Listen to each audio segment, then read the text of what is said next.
And hello, everyone. How is everyone doing? I'm gonna give some people some time to come in. I'm late this evening. I am. I kind of let time get away, even though I finished what I was doing early. When you get home and you start doing other things, for one thing, I'm doing some stuff. I'm taking my hair down so that I can get it redone. And then I started doing some more stuff. I'm one of those people. I start doing something because I be trying to finish everything at one time, which is crazy. My mom talks about me for doing that. Hey, Player Cole. Hey, Sunshine. Hey, Laura. And y'all, I've added the membership button. So I believe it works because I started working on that earlier today. Then I started doing something else. I started studying for um a test. I don't know what kind of studying that is because I studied for about 45 minutes and then I started taking my twist out. My hair look like Aquanisha right now. Because young lady gonna come and twist it up for me. Um, Shirley James, hello Hakia, DJ Choice. How is everybody doing today? Of course, stop ringing. Now my dog, stop. Um, Justice Terrell. Um, who else is on here? Of course, y'all know today on a Saturday, y'all. Like I said, I was supposed to come on at 6 o'clock, and time kind of got by.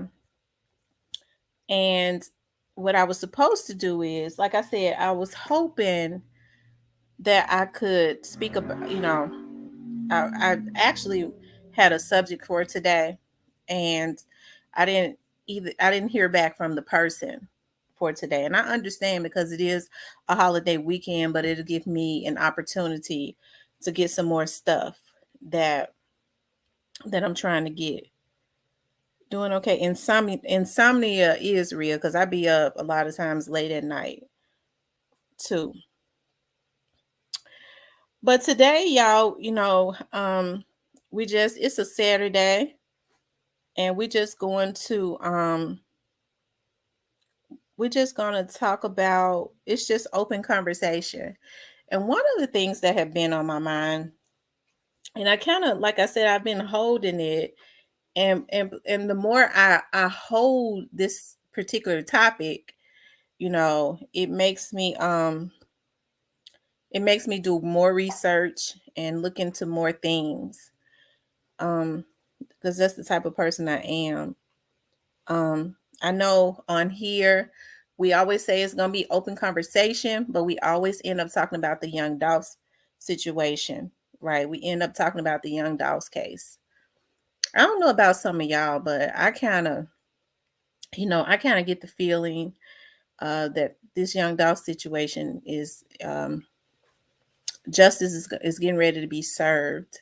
I was thinking about the other day. It's just weird how stuff is. I think people, hey, big face, I think people just have to try you, and you start thinking about, um, I was telling y'all how some of the criminals that was involved in this, it's getting serious with that case. Oh, absolutely.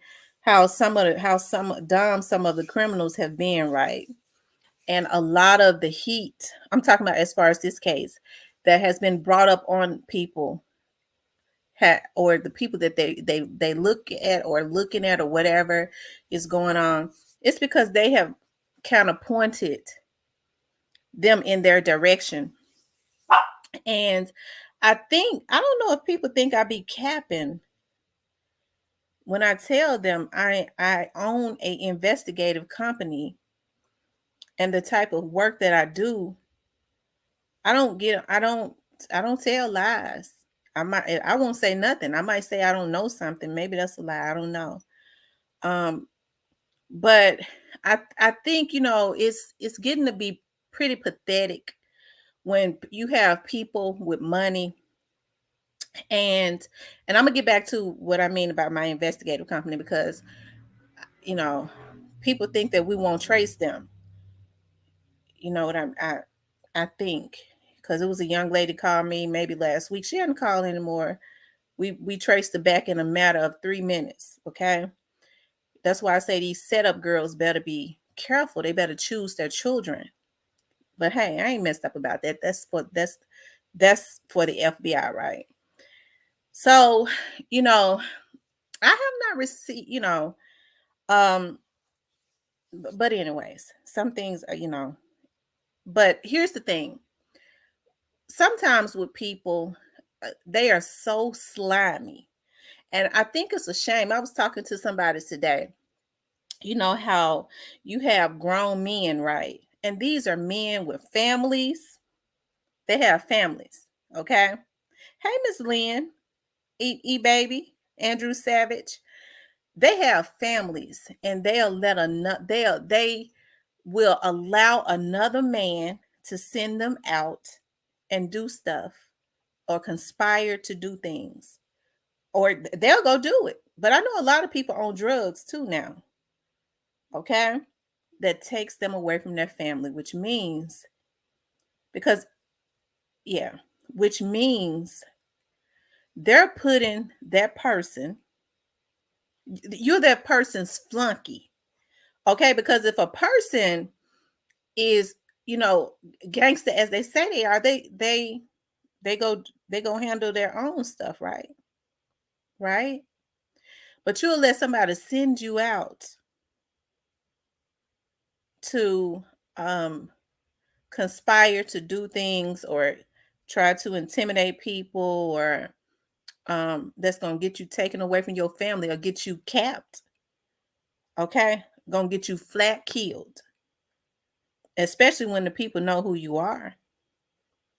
Okay, but more than likely get you taken away from your family for the rest of your life while that person is out. And in a matter of 3 to 4 years after you've been sentenced, that money starts to fizzle out.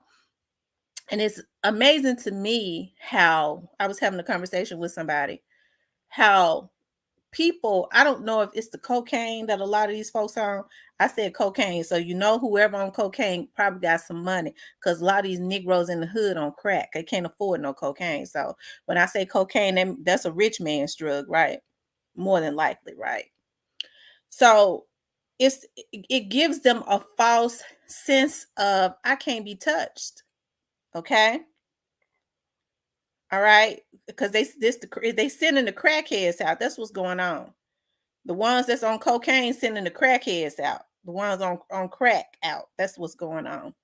Okay. That's what's going on. So you try to play with me, I guess because you think I'm capping. People have personalities, and like I said before, even with on here, I don't say nothing because it's not being on here serves a purpose. I don't know why folks just won't let me be. People zone right in on me, and it's like, dog, I ain't got that many subscribers. Leave me alone. Just so the people just be saying, well, let them go and come at you because that's gonna help us, and we're gonna handle them anyways. But I just want to be left alone. Just let me do my show. Let me tell the people the truth. The stuff I could say, I ain't saying. Okay? Because it's not my job as an investigator myself. I understand. Okay? But it's a shame when the cocaine addicts feel now notice I said the ones with cocaine probably are the ones that's got some money. When I say crack, those are the ones that's fiending for some money. Okay? But it's a shame that the cocaine addicts, that cocaine has given them a false sense of something. And they able to send the crack addicts out. Because, hey, I remember a time, because it's got to be mixed with something else. You used to couldn't get a crackhead. They go steal, but you couldn't get them to kill or rape. I don't care how much crack they had. They must, they're angel dust and something back. What is it, angel dust? Because the angel dust used to have folks jumping all out the windows. But to want to be in a circle or something so bad or accept it so bad, y'all. Like I said, even on here, some of these folks, and it don't have anything to do with me, okay? Because I think I had said, even if the federal prosecutor, when this case go over to the federal side, at some point it's gonna go if it ain't already went. I don't keep up with it like that. That's why when a lot of people say, "Did you see that?" But did no, because I make it a point. We get on here, we conversate, but I can't. You know, I know it's gonna be whatever it's gonna be, and at this point, it can't be changed. Anyways, it can't be changed. You know, those people, whoever they were, made a conscious decision to go and take Dolph out. Okay, that's what they did, and so you will let a person on cocaine, because they got to be on cocaine, send you out for just so you to do some criminal stuff that's going to take you away from your family and your children just because you want some crumbs. They doing it for the crumbs, the crack crumbs. Remember, the crumbs used to be $5. That's what it was. They doing it for the crumbs. Okay, take them pills. It's the pills. Get up here, Remy. You gonna stop? I'm on here. You gonna stop? I'm not playing with you. I'm not playing.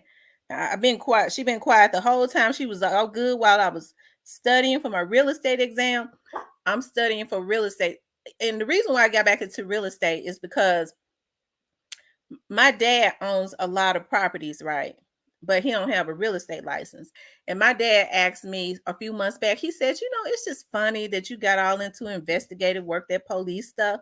He said, remember that time I paid for you to go to real estate school? What happened to that? I said, Dad, that was so many years ago.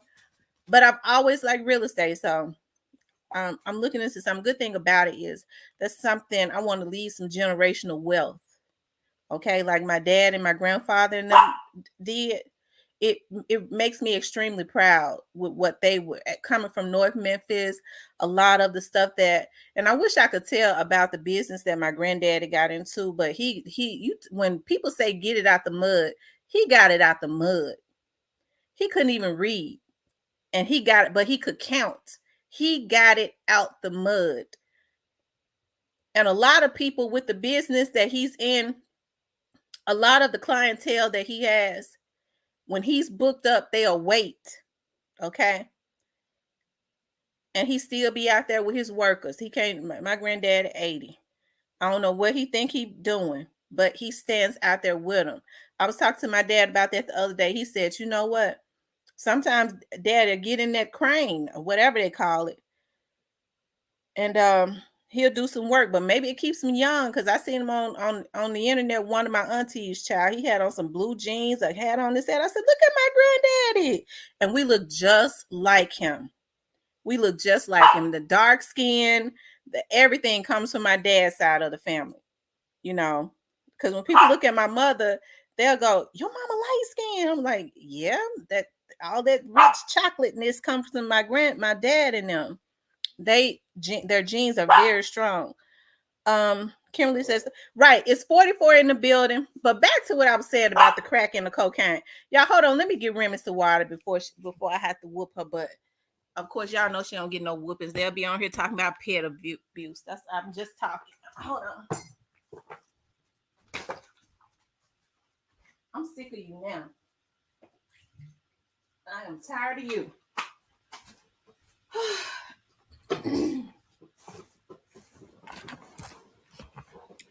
Okay, y'all. eBay walking zombies. Imagine how they'll look. Right. So, anyways, back to what I was saying. Like I said, I'm it's all good, But I just think about this case and how oftentimes you don't have to. I know me and the dog, child. You don't have to. Things just start to unravel on their own, And I know I see a lot of people go, well, how come the investigators don't know this, and how come they haven't looked into that? but people don't really know what's going on. They don't know what they know, what they don't know. And oftentimes, you start to see it unravel also, right? And then sometimes you can't, even when things look a certain way. I always say, my grandmother used to say, if it looks like a snake, crawl like a snake, it's not a barracuda. And that's true. I live by that. But at the same time, you have to, when people do things, you have to understand oftentimes they want you, especially when they make it known. So you have to start wondering why, so then that's when you have to stand back and watch. And if you do, it'll come out, what's really going on. I think a lot of times we jump to conclusions. Okay, I don't jump to a whole lot of conclusions. It makes people mad because, number one, I understand in investigations how things unravel. And the people oftentimes, the perpetrators of a crime.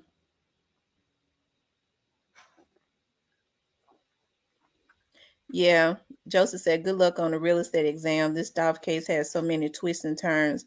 It's worse than a daytime soap opera. I'm telling you." And you know what, Joseph? It's like with because my mother was like, "Well, it's good you gonna go on and finish, but look at all the cases you got." Like, I have a lot of cases, and I have really good investigators that work with me. It's just a good business. It's a blessing. Even with I don't put not a whole lot of time into my production company, but where I do commercials and stuff, and I produce shows for churches. I got a little somebody that work with me on that, and I let them make a lot of extra money. But it does really good. It's enough for me to keep it open because I put most of my time into my investigative work, child. I think it makes me happy to it's just like it was something that I was born to do. And then I would have to say, working for the police departments, they prepared me because they taught me everything that was to, like, a lot of, even when I was doing traffic, before I had did traffic, I worked as a clerk because I was pregnant for MPD in the investigative unit, right? And they taught me everything there was to know about investigations because I would be right. I was the only female in there with them. Okay. A lot of them had retired when I went out on the street. When I went through the academy and did traffic, went out on the street, a lot of my partners that I rode with, they're now working down there in those. And we were all very super tight. They're now working down there. They just promoted some sergeants. Okay. And a lot of them are now the sergeants and lieutenants in the investigative unit. And I'm so very proud of them. They're good people. That's why, when I get on here and I understand that there are a lot of officers that are bad, but there are bad people in every bunch. It is. It is. I can't tell y'all how many times with my investigative company, how I've had to eliminate somebody, not because they was bad, but it was because that's why I always say, like, I'm very careful and I'm so blessed with the investigators that I have working with me now, because with the type of information that we have access to, the type of work that we get, I get contracted work. That's my company. The type of people that I have to deal with, like, we do infidelity cases. I've had to, even with when you have people, I had to have one of my lawyer to do up some at one time some um contracts so that people can sign confidentiality contracts that they're worked in my office. And I'm talking about just doing clerical work, because if you have somebody walk through there, a lady walk in there and her husband, playing for one of these, or whatever they do. I didn't need that out, but you have to understand when a person, and this right here should go with anybody in life, when a person really don't have anything to lose, okay, because I try to give everybody pep talks. I'm real good to the people that are around me. I am. I'm very good to them, you know. Um, Around Christmas time, I always be trying to give people bonuses. Even if I didn't have a good year, that's just the type of person that I am. Okay. Um, but when people don't have anything to lose, regardless to what they sign, and if their mindset, maybe that's why a lot of the things that Dolph says, when he say, I understand when he say that his people have to carry themselves like kings. You have to have that king mindset, that king and that queen, because if they don't feel like, if they don't look at themselves like that, they're not going to look at you like that. They're not going to care anything about your business. And one of the reasons that my business, I can say, is so successful, I get a lot of the contracted work, is because I work my behind off. A lot of people recommend my company that work for these government agencies because they understand, because I'm very confidential. Okay. And I expect that from, and they understand my investigators. You know why? Because they're retired. They've worked in other agencies and they are retired and they understand too. So, and that's something that I had prayed for, because at first I was trying to train folks. I was like, oh Lord, you have people calling me all the time and I want to train them and give them the opportunity. Child, sometimes you just have to go ahead. Hello, Mr. 305. But anyway, y'all, let's get back to, I ain't gonna talk about myself because I don't really like talking about myself.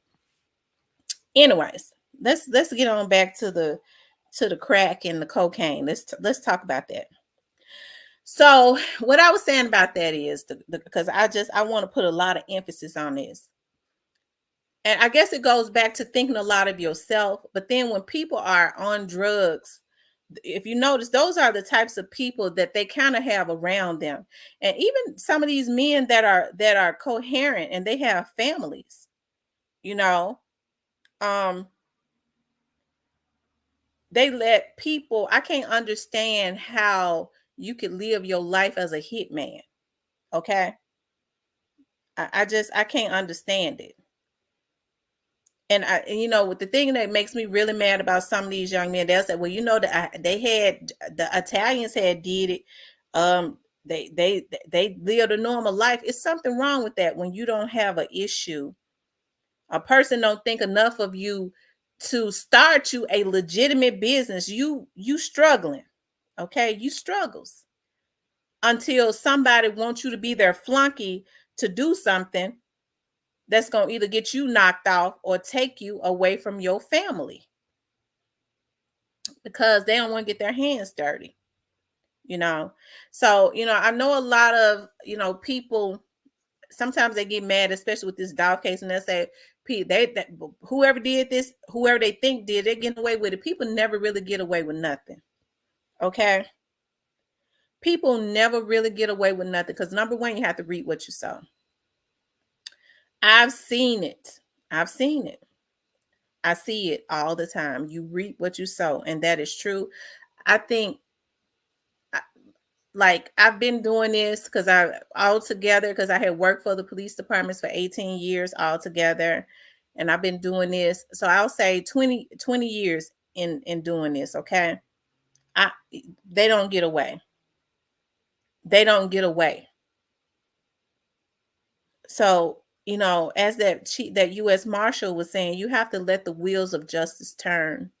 And sometimes people want you to think that they're getting away with stuff. And I'm not saying anybody in specific, but sometimes that's what people want you to think. And they'll and in your mind to a person, especially if a person is struggling, they'll go, well, they're getting away with it.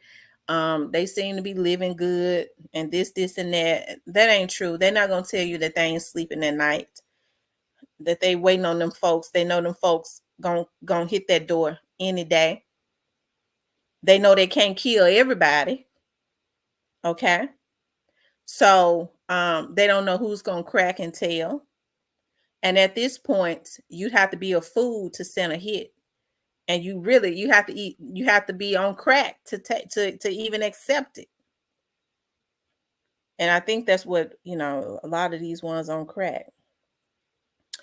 Pitbull Mommy says, my son just walked in my room and said, Mommy, who you listening to? Tamara. I said, now I'm listening to my homegirl. Tell your son I said hello. I said, I'm listening to my homegirl. Okay, this stuff is moving, y'all. And sometimes it's moving so fast, I read it wrong. They are influenced by demons. Mississippi Mud said, yes. Tell your son I said hello, Pitbull. But it's open conversation today, And like I said, with Young Dolph's situation, I guess I guess the bad thing is that he was killed, but the good thing is that it has brought a lot of attention to the Memphis area, and it has caused a lot of shame to these politicians. And then it is political season, so I don't care if somebody wants to buy a politician off. Okay, I don't care how much they want to buy them off. They still need the votes of the people. And the people expect for this case to be solved. And then you have a lot of people to dig into this themselves. Whether they're right or wrong, you won't hear me say. But the important thing is they have kept the name ringing. So people won't shut up. So it has to be some justice as far as these politicians are concerned. Okay? It has to be, But I think that it's a sad thing. Whoever was involved, I don't know, but I don't have any doubts that the authorities don't know. That's what people don't understand. I don't have any doubts about them not knowing. Because you can know something, but you have to tie up the loose ends. Okay? Nobody wants to try a case or try somebody and then they get off, especially if they got some money. And then after they get off, they can never be tried for their case again. They can go on the news and say, yeah, I did it, and tell them exactly how they did it. But the double jeopardy laws won't allow you to try them for that ever again. So sometimes, well, not sometimes, all the time. That's why cases are very perpetual. It takes a minute, especially something as big as this, and then, like I said, the cocaine heads and the crack heads be letting the folks know every minute, I'm still out here, because they get agitated when people, I'm still out here, and I'm involved, because they get very agitated when people speak about this situation, you know. So, like I said, I think that cocaine is probably, at some point though, cocaine started to mess with you. Even the ones that's got the money to buy cocaine, at some point after so long, it starts to mess with your judgment. Okay, it starts to mess with your judgment. Hello, OG Elroy. It starts to mess with your judgment. Hakia says, most of the folks on the internet changed their narrative on the two suspects in this case. Well, I think the reason a lot of people have changed so many times, number one, they don't know. Okay, all you can do is speculate. Okay, they don't know the evidence that the people got. And then, too, a lot of people listen to what other people say. Okay, as far as when people are on a mission, I understand how it goes to change the narrative, but it's not going to change the case. It's just going to change maybe the narrative on the internet, right? But it don't change the case. So people have family members, teams, mostly teams that get paid. They have put plants, established YouTube channels for people, bought people out, I know just as well when a person is a plant, but I don't get on here and say it. I know just as well when a person has been bought out. But I think everybody knows, especially when it's one way and then it changes. And then some people are easily influenced because their teams work with them. Like I said, they give those big cash apps. You on the right track. I know such and such. And that's what you're saying right there is right. And then they give big cash apps and people go, well, maybe I should talk about that a little bit more sometimes. Not everybody, because there are a few people that truly want the truth, you know, as it relates to young Dolph. But even on here, it's entertainment. Um, and it's not going to change, even when the narratives change about 55 times. No, not 55 times, probably about 5,000 times at this point. It's not going to change the investigation. You know, it's not. Um, but I think people are starting to mellow down, and everybody kind of has an idea of a direction, right? They kind of have an idea of a direction because, believe it or not, a lot of the people that know what has happened, the true ones that knows, they're not going to reach out to vloggers because they are afraid. They're not going to. Now, those that those that what's the word I'm looking for, that have been people that are being paid, they might, because they want to try to convince somebody of something, you know. But I think they're probably going to start to know that that don't even matter either, because it's not going to change the investigation. It's not going to. Y'all, I dropped the link. Like I said, we're just kind of shooting from the hip today. Like I said, I really, we could talk about anything.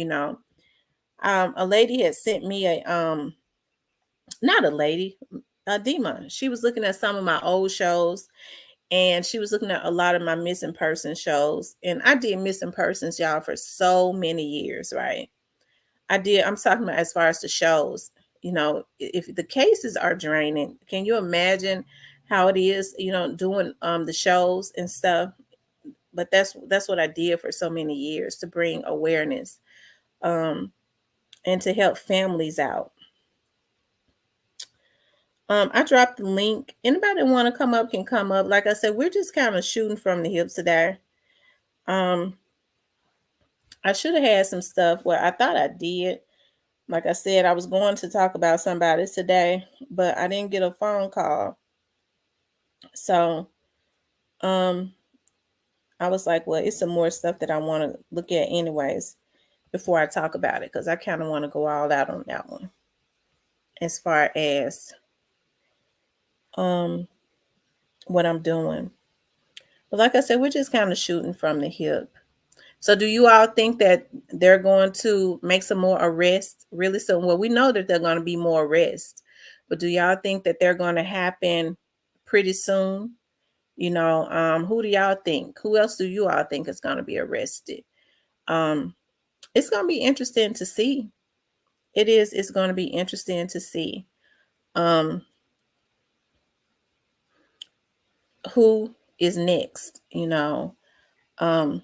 Because I think it's gonna be in doses. Like, you're gonna see a few people arrested, and then you know out of all of them, one of them may say something, and then you'll start to see some more people arrested. How you doing, Player Cole? I can't call it. How about you? I'm good. I'm doing good. Alicia says she think Alicia Morgan says she think Big Jook is next. Man, let me tell you something. I did a video on Big Zuck today, a couple of hours ago. As soon as I post the video went on 5 minutes good. I get a call. My homeboy like, bro, you gotta take that video down. He FaceTiming, so he moved the phone around. And I ain't with myself back there in the back. He like just take it down. He already like what the video was about. He had already told me that, but I never seen nothing about it. But I seen somebody here, spoke on the subject today. He had get out in the street or whatever. So I went behind the person that made the video, and I'm like, it's crazy how these videos be reaching people. Like I said, the video wasn't even on 6 minutes good. And they asked you to take it down? Yeah, can you take that down? You from the home team. Did you take it down? I just moved it where nobody couldn't see it. Wow. Well, well, I mean, you know, I'm not gonna even ask you who it was, but my thing about it is, it it shouldn't matter. I don't even understand why it would matter. I didn't need it because, like I said, I wasn't the first person bring it up. Like, somebody asked me about it before, and I told them about it, but it wasn't on no video. So, like I said, somebody did a video on it today, about Key Glock spitting in Big Joke face. Mm-hmm. Actually, now a lot of people that did videos on it. Well, I can't understand why it would be a problem. And see, what a lot of these people are going to have to understand is, and I'm not talking about, because I understand, like, you like they said, you're from that area. But what they're going to have to understand is, like, you know, in my opinion, and you're not saying this, okay?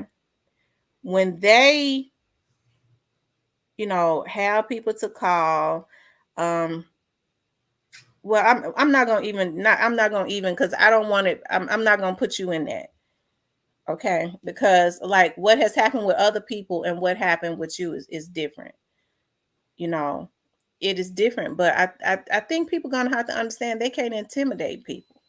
It makes them look guilty on so many different levels. People have already zoned in on a lot of people. I don't even know who you're talking about, and it maybe not them. I'm just saying on certain ones. And regardless to whether you talk about something, whether the other folks talk about something, okay, it it it don't change anything, because the people already know. Don't I believe everybody has been talked to and questioned. I'm talking about everybody that was even affiliated with Dolph, Mm. because that's how investigations go. So that it wouldn't be anything the investigators don't know. And that's what I was talking about earlier, about the cocaine and the crack, right? Yeah. Mhm. What people need to understand is, if you're not guilty of something, it shouldn't matter anyways. But regardless to what we think, the people already know. I keep saying that for a reason, who their targets are.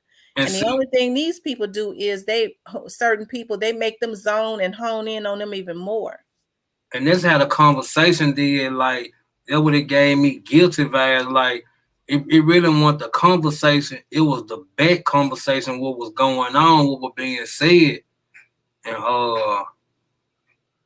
that's what kind of vibes it gave me. Like, I ain't gonna even lie. Well, hey, you know, what one thing that they're gonna have to understand, I was talking to somebody today. Somebody was over in my office, and I think what's going on now, and they didn't say it, but we was just kind of talking, and just from the feel that I got, and I think I may have said this before, but I really feel like now, what's going on now is, I think the target is who is putting these hits on folks, who's trying to intimidate people. Mm-hmm. I really believe that that's what's going on now, and it wouldn't be surprised. I wouldn't be surprised if they don't know who they are. I believe they know who they are. That's I putting do these too. hits on Like, people. it's so much talking in the streets right now, and so much going on. I think they know a lot more than the people think they know. And man, it's gonna be a big surprise. That's all I can say.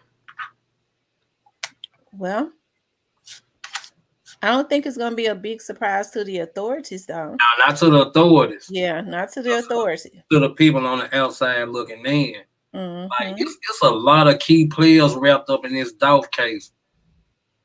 A lot of people got their hands in the pot. It is because if you think about it, I think even not pre, I don't, when I say this, I'm not talking Yeah, about not pre, but I think people that may have even spoken to Dolph, that may have been called themselves cool with him, was really envious of him. And I'm not talking about the guys that was up under him. When people talk about it's Key Glock, no, I don't believe Key Glock didn't have anything to do with that. I'm talking about just kind of like everyday people right. that made that was envious. And it's a darn shame, like that agent was saying today, how these nappy neck Negroes think that they're gonna be able to be hit men. Okay, it makes them feel a certain way. They know you don't know what they know, but it makes the people, because whether they know it or not, because some people want to feel like they're in control of people. You only here because I allowed you. And I think that is what is driving them. Motherfucker, you ain't gonna be out.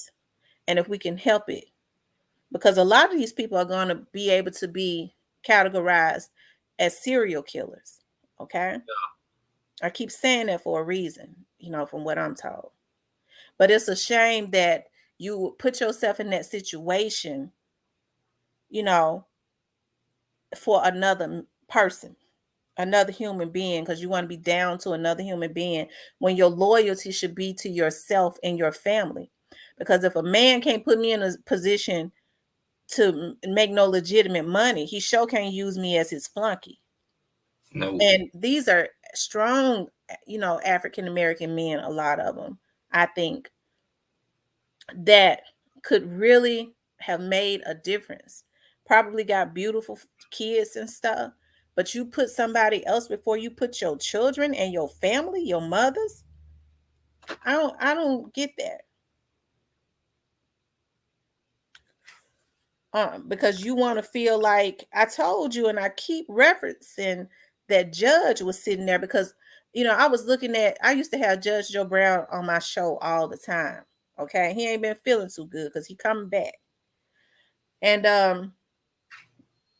um I was listening to him one day, and they was asking him about somebody, and even though he's retired, he still has a law license. He's a retired judge, and he was talking about some of his friends that are judges.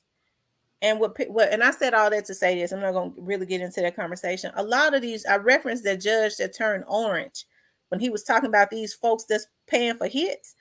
And it's very rare that you hear judges, they don't comment on cases a whole lot. They just don't do that.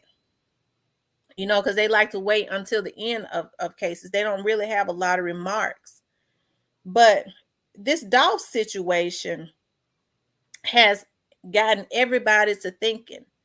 And I said that to say this: that man turned orange because he had gotten mad, when they were sitting there, whatever they was talking about as it relates to this, people putting hits on folks. Them folks gonna have a hard time with a lot of them judges because a lot of them have the same sentiments. They think the same. Make it make sense says Big Jook has stronger ties to Truly Mafia than I thought. One of the listed owners of Big Jook still okay. Yeah, see, like all this stuff, they're starting to come out. Yeah, I saw that on somebody's page where they was saying something about that. I said it was interesting. Yeah, Joy loves God. Hello, Tamara. I really enjoy your content and the way you present yourself in your channel. Thank you, Joy.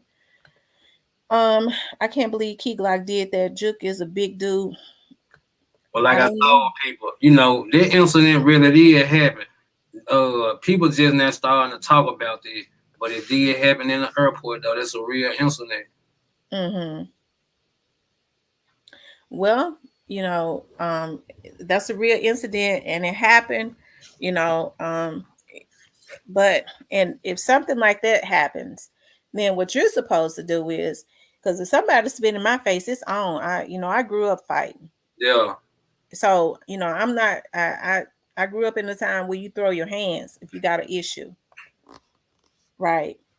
But if it resulted in anything else, because you spit in my face, you're gonna get, ain't no telling what's gonna happen. But I know I ain't got to pull no weapon. Um, I'm not, because I know, I'm a woman. I know how to. But you might get hit. But I care about my livelihood. So I know I can't just take people out, and then I can control my emotions. You see what I mean? I mean, as far as I know better than that. Yeah. But if you think about it, the reason I put a lot of emphasis on hits, a lot of these people know that they hide behind the crackheads, Hmm. the pill takers. I understand what could happen if I do it. So I give you some chump change. You gonna handle that because you the flunky. Your life don't mean nothing. Yeah, basically that's how it rolling. That's how it rolls. My life means something. I can't do it myself. And they let them do that to them. Hello, Yam. Um, let's see, make it make sense. Okay. If Player Coach said it, then I believe it. But it's hard to believe that Juke didn't do anything to Key Lock or have something done to him that day. Well, we don't know what happened. We don't really know. I'm talking about, like, they might did fight or something. We don't know. I'm sure, and I'm just saying, in my opinion. Now, if and it's wrong, I'm not justifying anything, but nobody just walks up to a person and spit in their face. There had to have been some type of altercation that was going on.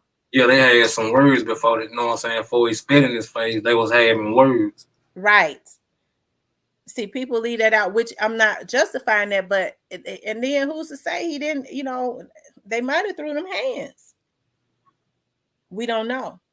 Because I'm sure Big Juke then just, because if you let somebody do that to you, and then, your get back is anything other than fist fighting, that's a coward move. That's a coward move. Okay. Make it make sense that I heard Juke talks to Gino mom. See, I don't know who Gino is. Um, It's is straight. that the young man that Straight Drop talk about in his song? Yeah. 615 says, wait a minute, Miss T. I'm late running in. Now, who spit on who? Word on the street is that that's why these guys were paid to take Dolph out. Okay. And see, that's my thing. That's against the law. Okay. Somebody was telling me that. Um, you handle your business. And because I look at Juke and I look at the Gottis and people like that, we're all around, we're all running in. Juke is older than Gotti, am I right? Right. Because Gotti is about 41.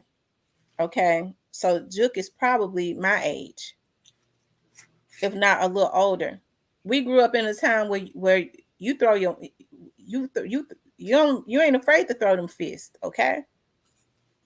I grew up in the hood, so hey, but we knew better than to pull a gun. That's a coward move. And I'm not saying that they did. So, you know, I don't I've think it been, was no gun there because they was in the airport. I'm talking about afterwards, as far as what happened to young Dolph. Because Right. as I said now, because as I said,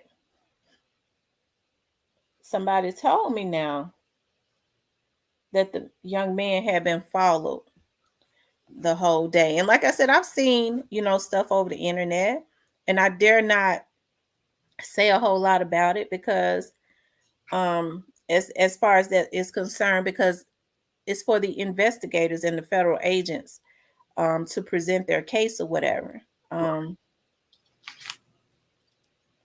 But hey, people have seen the stuff trending, such as, um,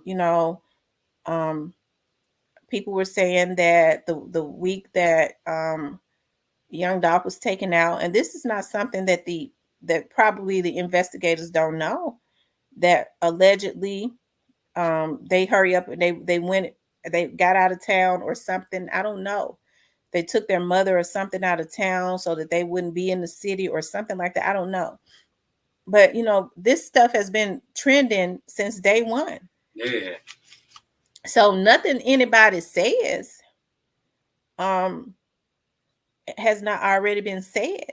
And it ain't like those investigators know everything plus things that is probably not on this internet. Because when you have a habit, and I'm not talking about God in them, I'm just saying whoever, when you have a habit of getting mad and taking people out, the moment a group of people get comfortable enough, especially when something like this happens, to um when this, like a can of worms has opened, they know the investigators are interested.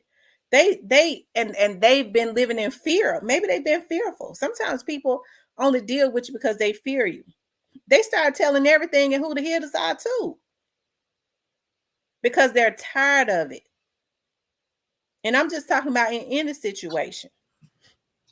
So nothing, that's why I can't understand why vloggers were being threatened. That put the people on the trail of who they were. I have the capacity to trace people myself. I'm told y'all my system's bad. So that's why I can't understand why people were playing with me. But that further put the people on their trail. Okay? They did this. They did a lot of this, whoever these people were. I don't know who they were.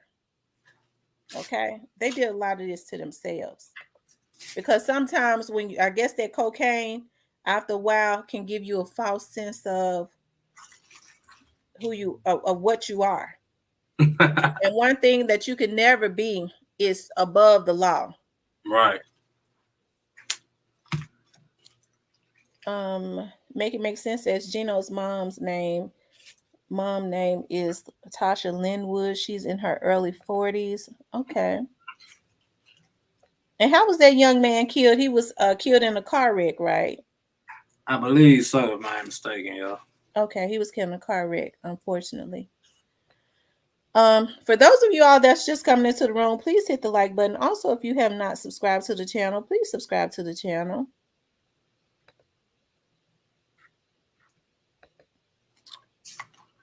But yeah, like I said, I know you have to, what people have to understand is, regardless to what, there are still people that care about life. They might not necessarily care for the person's character, but just because you don't care for a person's character, it does not mean that you want to see them dead. Okay.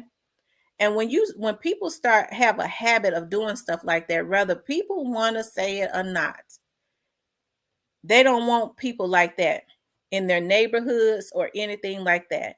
And as soon as the opportunity comes where they feel like they're going to be safe, they tell it. Because it's a sad thing to be taking people out because you cannot control your emotions.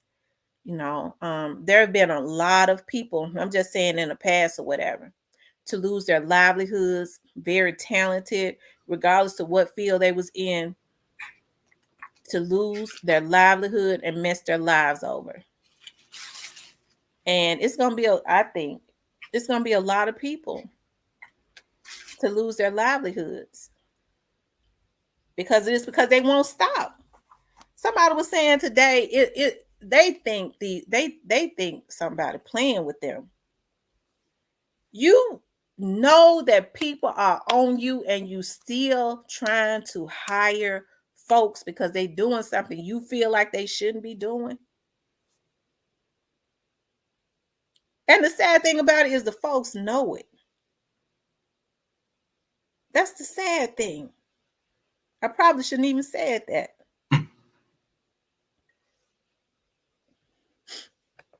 So, do you think they're gonna make more arrests soon? Yeah, I definitely think some more arrests coming. Yeah, Man, too many people getting cocky. Too much information just floating around right now. Like, so if this information is floating around in the street, imagine the information that the police actually have. I'm telling you. If I say, if I say the when young Dolph was taken out, people didn't really start getting careful. Maybe until around January, I would say, maybe real careful. When folks already had what they needed. Yep. The federal agents was in on this case 3 days after this happened. Can federal agents now? People say, "Well, this case ain't fed." Okay, I think I've been saying the FBI will help with a case and they will tell you if the local agencies ask us. So evidently, what they knew at that point, that means probably around that time, people were calling in, telling stuff, and then the information that they was getting was probably people around the area that knew Dolph and around other areas too. Okay. So, in order for the federal agents at that point to be asked to get into the case, evidently they knew that it was something big, you know. So, anyways, Little Miss Muffin said she called in on another blogger today saying she was going to sue him for speaking on her son. The person in the shop said SD. Who is SD? Um, oh, uh, Oh, okay, straight drop. Accidentally shot her son, but she never responded to the comment. Oh, um, that's what the people in the chat was saying. And another thing too, a lot of these people, it's one thing when you get on here, people can get on here and it ain't nothing against changing the narrative because you have freedom of speech.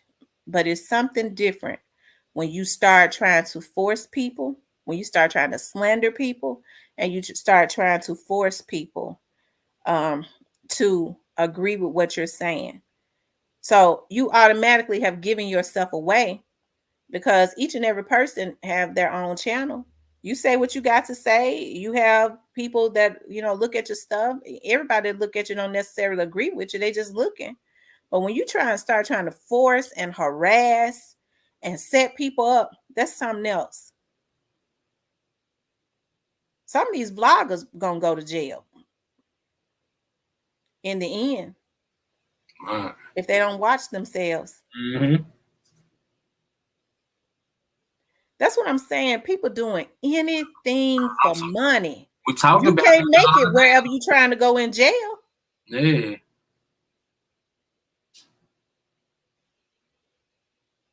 That's why I always say the money will come. Don't let people, a lot of them didn't have no integrity anyways. You know, but don't let people buy you out and don't let people pull you into their mess. But some of these folks don't have no issues with setting people up. That's that right there. My God. I can't understand. And it's all for some money and some clout. When what's yours, you're gonna get the opportunity anyways. That's what a lot of people don't understand. And they get pulled in because they want a microwave. They want microwave success or whatever it is that they after. She said microwave success. They want it fast. Yeah, a lot of them do. Hello, Brittany. Kimberly says it's gang stalking. Mm-hmm. It's exactly what it is. You know, because see, you have to think about the federal agents like this. Okay, so if you think you're above the law, whatever, if you're in an organization or maybe not, you have to think of the federal agents like this. Okay, because they know all and see all and hear all. Praise the Lord. But you have to think of them like this right here. If they're there to enforce the law and you're insistent on you want to put fear in people because you think you are above the law, a lot of them can be looked at as the gang too. They're the government's gang. They have issues with that too. Okay, you feel like you're above the law, you want to put hits on people, you want to break the law. We're the law enforcers. We stick together. Hello, Harold. Hello. Hey, you doing okay? Oh, I'm blessed. That's good. What's going I say on? blessed and highly favored. Well, that's good. I'm glad to hear that. You I sounding was good. What's going on? uh my my day, my weekend off, so I'm just out just running a couple of errands and enjoying my day and enjoying my children yesterday. So it's been a beautiful it's what 55, 60 degrees in Kansas right now where I'm at. So it's like kids out playing. So man, it's just one of them days where you just kind of like I was telling this to my little brother in Little Rock last week. I just kept emphasizing to him, man. It's like I just appreciate the little things. Seeing my great nephew and great niece, playing and just doing, just out in the yard, just look the youth. I just appreciate the small things in life. Absolutely. And you need to, because that's really what counts in the end. But on another note, I was listening to you at work. I think it was the last time you did a open discussion, and Mm-hmm. I was listening to you for a little bit before I actually chimed in, and I noticed that you have a passion for our people and our struggles and why we are in the condition we're in, and it's like you were just speaking a few minutes ago how somebody would just take some money to go take somebody's life, or Mm-hmm. somebody on the other end that would put a bag, what I'm saying, on somebody's life to take them out of, instead of taking that bag and investing in the youth, investing in like investing in certain programs across America in the inner city, all across the city. So much work need to be done. And so I was just kind of like listening to you kind of express some points on that, and then it's like you express a lot of different things. So I hadn't had a chance to talk to you since like maybe a week or so. So I had to time in and kind of get a few thoughts out there to you about like why we are in it's 2022, April 22, like why the state of the union is the way it is right now. And I was Mm-hmm. listening to you was the other day. You was talking to one of the other sisters, one of my other. Oh, I love that sister. I can't think of her name. You and her was, Iman. yeah, you and her was having a time. And I go back to this thought that I learned some time ago, where it said in the word, it said if until we as a nation repent and turn from our sins and turn to God, like it's like the land is plagued. You know what I mean? It's like when you got people who are place value in money more than life. You know what I mean? We have the whole ideology and the whole culture of where we living in is just totally out of whack. We supposed to That's be true. we supposed to be loving people and using things, but we are uh we are loving things and using And people. using people. Well, let me ask you something. Why do you think that people allow people to pay them for hits? I mean, it's like I was just saying, like we didn't just arrive in the United States of America in 2022 at this point. It's a lot of things that's happening in our culture to to arrive us at this point today. You know what I mean? Like it's a lot of misinformation. It's a lot of our youth being brainwashed through the various music, the drugs, and a lot of parents that was caught up in that. I mean, and this is something you got to really. I mean, I would like to hear because me and you, we kind of from that Right. era. We from that era. I'm talking about. leaving the 70s, going into the 80s or 90s. That was one of the most devastating times. After Martin Luther King got killed in Memphis, Tennessee, in the late 60s, going into the 70s, going into the 80s, that period of time was a time that devastated our people. I That's mean, true. we filled the prison, and like my mother, I love her to this day, and Tupac and a lot of other artists talked about my mother was strung out on crack, my father was strung out on crack, uncle strung out on crack. You know what I mean? I know you got family members, or whether it's aunties, cousins, you know what I mean? So and that's just one of the threads to why we as a people are in the position we in when it comes to try understanding why we are not fulfilling our God-given potential. You know what? I had family members and stuff, cousins and stuff that got strung out, but at the same time, when they got strung out on crack growing up, and it was surprising. Some of them that ended up getting on crack because from what I've heard, like if they try it one time, they're hooked. Being out in the street, because they were out in the street just doing something, and tried it one time and got hooked. But even with them being at their lowest, like being at the worst. My auntie, I remember my auntie, she would get up in the middle of the night and she would go look for her sons. You know what I mean? She would get up and go look for them, because a lot of times, I guess when you're on that crack, you could stay up for days, you know. But you never heard about them killing nobody. You never heard about them taking money to for hits. I remember, with the people that, and I'm not saying anything about people that wash cars, but oftentimes that's what they would do. They would wash cars and clean up stuff or cut grass or something like that.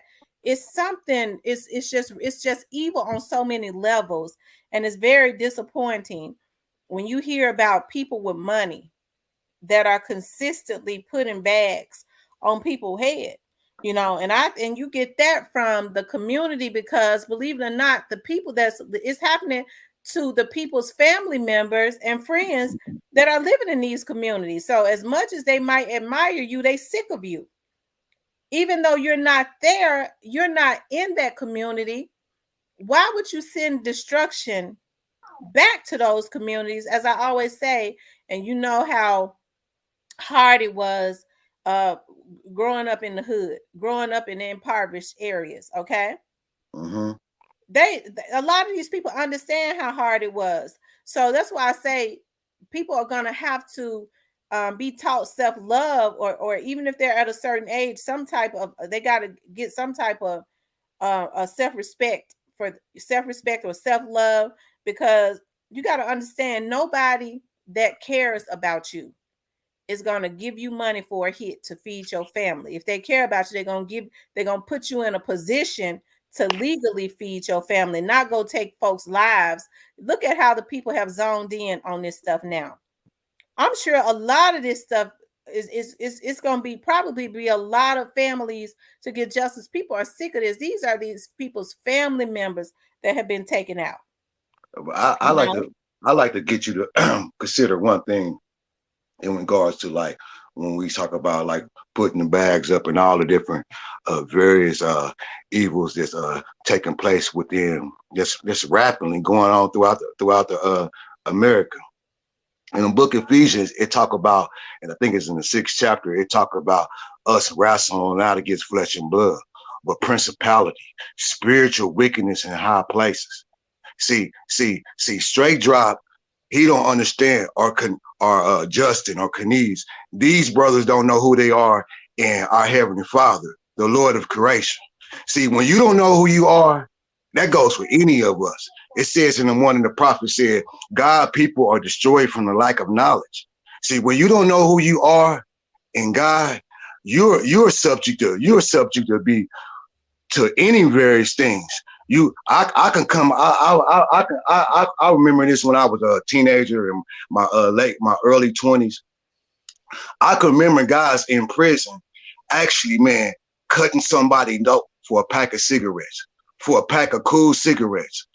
Just imagine that. I remember that as a young boy, seeing somebody get stabbed in the neck for a pack of cool cigarettes.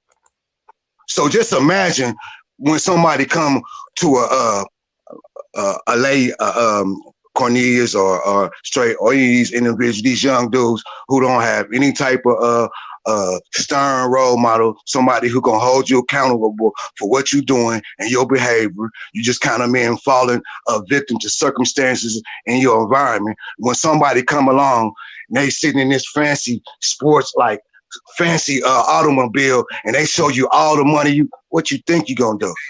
When I was that age, 18, 19, if somebody would have came to me, sister, I would have did the same thing. I'm telling you. And it's like if you don't have, it's like he said, one of the prophets, he said, God's people are destroyed for the lack of knowledge. You know what I mean? And when a person don't have nothing to combat, it's like he said in the book of Ephesians, we wrestle not against flesh and blood, but spiritual wickedness in high places. Absolutely. You know what I mean? So if a person don't have no type of person in their life holding them accountable, strict accountability about your behavior. It's like I was so happy yesterday. My daughter be 20 in September, and we was just like, she going to college, she working, and we were just vibing like, but she know I hold her accountable. You know what I'm saying? I hold her behavior the same way as my son. Like if you stray off and do something wrong, you're not gonna say you didn't hear it. I'm holding you accountable. And if a person don't have that, I'm talking about not something where you see it on TV or you see it every once in a while. I'm talking about some big brother. I'm talking about constantly in their life, somebody holding them accountable in gross their behavior. What you think gonna happen? Somebody gonna come through with that big bag, something they ain't never seen, and get them to trick their whole life off. And it's happening. And it's happening. And the sad thing about it, that's why I love you, and I pray, I fast, and I know our Heavenly Father gonna bless you and continue to show you the things that need to be done to break this generational curse, because it's happening all throughout America, throughout all our neighborhoods. But everybody is not young Dolph. So attention is not brought to it. That's right. Little Miss Muffin says, Miss T, and I want to thank Miss Mary for the Cash App. Thank you so much, Miss Mary. Little Miss Muffin said, Miss T, I love your content. You never talk all this crazy stuff other bloggers report. I hate how they've been dragging Mia J name and Dolph, but they want justice. You know what? Mia J is a victim also. You know, Mia J, I do believe, truly loved Dolph. That's the mother of his children. He was there with her. Mia J had nothing to gain when Dolph said himself he gives Mia everything by, having anything done to Dolph. So no, I would never. I have not heard any of the authorities ever say that Mia J, not one time has she been. I don't, but see, you have to understand. I understand when I started seeing, even early on months back, certain people pointing the finger at her, I knew then that it was some teams out there. See, there's nothing like trying to twist up a narrative. I understood what was going on, but I thought it was low for people to be pushing that. That's what kind of let me know that whoever it is that's truly behind this really got a deep hate for Dolph, to the point that they want to destroy his children and his woman and his mother, his whole family, even in death. They still got an issue with him. But and I feel like it's because even in death, they have not been able to hold his name down in the grave. But you know what? They still can't hold him down in the grave. And to the point that they're putting themselves in a line of fire, because these people that whoever these folks are sending out, they've been zoned in on these girls and stuff. These folks ain't gonna want to go away from their children and their family. I think it's a darn shame to be a mother and have some little children and put somebody else before you put your kids, because I'm telling you now, these folks get ready to take you away from your children. It ain't worth it, because nobody that truly cares about you will put you in that position. Because if you're trying to feed your kids, they're going to put you in a position to win legally. Not say, go do this for me, go do that for me.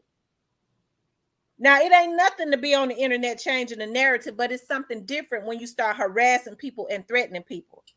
When you start doing hits for people, and you can't go silent. Don't let nobody tell you, well, we're going to move in silence and don't threaten nobody. You're going to do it. I'm telling you now, the people have zoned in on you. You're going away from your kids. Nobody that truly cares about you puts you in a position like that. And they go get the weakest vessels. People that look at you, that get you to do stuff like that, they might say, well, she down. They don't think you down. They think you weak. They ain't gonna come and ask me. They ain't gonna come and ask nobody that think like me.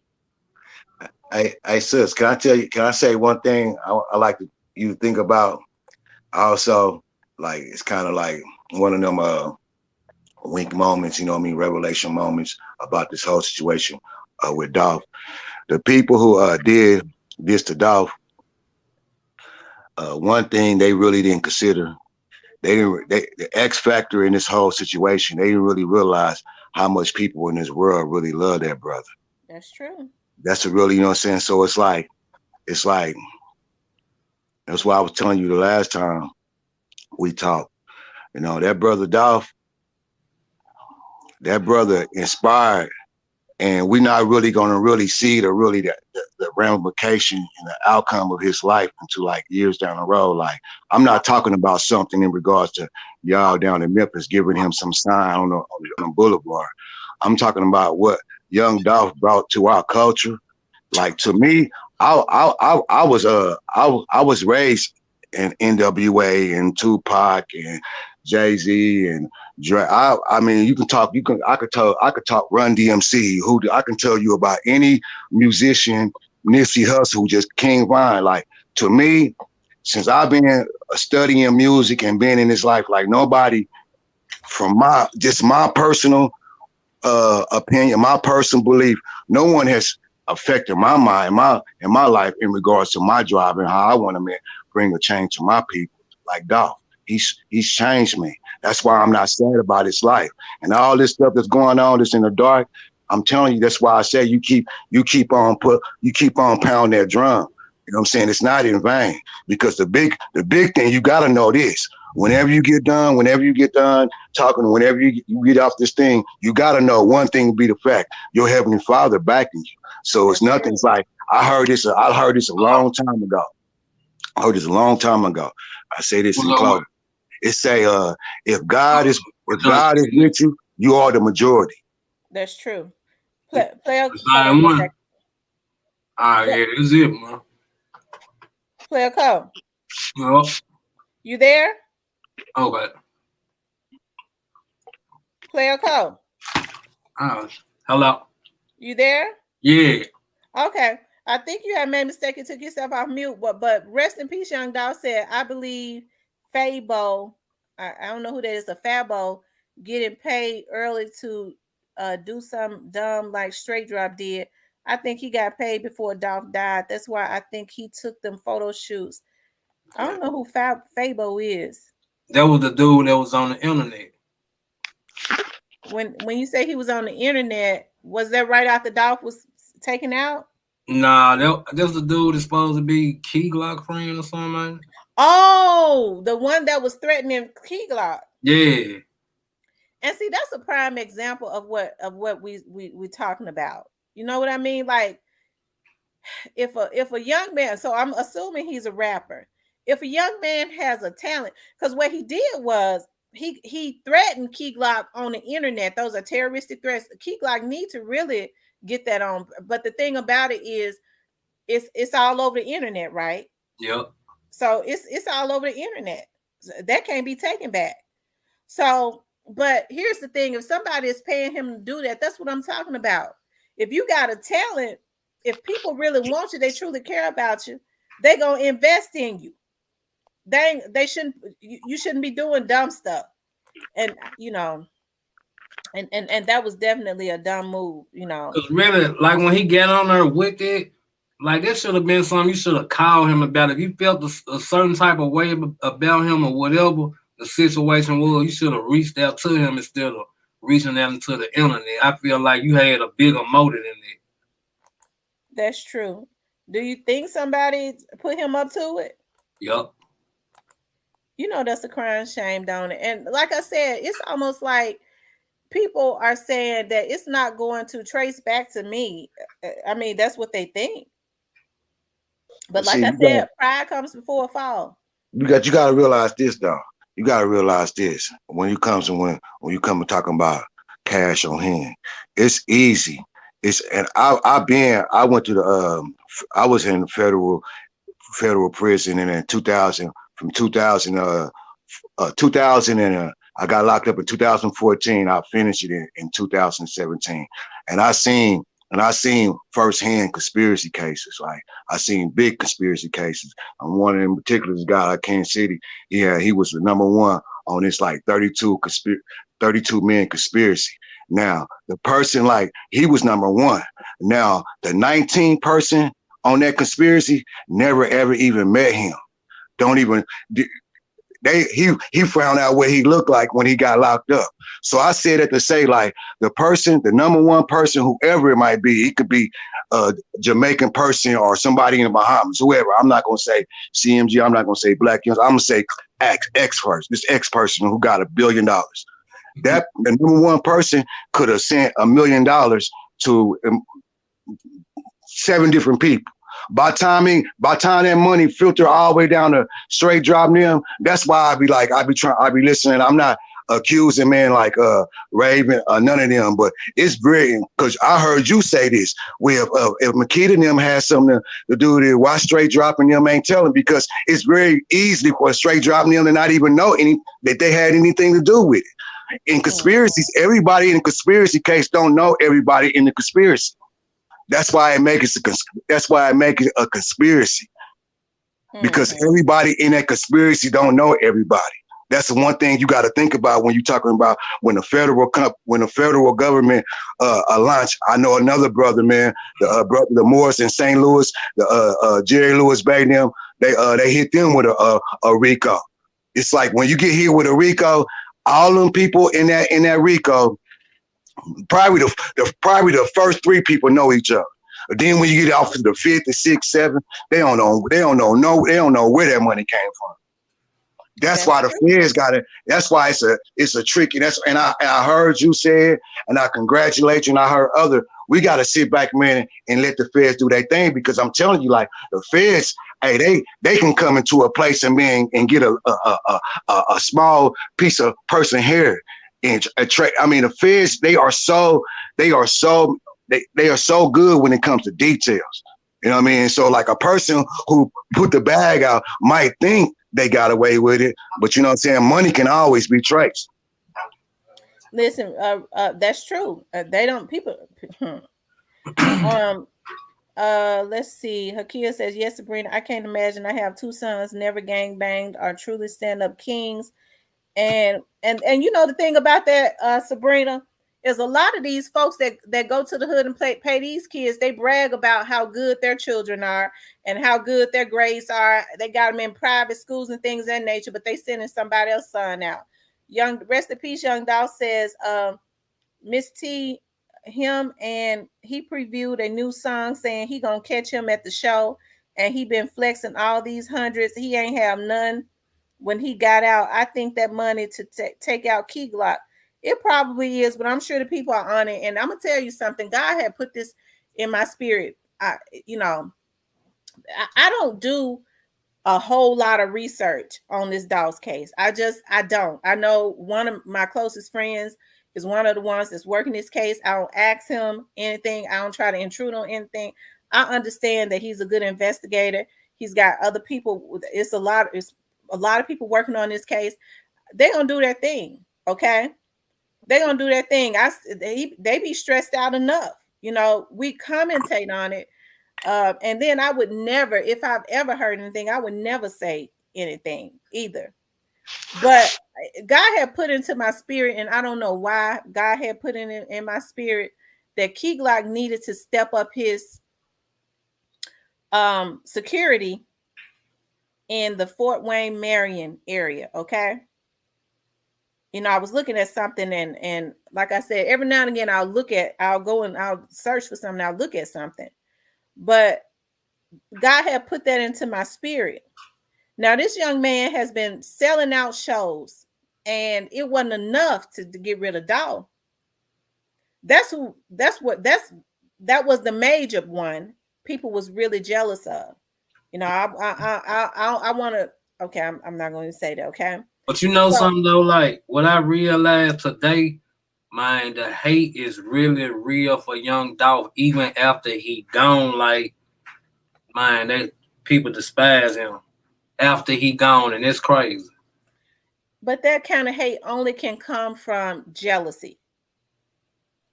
See, I think, and this is just what I think. I think for some of these record heads or whatever, they get jealous of each other.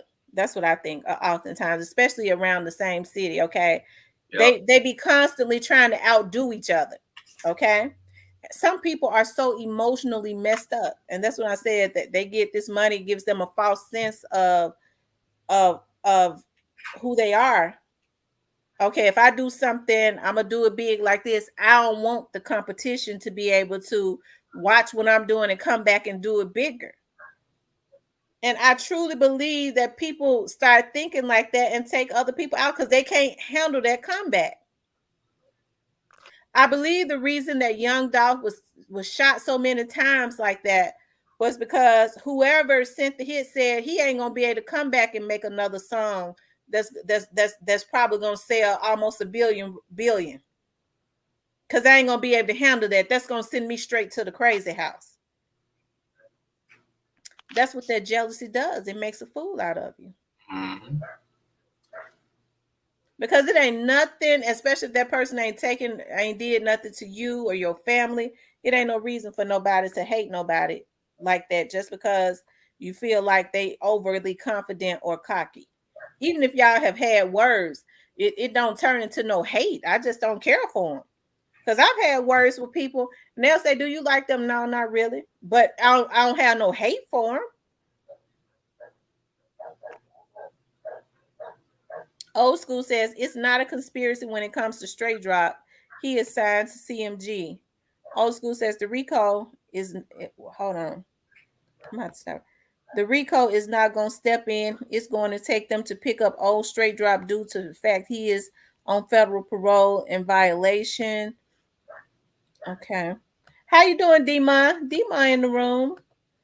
Hakia says you keep those men focused. We get tired of parents, but giving them that extra time makes a difference. Um, do y'all think that straight drop is gonna say anything, or y'all think he just gonna take that life sentence? It's hard to say right now. I think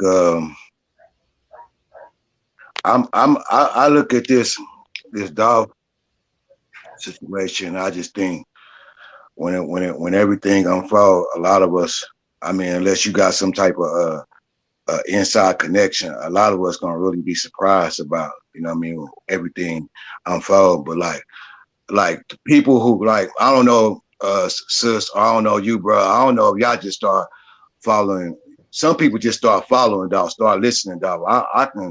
I've been following Dolph for some years now. You know what I mean? Like, so it's like I was already I was I was taking heed to his hints that he was dropping along the way when he was giving interviews at certain podcasts, when he was letting us know, you know what I mean, where a lot of his drama was coming from. He said it time and time again. So it's like I was telling you the last time we was on the podcast, it's like it's only natural us who've been following Dolph's career going even if it's not factual or not, we gonna have an opinion. We gonna believe in our heart, man. Like, and Yo Gotti and them, Black Youngster and all them just gotta know that, man, because it's already factual documents out there, and because Dolph, and this is another thing I know, sister, you probably would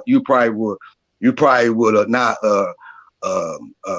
honor, or you probably wouldn't appreciate Dolph in taking a stand for us, like not snitching. You probably thought that Dolph should have came to court when he got shot at that 100 times against Black Youngster. You know what I mean? Absolutely. but young Dolph, he from the streets. You know what I'm saying? Young Dolph, he got.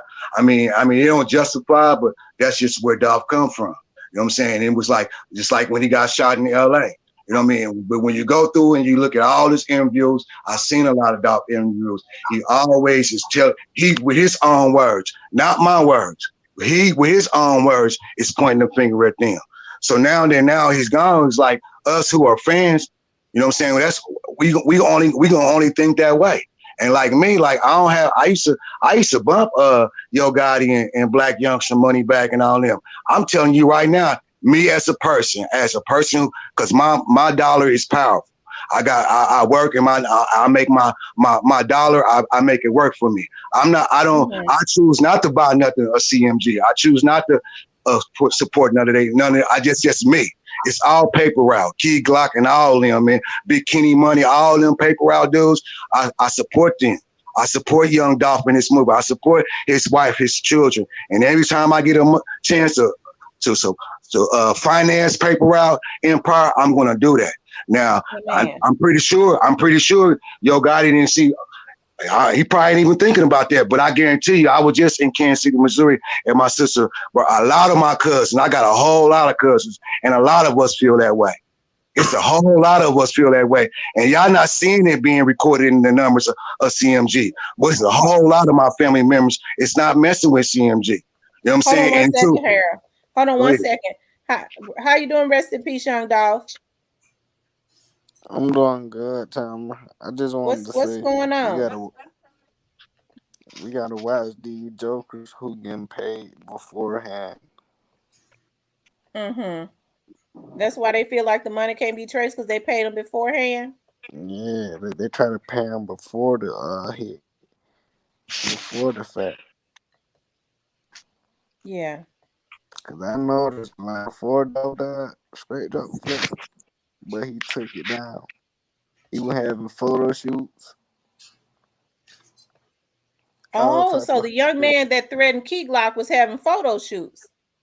Nah, straight drop, but he getting paid too now. I see he just got a whole bunch of hundreds. I don't know from who. I know he tied in some kind of way to a heavy count. He just got a whole bunch of hundreds. You gotta watch that when they get a lot of money and the rapper die. Show ain't lying about them photo shoots. And those photo shoots cost a lot of money. Yeah, he had good photo shoots. He was out there with a Rolls Royce car. Wow. Rolls Royce.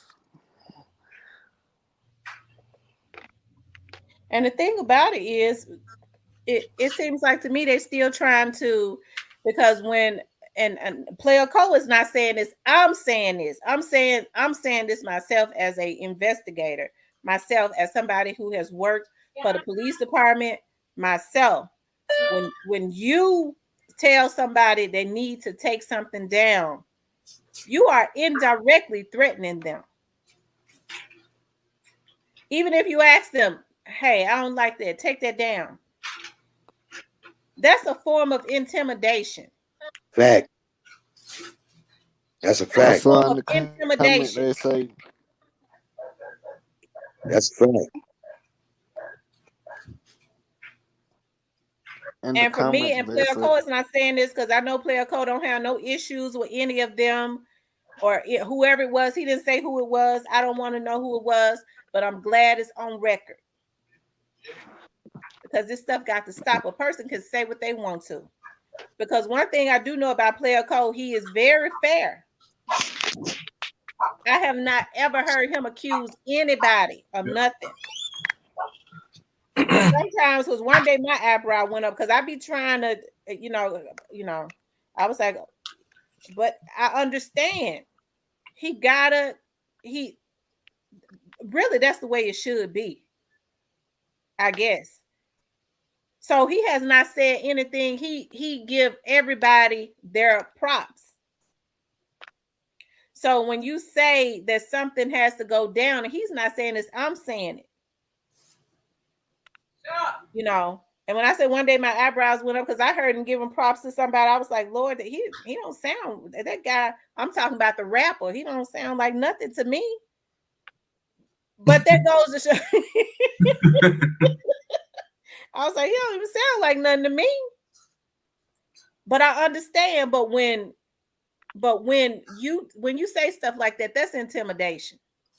And it seemed like to me that these emotions, like people are getting desperate.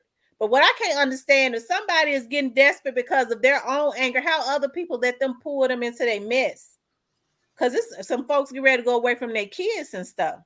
Because you ain't no gangster. I mean, you want to be a hitman. I mean, you know, these folks letting you know you gonna choose. You gonna be a law-abiding citizen. You gonna go make your money some other kind of way, or you gonna get the death penalty. You're gonna be away from your kids. Okay. Go ahead, rest in peace, young doll. You there? Oh, okay.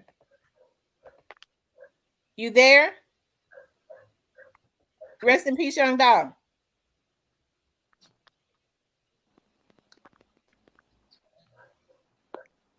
Young dog. I think something going on with his something going on with his internet. He's staying in a bad spot. Yeah. Yeah, he do. Little Miss Muffin says he's a fool if he do. I'm telling you a lot, but it's a lot of fools out here though. They act like it. I told you when a person ain't got money, man, that's a deadly person. You hear me? I'm telling you, if Cornelius was paid for a hit, she says if Cornelius was paid for a hit on Dolph, then why he couldn't bail out on a theft of property charge, which the bond would be the 1K to 10K. Well, he got a high price lawyer. People are assuming that Cornelius' family put some money up. We don't know how he got that lawyer. See, those are assumptions, you know. He got a high price lawyer. He's very high priced, and we don't know how he got it. We only assume that his family cares something about him. We don't know. Censorship, bullying, absolutely. Old school says, just like Maurice Hill and Raven said, it happened fast. It had to get done before the leader got back from Florida.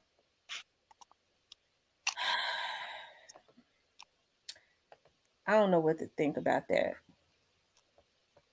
What do y'all think about that? What do y'all think about that situation? Or y'all don't have to comment. You talk about the situation with the cookie shop. About them having is it just a business thing, or do y'all think it's suspicious? You know, because I've been seeing people say, you know, that they got some kind of business going with Big Juke. Let me put it to you like this. Sis. I mean, I said this to you. I put this out there to you a week or so ago about me and you being on the opposite sides of the equation. You being on the legal side of the equation, and me, I being on the other side of the equation. You know what I'm saying? So it's like I understand the law because I had to understand it so I can know my rights. So I said all that to say this. When Raven, and from the very, very get-go, for her not being there, and she came out and the first time when you gave the interview to the newscast page, the first day it happened, you gave an interview, tell her what happened, boom.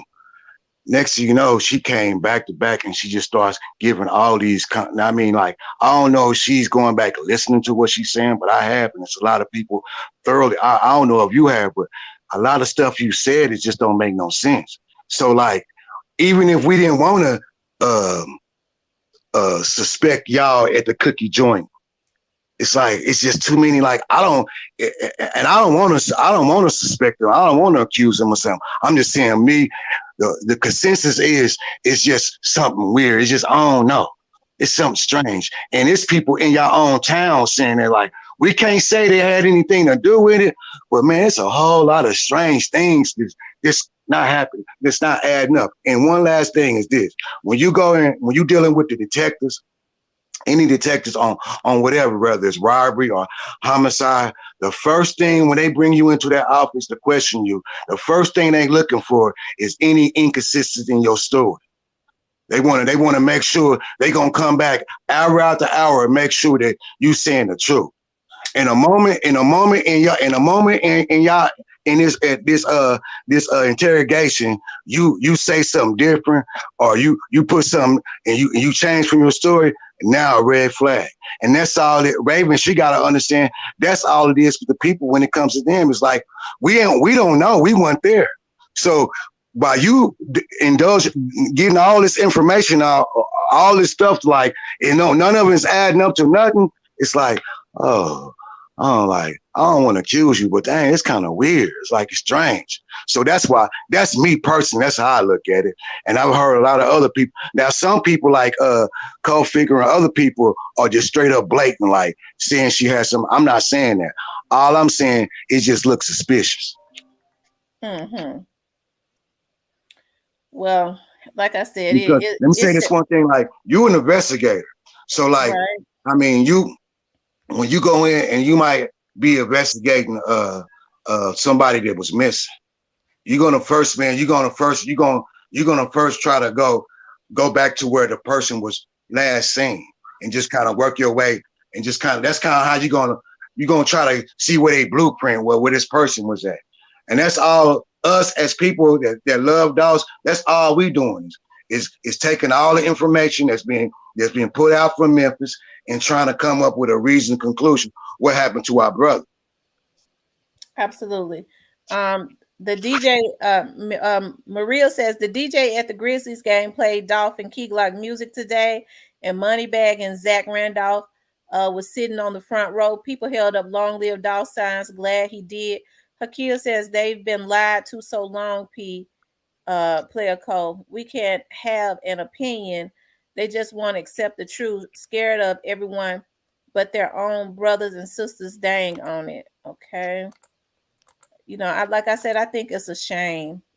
Like I said, somebody came and visited me today, and someone called me. When was it? Was it yesterday? I guess they called themselves trying to call me from a dummy number, but they instantly got their location because they tried to shut the number down. Um, I guess they tried to delete the number and gave them another lead. You know, Can I ask you a question, sis? 39. How you gonna Can I be ask you, 39 years old and letting people send you out? can I ask you a question? Sure. Sis? Why? I mean, I don't know if you have the answer to it, but I'm curious to hear what you have to say because I've heard you allude to this a couple of times on a couple of lives before. But why do you think? Why is it that people, and I'm only assuming this about the situation, that people I'm assuming are coming at you with like hate thoughts and hate energy, hate email or hate whatever, just kind of coming at you. My question is, why do you think? Why is it that people are coming at? Why do you think people are coming at you that way? Have you thought about that? Well, what is your opinion about why people are having? Because I haven't seen anything in you that mirrored that. So I'm just curious, like, have you thought about like why people are coming at you with this venom, this negative energy? Like, what's that all about? I think they're coming at me because I think they're, you know, people are wanting to put fear in whoever they could put fear in.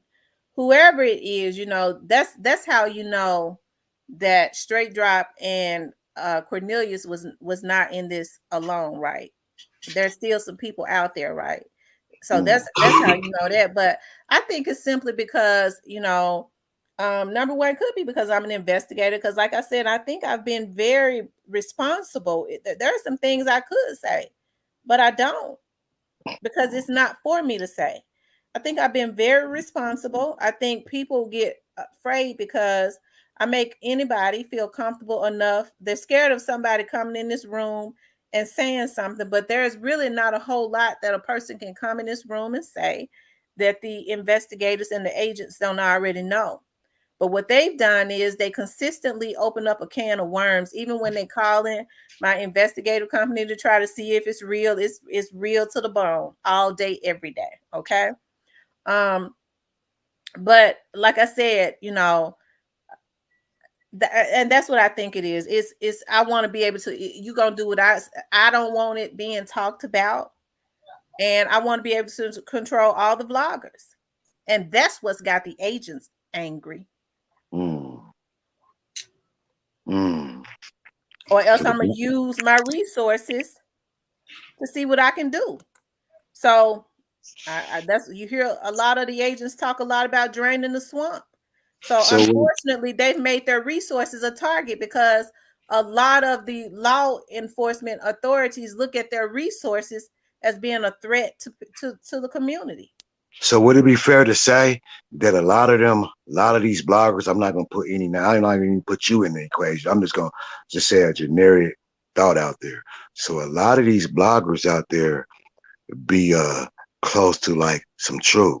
A lot of these bloggers out there be kind of like it's close to so I'm not saying they know the truth, but they putting out some and I'm not gonna put no particular bloggers out there, but a lot of these it's a handful of bloggers out there be kind of like close to some truth.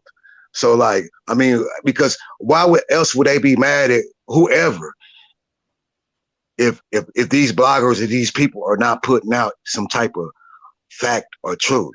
Why would you be mad? Absolutely. You know what I'm saying? That's Absolutely. I'm just kind of like it, just conversating with you, just trying to understand with you because this is like the fourth time bringing this up. So I'm just kind of like processing this with you. Like I don't understand. Like if these people out here who are throwing all these threats out here that are saying all these things on various bloggers and trying to bully them or intimidate them, like why just me I like I said, and again I come from that criminal environment. I've done a lot of things. I got a felon. I'm just trying to say if I know I ain't did nothing and I ain't did nothing illegal, I don't care what you saying and what you talking about. You know what I mean? Like whatever blocker. But if one of these bloggers out here are saying some type of truth or getting close to making the public know some truth about the Dolph case, then that's when I can see why it would be an issue with threatening whoever, you or where. I'm not saying you, I'm saying whoever. Because somebody is saying, this is what somebody is, and I've heard a lot of these bloggers, somebody is getting close to the truth, sister. That's all I'm saying. You know what I mean? Like making it make sense to all of us, because at the end of the day, when the trial comes, we want to make sense of this stuff. And my question to you, like, if these mysterious bloggers out here, like, if they don't have any involvement, there's no guilt, why are anybody getting threatened?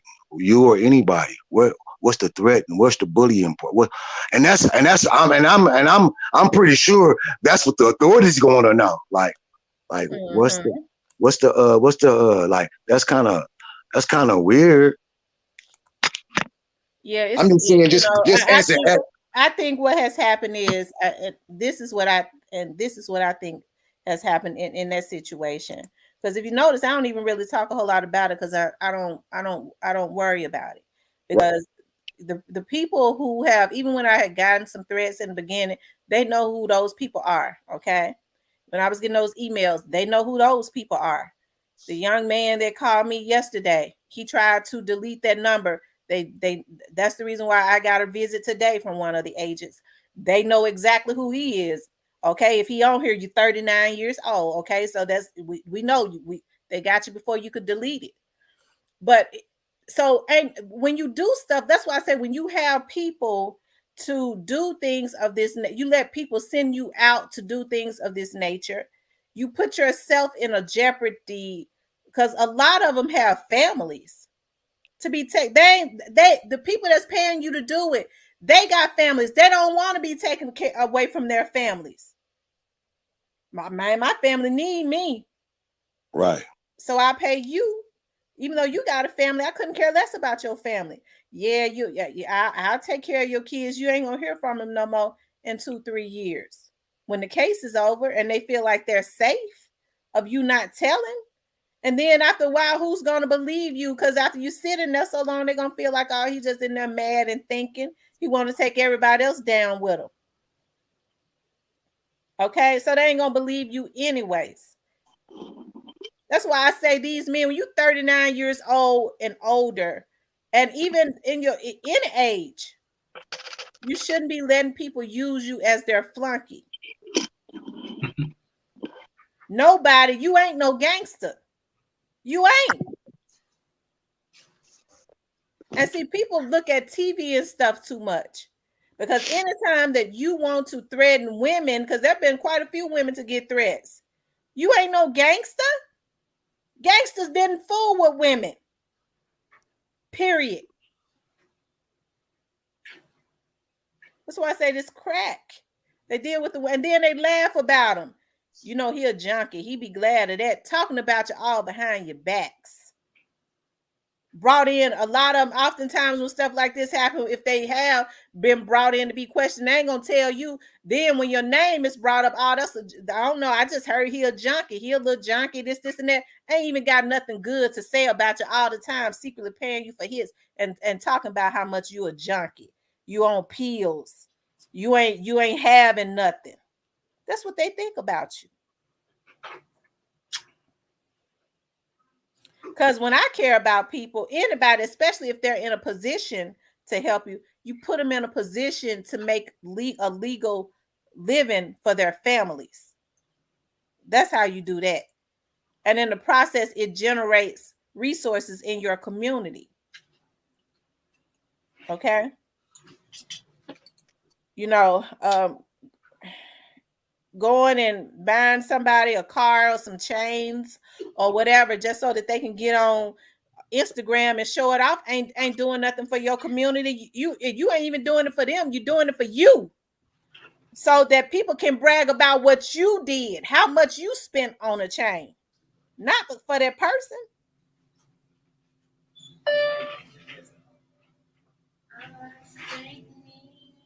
Okay, and that's what's going on. Let's see. Ron Park said demons don't want to hear the truth. They react to it in a negative way. Absolutely. Because okay. Make it make sense says, okay. For those of you all that are just coming into the room, please hit the like button. Also, if you have not subscribed to the channel, please subscribe to the channel. And like I said, I've had my YouTube channel forever. Okay. But I just really started back vlogging because I had took some time away. I used to just upload stuff. And and like you said, I have a passion for my community. But I cannot stand on when people go, well, I'm not choosing sides. I would hope that Yo Gotti or Big Juke or any of them didn't have anything to do with Young Dolph's demise. Okay, Moneybag Yo, all these folks that's being mentioned. I hope they didn't. Number one, they have put themselves in a position to make a lot of money. So it would be a shame for them to have to be taken away from their money. They all have children, taken away from their children. Okay. I would hate for that to have to happen. But more than anything, I hate that another young man, and young men lose their lives every day. That's true. But I hate that another young man had to be taken out for jealousy. It's got to come to a head. And whoever these people are that was behind this situation with Dolph, I don't know who they are. I just know that the federal agents know who they are. I don't. Okay. And it's funny when they start tracing people back, they go, each and every person that was ever threatened, they all trace back and have affiliations to organizations and the same people that are people of secretly of interest. Okay. So if I don't have a problem with a person, these vloggers don't have a problem with a person, why would it be an issue for them to talk about, to vlog about anything? All right, what's up now? People been vlogging about so-called celebrities since the beginning of time. They wasn't putting hits out on them. Look at how Whitney they vlogged about Whitney Houston and different people like that. Michael Jackson. That's what they call, what did they used to call them, the tabloids and stuff. It ain't no different than that. Now folks think that they can put hits on somebody. I think about sister. I was just watching the other day. I was watching the other day when Dolph put out his video dissing Yo Gotti. I ain't gonna say the name because you know what I mean, you got a positive airway, but and in that and I remember one time you was trying to figure out what CMG mean, you know what I mean, but Dolph had some made some CMF t-shirts where CMG, original CMG means cocaine music, whatever the G is. But Dolph did a whole campaign. He got shirts printed up with he called them cocaine music faggots. That's what Dolph. I'm not saying that's what Dolph said. And so Dolph was like, he did a whole video. Like, if you ain't ever seen the video, go see the video where when you look at how Dolph portrayed himself in that video, like he was like, he was portraying, he was towering over Yo Gotti and his big brother. Like, and me looking at it, if I was Yo Gotti and I was them, I would have felt humiliated. Like, and then at the same time, he winning. Like, come on, like, I mean, I ain't gonna never, I can't never. I go to church. I love the Lord. I'm cleaning up a little bit. You see, I don't use profanity, but I can't never forget about where I come from. I come from the streets, the projects. I know how this stuff goes. You know what I'm saying? And like whoever, like Black Youngster, all of them, like, y'all can't, nobody, like the feds, I already know what the feds looking at because I already seen the evidence is already out there. You know what I'm saying? Nobody, I don't care. You might want to, I get it because you got your YouTube channel, sis, and you don't want to like implicate nobody. You want to be straight down the middle, whatever. But like with me, I call it ace of ace. I've been following, man. I've been following my bro. Now, some people want to say Empire. Some people want to say this, man. But like, I know who hated on that brother. He was saying it all the time. Who was hating on his brother? Who was always hating on his brother? You know what I'm saying? And he just kept on to the day, man, where he got killed. Now, okay, now we don't want to sit up here and say, well, we're going to let the people do their investigation. But Dolph said it with his own word, and Key Glock and all of them know that. You know what I'm saying? Like, because Dolph, when Dolph finally decided to open up on Yo Gotti and them, he opened up and humiliated that guy. That's a fact. You know what I'm saying? I remember, man, when Tupac, man, made hit him up against Biggie and Bad Boy. You know what I'm saying? Like, I remember when that first came out, how old I was. Man, Dolph, man, this song against that trumped all of this songs I ever heard. Man, Dolph, man, he was stating facts. You know what I'm saying? Like, man, it's like that had to be humiliating. Now, okay, we were like, well, we don't know, man. I'm only telling y'all what Dolph said with his own words. It's out there.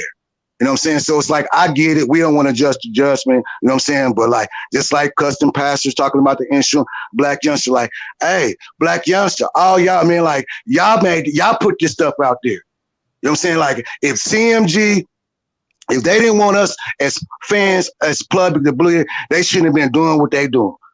And Dolph is Dolph. That's why Dolph is like smiling down. He blessed because Dolph. You say, man, people like Dolph ain't got no peace. Dolph got peace because Dolph left us all the evidence. He left us a trail of evidence. Every time something happened, what he do? He dropped a album, 100 shots. You know what I'm saying? Every time something happened, when he got shot in LA, go look at it. Please believe me, he dropped a video. Every time, Dolph always let us know where everything was coming from. So we can't get I'm going to say this in closing. We can't get to this point in April 2022 and just kind of forget about all the breadcrumbs that this brother left for us. Now, I get it. I'm not going to jump to conclusion because the authorities got to do what they do. But the people out there who hear me, the bloggers out there, whoever is working for whoever, like, y'all don't want to put that out there. You know what I'm saying? And I know for a fact, sister, you are a very thorough, intelligent, bright, smart woman. It's just a fact. You can't, you in your own right. You see what you see, and just like everybody else see what you haven't not once since I've been here laid any charge on nobody. I haven't heard you heard. I haven't heard you now. Now I'm pretty sure you got your own opinion about what's going on. I'm pretty sure of that, but you haven't put no charge or put no type of whatever on anybody. Right. Only thing you're doing is bringing light to what's going on when it comes to a murder of another young black man, and why and why a young black man with such prosper and genius and such wonderful future, why did he have to get gunned down? That's all we want to know. I don't got nothing against nobody out there, whoever out there allegedly. All I want to know, and I can't speak for you, all we want to know is like why our brother had to get gunned down. Right.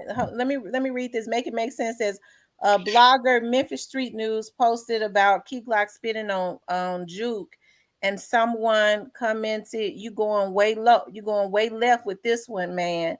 You probably want to lay low and stay still. Sounds like a threat." Oh, absolutely. It was absolutely a threat. Intimidation, absolutely. Terroristic threats, y'all. That's a felony. I told y'all, and they got. And let me say this: the Memphis police, because of what's going on with this case, that's why I can't understand, y'all. We got to make sure our children, we got to monitor what our kids we support. With this case, the internet. Okay, nothing. Joy Loves God says they find people on drugs and with low self-esteem and low self-worth. That brief moment of attention makes them feel important. That's true. Mm-hmm. Catherine says, "Hey, Auntie Fee in here. She sure is. How you doing, Auntie Fee? For those of you all that's just coming into the room, please hit the like button. Also, if you haven't subscribed to the channel, please subscribe to the channel. And if you would like to support the channel, you can support it via, I think I got the super sticker, the super chat, and I think I got the membership up, you guys. I got the membership going, and I'm getting some badges and stuff for you all. Different badges for my members, and like the packages, what I'm going to offer with that, because at first I started customizing it when I had time. Like I told you, I was doing like 3 or 4 different things. Then one of my friends came and sat down over there with me. Like I said, I'm not concerned. I can't understand why somebody would, want to let somebody send them out. And here's the thing. I saw the number when I saw it because it was an Atlanta number. And the person, they didn't understand. I knew it was a dummy number, and they got the location before the person was able to even delete the number and went to the area. Let's see. Hakia says, if you notice, they call most bloggers feds anyway, so I don't get their point. Why even watch if they feel this way or dislike the police? Right, and that's another thing that I can't understand. People talk out of both sides of their necks. So here's the thing about that. You'll hear people say that, a person is a snitch and this, and that. You can't have it both ways. I mean, because in order for this case to be solved, okay, somebody is going to have to work with the police. So are we going to vlog about and shame people and put their lives in danger, especially those people that claim that they want to see Dolph's case solved? See, that's why you have to watch people. You have to watch everything people say and do. You have to watch it. Let me chime in on that thought you just said about snitch, because I wanna like put this out there for a discussion, topic of discussion, because I'm also from that clout that Dolph come from. Like I come from there. Like we was raised, you know what I mean? You don't tell, you don't snitch. Like I ain't never told nobody, period. I haven't, like being out in the streets. But that being said, right now today, I go to work, I pay my taxes, and I do, you know what I mean? I make sure all my everything is lined up. I don't have no tickets, no nothing. So like, if I see somebody that's breaking in one of my neighbor's stuff, I'm calling the police. You know what I'm saying? I'm not in the streets. I'm not in the, like, if I see somebody offending one of my citizens, I'm gonna call the police on that person. I don't consider that snitching because I'm not part of that game no more. So like if a person like who getting back, so I just wanted to kind of lean in on that. Like if you out here, like for instance, like whoever did this, you know what I mean? You participated in that and you want to clear your conscience and tell everything. Okay. I mean, some people would consider that snitching. And if you a person it was out there that day and you a civilian, you a citizen, and you seen something happen, it's your responsibility as a citizen to come forth and let it be known, because that's what I'm gonna do. If I see somebody breaking in my neighbor's stuff or my neighbor car or my neighbor's stuff, I've been in the streets, I've been in prison, I've been in jail. Like, but now today, as a 47-year-old man, if I see looking out the window and I see somebody breaking in my neighbor, I'm gonna hang up my phone or I'm gonna go get my other phone. I'm gonna call 911. Now, some people might consider that snitch. I don't consider that snitching because I'm a law-abiding taxpayer. That's why I pay taxes for, so the authorities can protect me. I can get roads and all this stuff. That's why you pay taxes. Am I right or wrong? That's right. Hold on one second. Catherine says, believe it or not, there are videos and still pictures of the 3 people that paid for the hit on the scene. Soldier Boy, the only one, was not out there, but paid for the hit also. Wow. Soldier Boy has gotten emotional and said a whole lot of stuff. You know, he has gotten emotional. Pernell says Dolph was about to handle their business on them. They was just effing with him, pulling him over, and he get killed.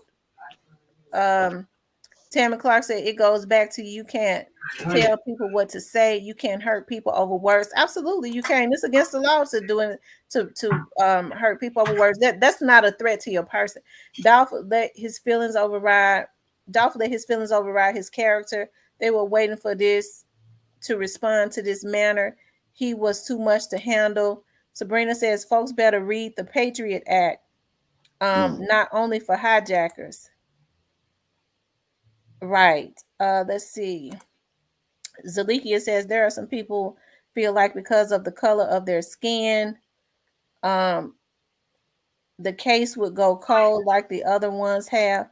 Yeah, I think they thought that too. Pernell says, "Long live the young brother got killed by police and the male shooting today. God, Jesus Christ, yeah, pray for that person's family."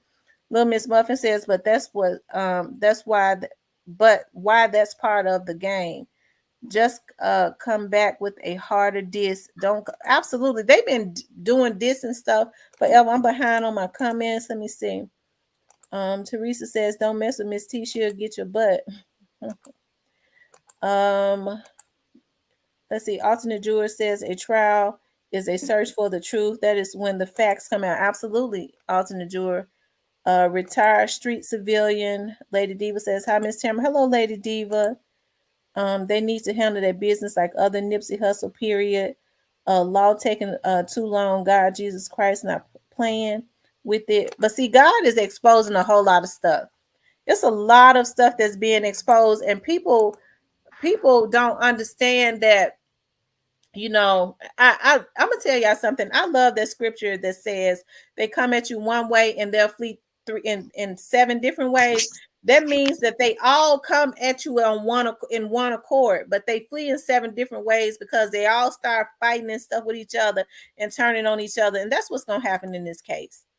Because the Deuteronomy more people 28. you get involved, the more chances that you're gonna have of somebody turning on you. Hey, that's Deuteronomy 28, like verses like 7 or 8. That's one of my Deuteronomy 28, verse 13. That's one of my favorite scriptures. What you just said, Deuteronomy 28. Parnell says Yo Gotti came out like he was Curtis Jackson, and he is not. All people Curtis Jackson was going on his bloodline family. Why they did not take it to the next level? How you doing, D-Ma?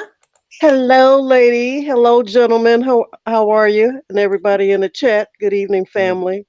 How you I'm glad doing? you're here. How you doing, Warrior One? Good evening, Harold. How are you? I'm blessed. Good. You know, I got 3 cents for you tonight. Okay.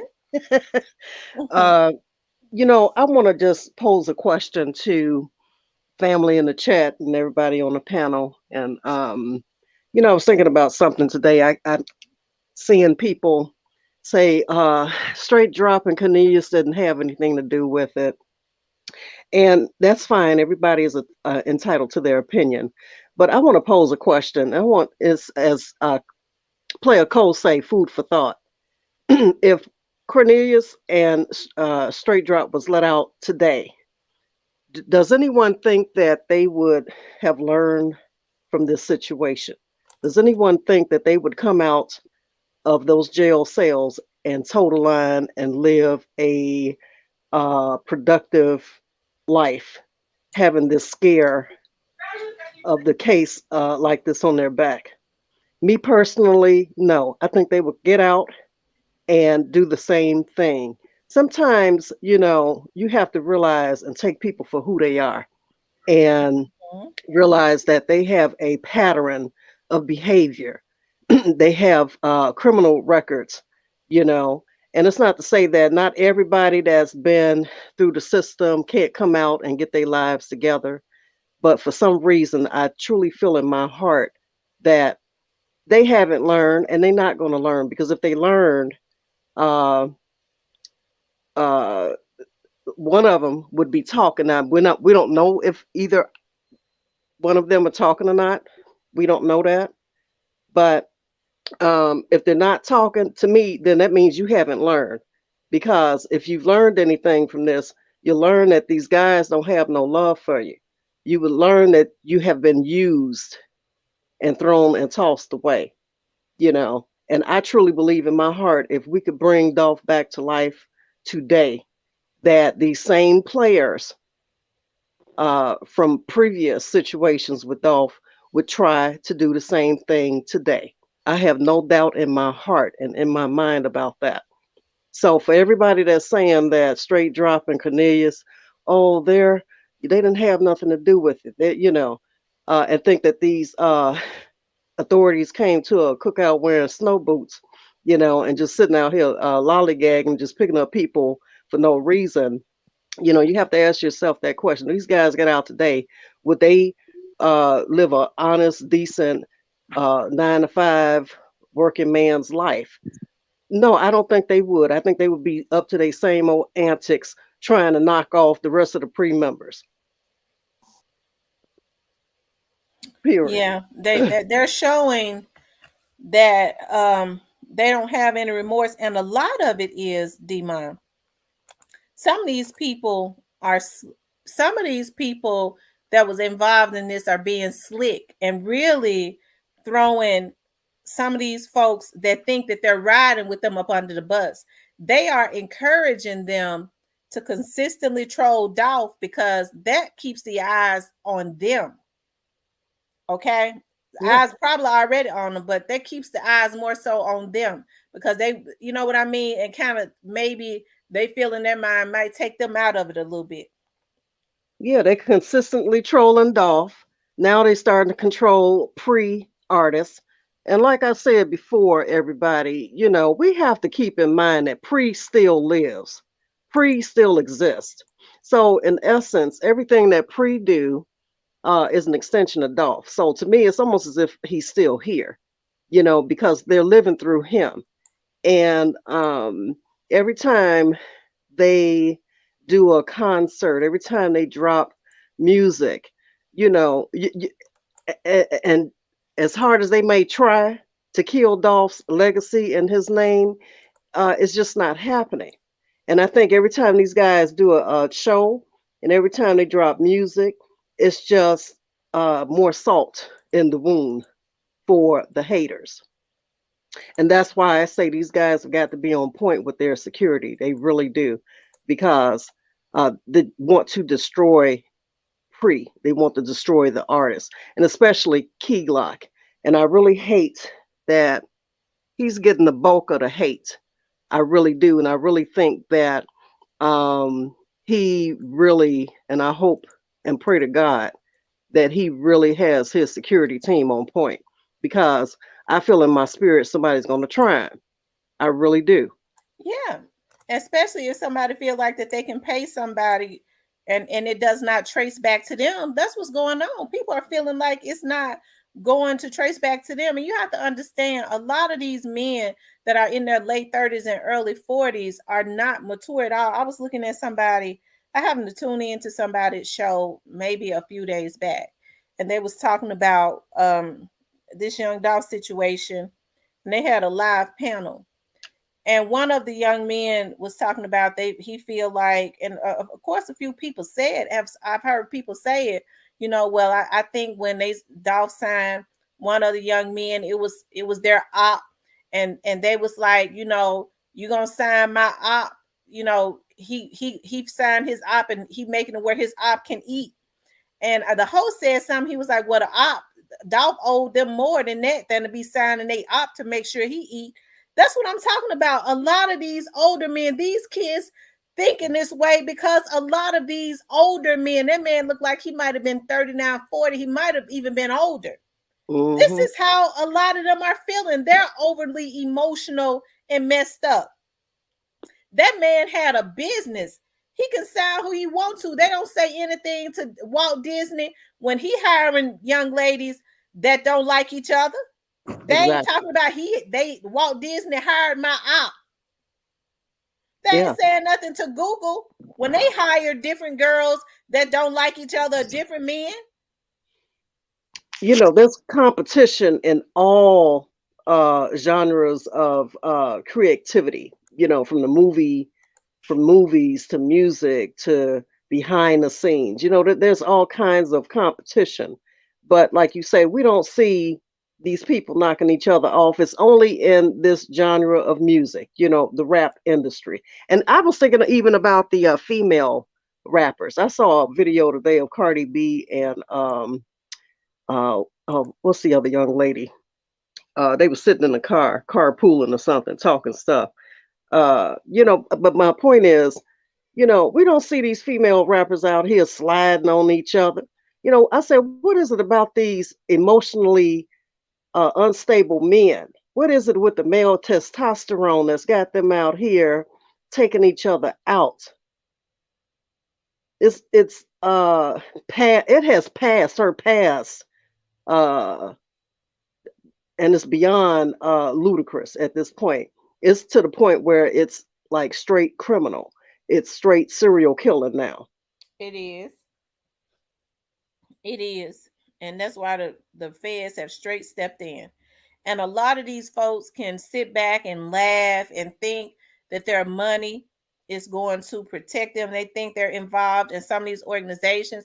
That's why I say people have to be very cognizant of, and I never, like I said, I will never, sometimes, and when, like I said, as I was saying on here, how sometimes people can be very dogmatic.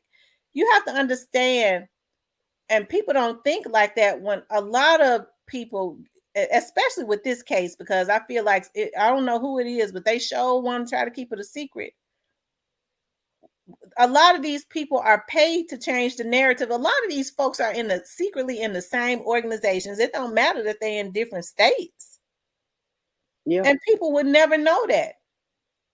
And people don't realize that if you look back at some of these channels that popped out on YouTube, they never popped out until after Dolph's death.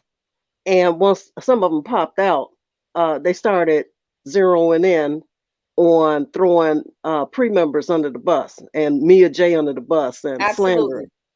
Absolutely. I'm like, where the heck did you come from? Because up until before Dolph's death, nobody even heard of you. Who are you? Who sent you? And that's why I said the other night, people have to realize when they're being taken for a ride. You have to realize when you're being fed a trash can lid full of garbage And and see what people eat it up. that's true. And see what a lot of people, like I said, I never thought that I would live to see the day where so many women got gratification out of seeing other women hurt or Mhm. missed over, right? Mhm. And so I saw some months back where I don't know who is behind this vlog because you don't see their face or anything. When they started, it's almost like that vlog might have popped up out of nowhere. Back in December, I believe, started trying to change the narrative and throw Mia J up under the bus, right? And I just happened to run up on it. I don't know who, I can't remember the name of it, but whoever it is, the person, it has a voice, right? A computerized voice, I believe. Mm-hmm. And people started jumping on that because there are so many damaged women. They get a gratification out of seeing other women talked about. I can't understand for the life of me. People can do whatever they want. When you see a lot of women, that's why I know that there's got to be some type of healing within, especially in our community, because you don't see white bloggers or anything doing stuff like that, or mostly others either. Mm-mm. Where you have a lot of these male vloggers, especially in the Black community, that get on their vlogs and start talking real bad, calling the women all out of their name, referring to them as B's and H's, and the women be on their panel. And you Yeah. see the women in the chats just loving every bit of it. Yeah. Yeah. And I said, you have to, the way I look at it is that you hate yourself and you have hatred for everybody else. Because if you have any love in your heart for yourself, and if you're a mother yourself or a woman that's lost your mate or any of your kids to a situation similar to this, if you had any love or compassion in your heart, you wouldn't dare entertain the nonsense, And I rarely see people coming back in the comments saying, oh, hey, that's not cool. We're not getting ready to do that because she's a mother. She's got kids. This was this man's better half. Regardless of how many side pieces he had, it doesn't negate the fact that he was still with Mia J. That's right. You know, and when I see people that are so gullible and so quick to want to hate someone that they've never met, don't know anything about, and Mia J to me was only really introduced to the majority after Dolph's death. Prior to that, nobody knew who Mia J was because she stayed in the shadows, she stayed in the background. She played her position, and she's Right. still playing her position, and I respect her for that. She's not all out here plastered on the internet. Every blue moon she'll say something, but it's nothing regarding the case. Her whole thing is, black men deserve to grow old, and that's the truth. And if you can't get on board with that and feel that movement, then something's wrong with you. That means that you don't care nothing about the black man in your life and the black man in your community. Parnell Clayton says feds need to run in the White House ASAP. Get these old weak dudes out. For those of you all that are just coming into the room, please hit the like button. Also, if you have not subscribed to the channel, please subscribe to the channel. Let me see how many. Let's see. My goal is, you guys, let's see, I am at 3,500 subscribers. My goal is to get like 5,000 subscribers by May. And I think the way that happens is if y'all share the videos, make sure you all tell people about my channel and recommend my video, of course. Also, if you have not liked this video, please, like the video. And that's what I was saying, Demon. Like, I can't understand, like, I got 3,500 subscribers. I can't understand why would anybody be even wanting to try to come at me? Because they coming at you because I think your background, and sometimes people feel more comfortable confiding into a bona fide authoritative figure. You know what I mean? They may not go to their local police department because they have to still live in the hood. But for some reason, you still have people out here that will, and I've said it before, will drop anonymous hints, even in the comment section. because they feel like, well, I'm safe here.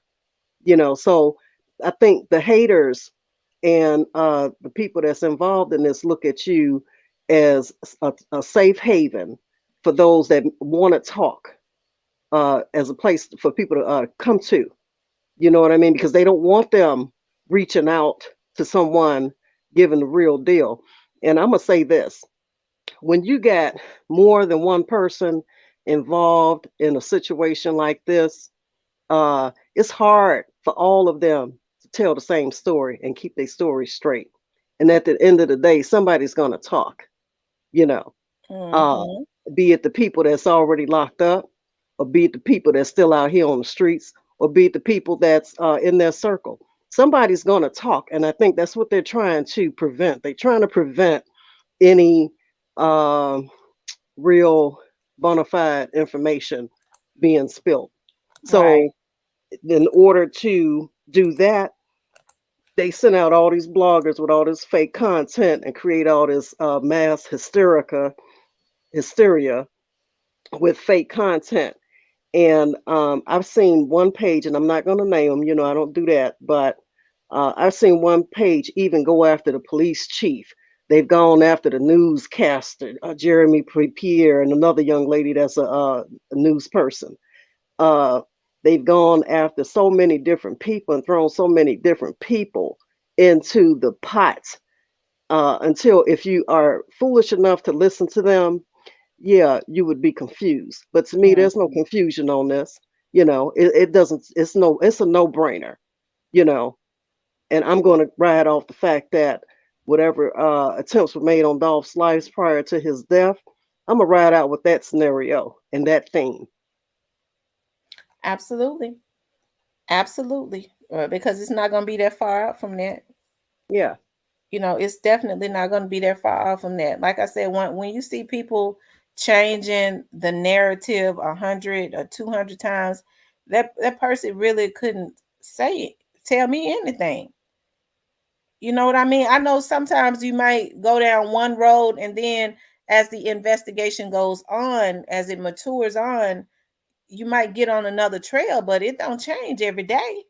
No, it don't change every day, and you don't have nothing to talk about every day, all day, back to back to back. Because they haven't even put any more new information out. That's number one. Number two, these guys haven't gone back to court and won't be going back to court until next week. So, what new information could you possibly have every day, all day? None. Nan. None at all. None at all. Catherine says these black women out here in their early 40s and down are unreal. They have so much hate in their heart for women they never met. I would never understand what happened. There's a lot of hurt women, and they like seeing other women hurt. It's a sad thing. I've never gotten any gratification out of seeing another woman hurt. That's number one. And it makes my stomach turn. No man, and I'm not trying to get personal, get into my personal life, but I have never had any interest because I was always taught by my mama, if he'll talk about another woman, he'll talk about you. So it didn't Hmm. give me no sense of security when if I started talking to a guy and he talked bad about, especially a woman that laid down had his babies. Hmm. It was one thing if he had said, well, it didn't work out, blah blah blah, but to start talking bad about it, that was instantly a turn off. It didn't give Oh me no yeah. sense of security, but it gives a lot of women a sense of security when a man talks bad about another woman. And it's just, to me, it's just it, and I've always been like this. It always made me frown at him. Hmm.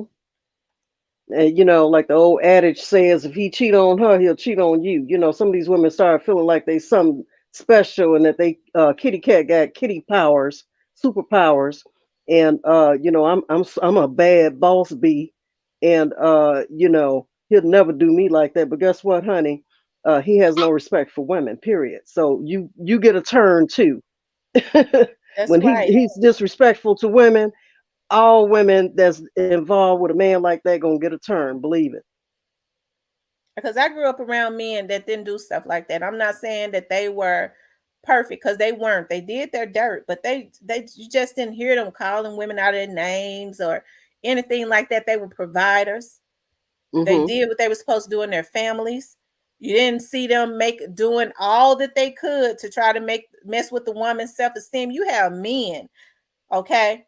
You have men that will try to make their woman feel bad about gaining weight after she just had his child. Yeah. Now Yeah. you sitting up a lot of them. I know because I get all kinds of cases every day. Your hair done your hair done move all the way to the back of your head.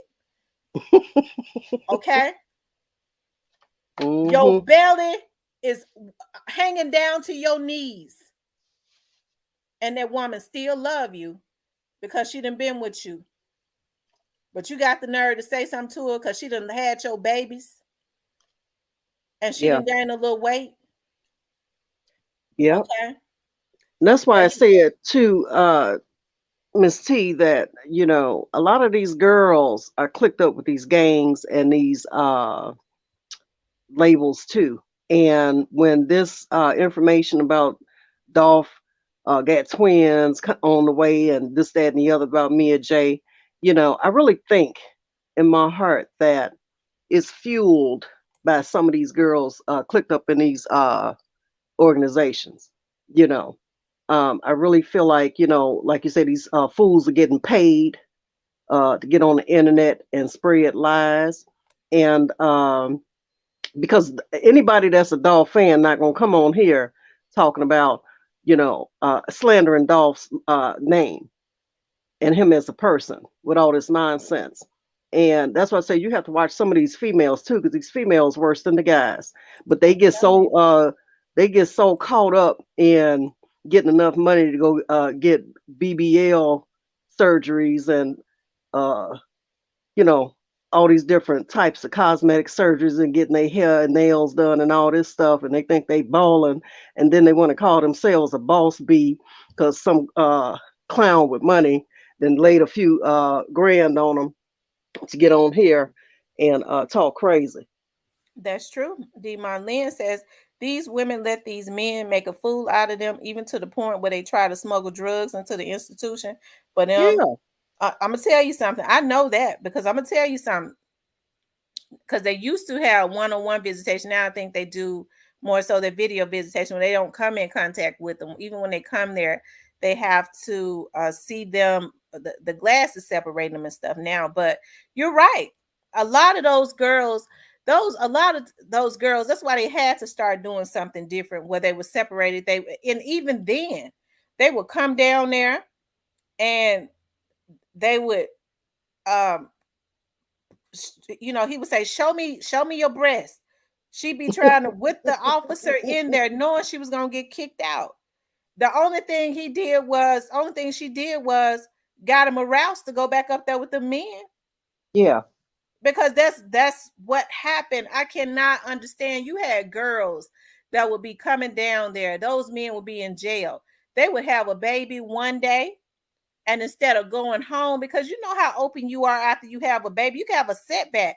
They yeah, coming straight to the jail where all those germs are with a newborn baby. Their armband, hospital armband, still on their wrist to bring a baby down there. Whereas he didn't have. If first of all, if he knew he had a baby coming, so he should have been trying to prepare to take care of a child instead of doing criminal things that was going to take him away from his child.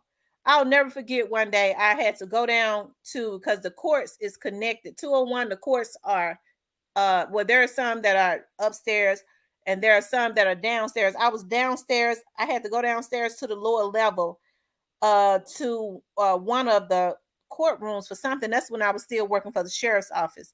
I don't know if I was going to the teller machine or something. It had to have been the teller, because I remember there was this man. I guess he had to pay his lawyer or some court fines, but they were standing in front of me. And the lady said, he was saying, you ain't got no more. He was trying to get her to get all of her money out the teller machine. You ain't got no more than that. You can't get no more than that. Well, I got to get the kids something to eat. He told B, I'm fighting for my life, and you sitting up talking about you got to feed your kids. Using her. And they Using too them. stupid to see when they being used. They think that's gonna make him find favor with her. He ain't thinking about you, because I know that when these guys are locked up, they all for themselves. Why do you think they start with these sites, pen pal sites, and start reaching out to these lonely women, trying to get them somebody so that they can make phone calls too. And then once they start getting them on their team, then they start sending them out in the street to do their dirty work. You know, I saw a case where a guy was locked up. He hooked up with a young lady, and actually, it was on an episode of For My Man on VH1, where she linked up with this boy, and she met him because she went down to the prison with her girlfriend. Her girlfriend went to visit her boyfriend, and this boy happened to be at a table with somebody that came to visit him, and they locked eyes, and it was love at first sight. So she started getting involved with this boy. Do you know this girl was dumb enough to help set up a young man on the street while this dude was locked up? He was giving her information on how to set this boy up, and let me know when you see him and where he gonna be. She called When he called her, he said, "Have you seen him?" She said, "Yeah, he's over at the son such and such. He lived whatever." They caught that young boy coming out his house with his little toddler child, son, and they knocked him down. You know what I mean? Took him out. Mm-hmm. But guess what? She got charged too, Mm. as for conspiracy and solicitation, because they felt like, had you not told him this young man's uh, location and where he was, he wouldn't have known where to send his goons. And that's what I'm talking about. A lot of these girls feel like they being down because they let these men tell them, "Yeah, you a bottom B, you this and you that." Yeah, and they take charges for them. You gonna take that charge for me? Yeah, they'll And be they do riding in. it, and they have kids at home. Yeah, they be riding in the car with them, and the dude will slide them the toy, and here, take this. And then when they get pulled over, the chick will claim the toy. I'm not claiming no weapon for nobody. I'd have threw it right back at him and hopped out that car and be like, "No, you on your own, partner." That's sad. Yeah, sad. So that's why I say, these clicks and everything, and even these guys in these rap industries, be careful of hooking up and going to the hotels with these females you just met, because you don't know where they from. You don't know who they with that's trying to That's set you true. up. Andrew Trotter says half of these men don't start claiming some of these women until they go to jail. That's true because he needs somebody to put money on his books. Yeah, yeah, absolutely, He absolutely. says it's not the baby fat that lasts 5 years; it's the late night snack. Well, whatever it is, people change, and if her weight, because as humans, our weight fluctuate. Whatever it is that what I mean, he married the woman. You know what I mean? Like, if anything, he ought to be encouraging her. We're gonna do this together. He shouldn't be talking about it in his gut hanging down to his knees Girl, ain't that the truth? Them be the ones that want to critique women's bodies. And the ones that's critiquing, girl, they be so and be out ugly. of Lord, shape. forgive me for that. Oh, Lord, thank you. Yeah. Pot belly, crusty feet, crusty lips, and you got the nerve to try to critique somebody. It's like, baby, please, I wouldn't want you on my worst day. You can't critique me, Buster. That's for those of you all that are just coming into the room. Please hit the like button. Also, if you have not subscribed to the channel, please subscribe to the channel. Please share the video if you haven't shared, and also if you would like to support the channel, you can support it by. I think my membership is up, you guys. I think my membership thing is up, whereas you can become a member. I was working on it today. I will have some, I think it's up. I will have like some stickers and stuff for you all, for all of my members, and then there'll be different things that I share with my members. Um, and also, but you could also support it through super sticker, super chat, or Cash App, I believe. Miss Lynn says you right, Miss T. They use them to put cash on their books. So yeah, I'm gonna tell you something. And I ain't and everybody is not the same, okay? But with me working down there at that jail, I know what happens. I think I was talking about this the other day. A lot of those girls will call down there hollering about my main is in jail. My main is in the hole, and I'm gonna get a lawyer. I mean, you already knew they weren't gonna get no lawyer because lawyers cost, right? I'm Mm-hmm. gonna get a lawyer, and because the officers hating on him because they got him in the hole, and then I would go in his notes and see that he was in the hole for consensual sex. Okay, I would go Mm-hmm. and see that, but I couldn't tell her that, and I would say, well, Mm-hmm. you know what? You go ahead and get you a lawyer, then you know, do whatever it is you need to do. But you, a lot of these girls don't understand that, and I think, you know, the reason sometimes people get so discouraged is because, like I was saying the other day, a lot of these people go to jail, number one, so that because they want to be with their boyfriends, okay, is they feel like they'll be accepted with doing that in there, which I ain't got no problem with nothing nobody do. But a lot of these girls don't understand that they use them, they dog them out, they beat them up, they beat them like dogs because they're mad because they too scared to live their truth. Yeah. And then they looking at her saying, I don't really want her anyways. I want a man. She can't turn into a man. And so Mm-hmm. he tried to beat her to death. But then when he go to jail, he love her because he need her to put money on his books, and he be buying his boyfriend Twinkies and cakes and stuff all in the jail. She don't even realize she taking care of the boyfriend that's in the jail with him. He buying Right. him Twinkies and cakes. He taking care of him more than he would ever take care of her. Yeah, he locked down getting chopped and screwed the right way, the long way.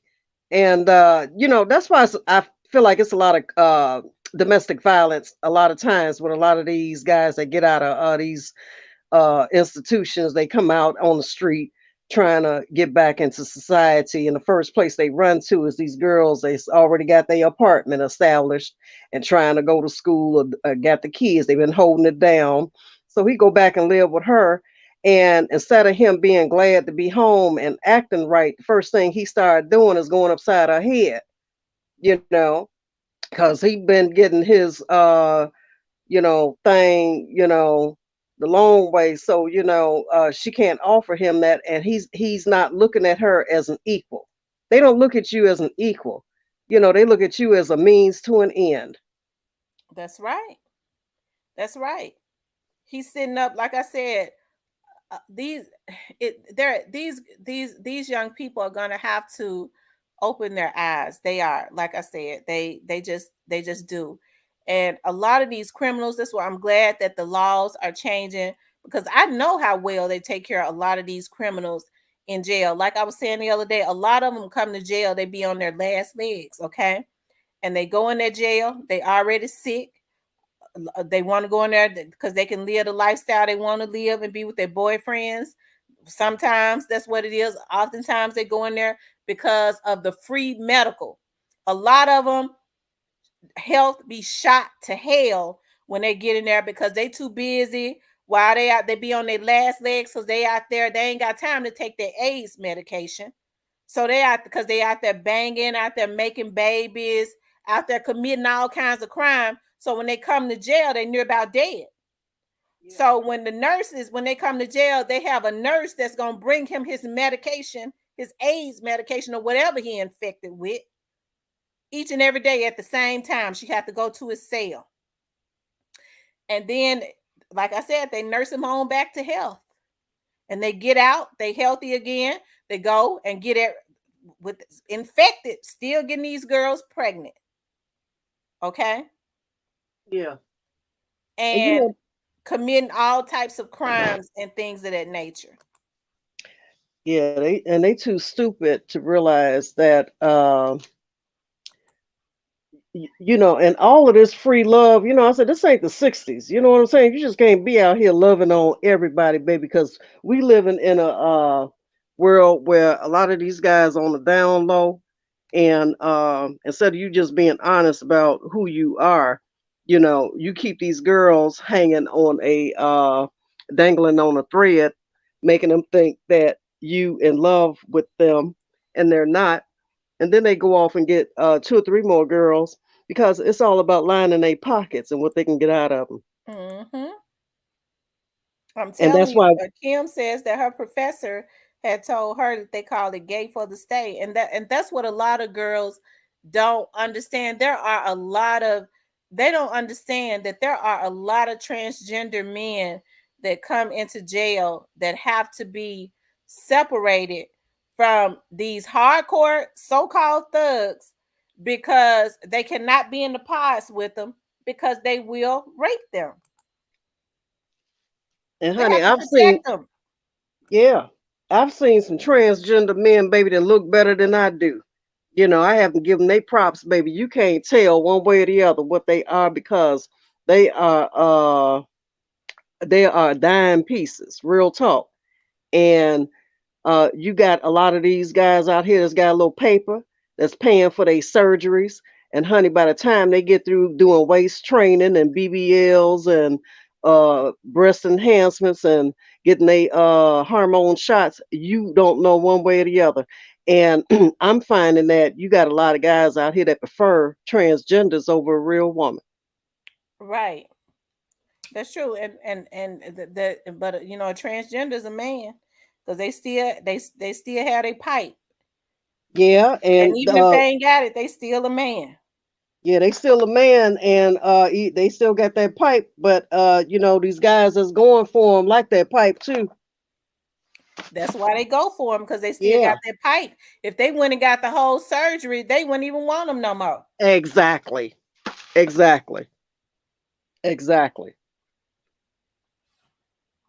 But like I said, by these girls out here getting finessed and thinking that they boss bees, you know, uh, and your man out here still committing crime. Cause see, one thing for sure with me, I live alone, and I'm not gonna have nobody under my roof worrying the hell out of me. Because see, you can't live with me and stash weapons and drugs in my house. We're not getting ready to play that game. You're not getting ready to get out of lockdown and get out here in the free world and get back on your foolishness and start stashing crap at my house.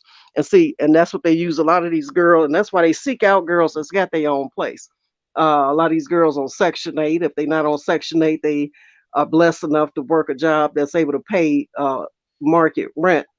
But Mm-hmm. they start using their uh, homes as stash spots, you know, doing criminal activity out of their house.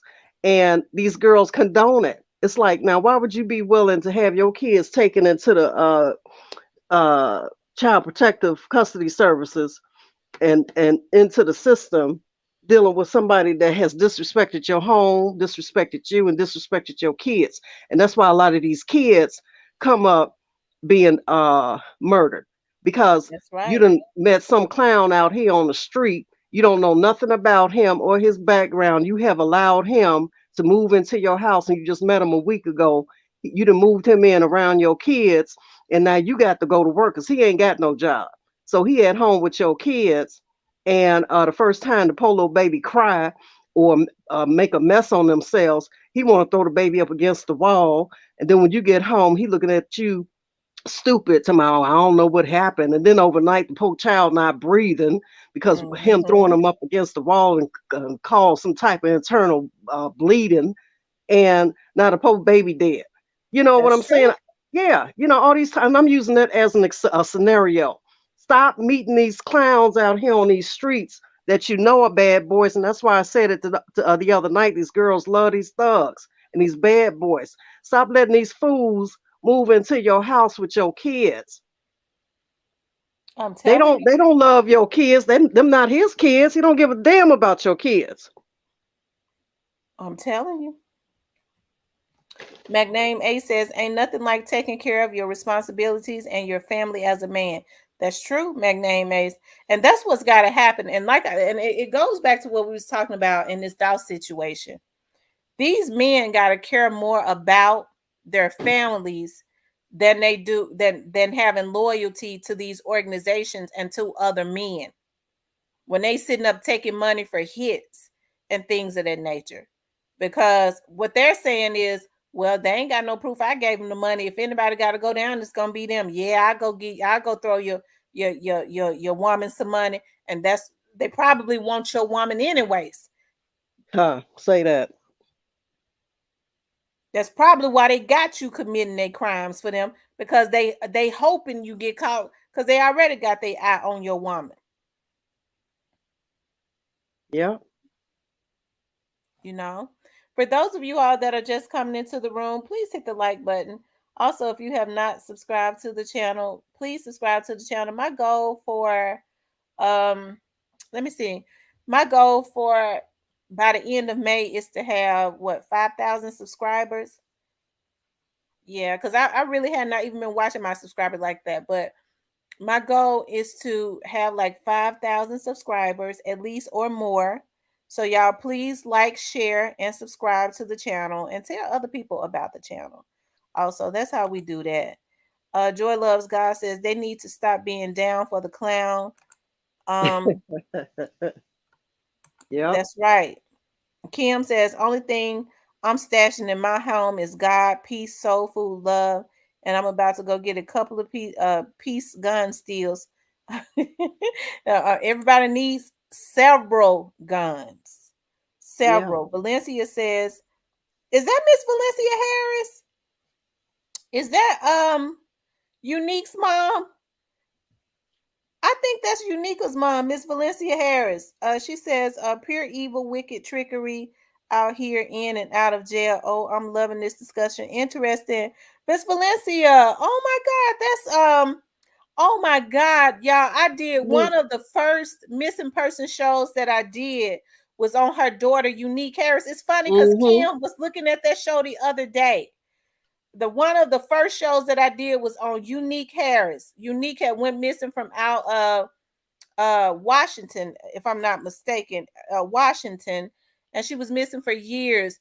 And she was all on what was that TV1, her Mm-hmm. case, and that's where I saw it. And I reached out to her mother, and her mother is so strong, and she was diligent in finding out what had happened to Unica. She did not give up, and I remember that she had told me she said she had named some people because she's very bold. She kind of put me in the mind of Lorenzen Rice's mother, and she was but anyways, about a year or two ago, Unique's killer was caught.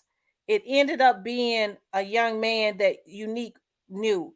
What he did was she opened the door for him, if I'm not mistaken. Miss Valencia, do you want to come up here? Like, are you in a position to come up here? But her mother didn't give up, I and remember he that was brought story. to justice years later. Mm-hmm. Praise God. I remember that story. Yeah, it was brought to justice years later. I mean, she did not give up because she just went missing without a trace, and her children was in the other room sleep. Mm-hmm. You know, one of the last shows that I did, her father, before he passed away, I believe. How you doing? How you doing? I just wanted to wave real quick so you guys saw at least my face for a second. Okay, go ahead. Oh, I can hear in the background. I don't know if someone's talking in the background or not. No, nobody's talking in the background. We listening to you. Oh, I'm sorry. Well, anyway, how are you doing today? Great. I was listening into what you guys were talking about, and these are really good topics. Thank you. How long have you been working with? What do you do for work, and How long have you been in the community working? Are you talking about what my profession is? Um, Or are you talking about as far as working with families that have missing missing loved ones. like that, because it seems like Yeah, you're I've been passionate doing about that that. now. Yeah, I've been doing that now for about 10 years.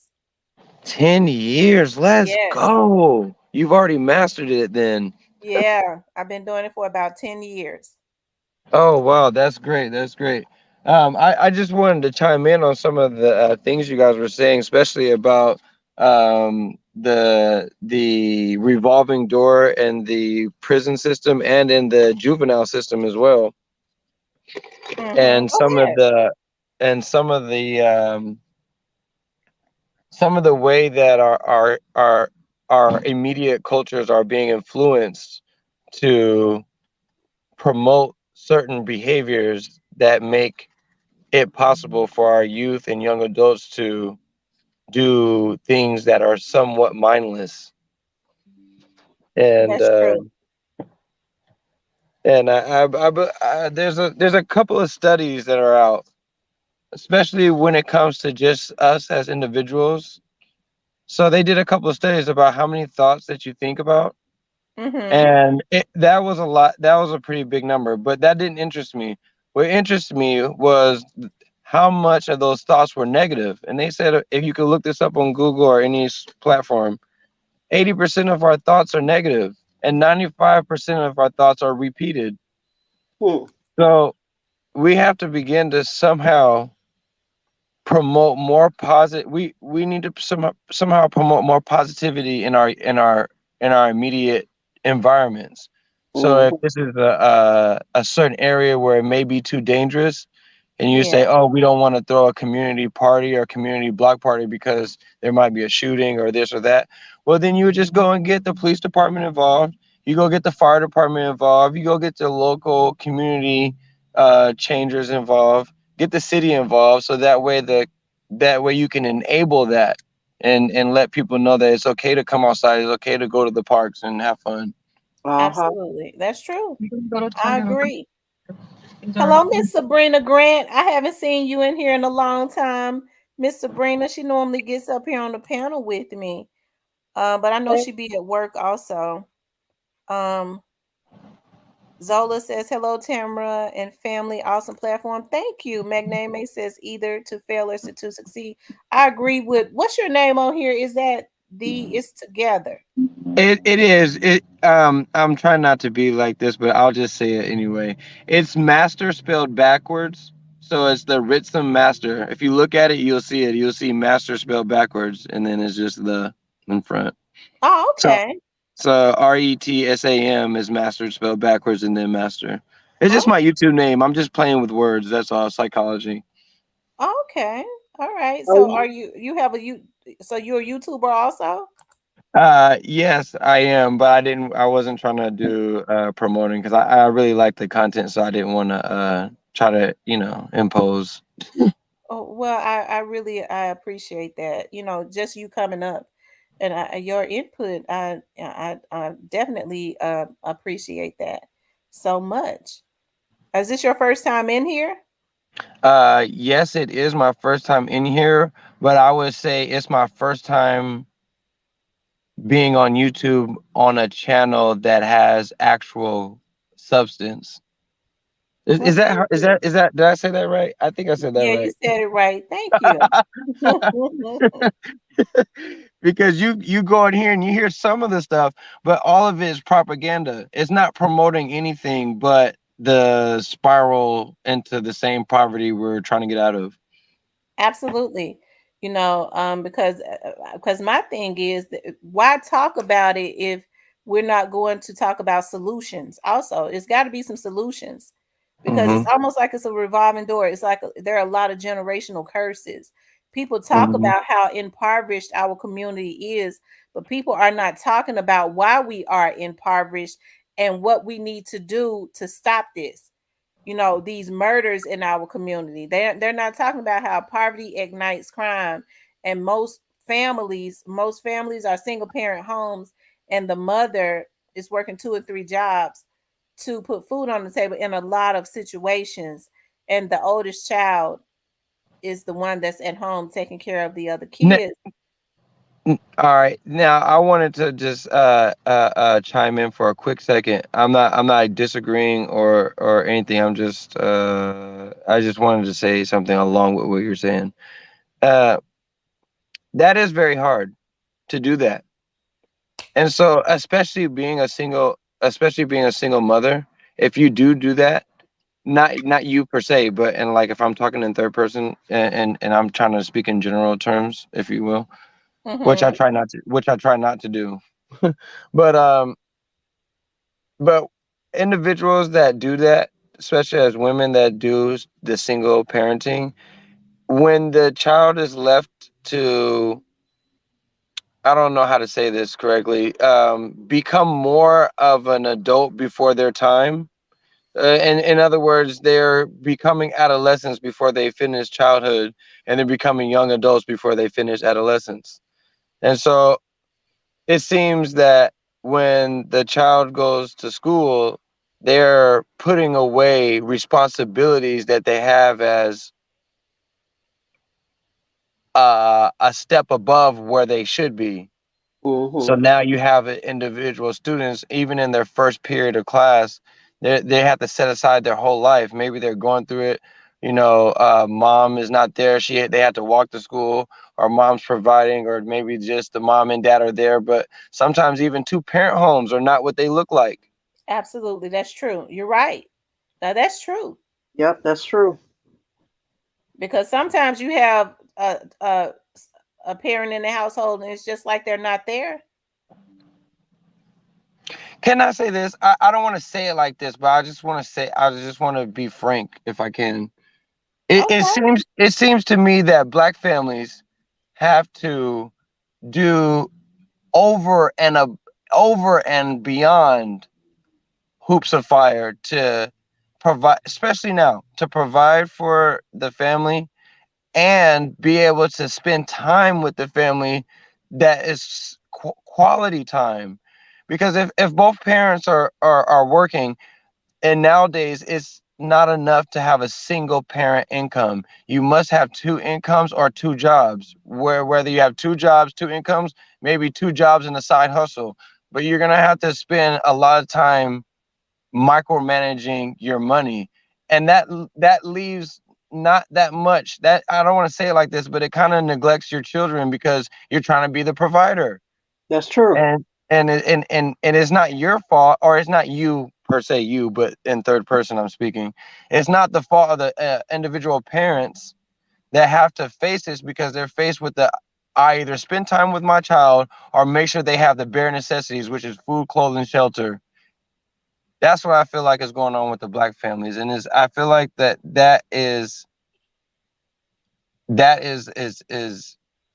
a psychological and a philosophy thing, I believe, as well as economic structural powers who are trying to control us. I agree with you 100%. I definitely agree with you. Um, Yeah, I Red Rose, thank you so much for the 1999 super sticker. She said, "Thank you for your service to the community." What's your name, Master? That's what Master. Tell me your name again. I'm sorry. I'm sorry, I muted my mic. I like to do that when other people talk. Sorry. I was going to say, tell me your name again. It's Ritzum. It's like Ritzum, like Ritz crackers. So Ritzum Master. Ritz Master. Well, Mhm. we sincerely thank you for coming up tonight. I'm glad that you've been enjoying the chat. I hope you stick around. I will. Thank you guys for having me up. You guys have a good night, and I'll go back. I'll see you guys in the chat. All right, thank you, hon. thank you. Bye bye. Kimberly says there are some school districts trying to teach and talk to our children about sex, and they are pushing for same-sex acceptance, which totally goes against my religion and beliefs.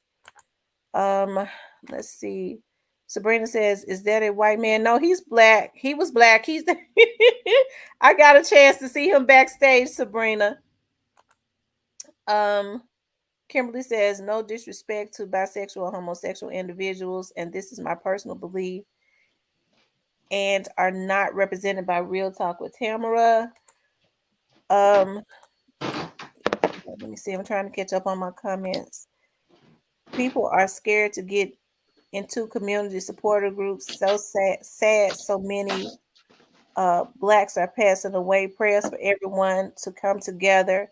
Lost a family member due to streets. Been what's that? Been rough too. Oh, I'm sorry about your loss. Yeah, we do need to come together.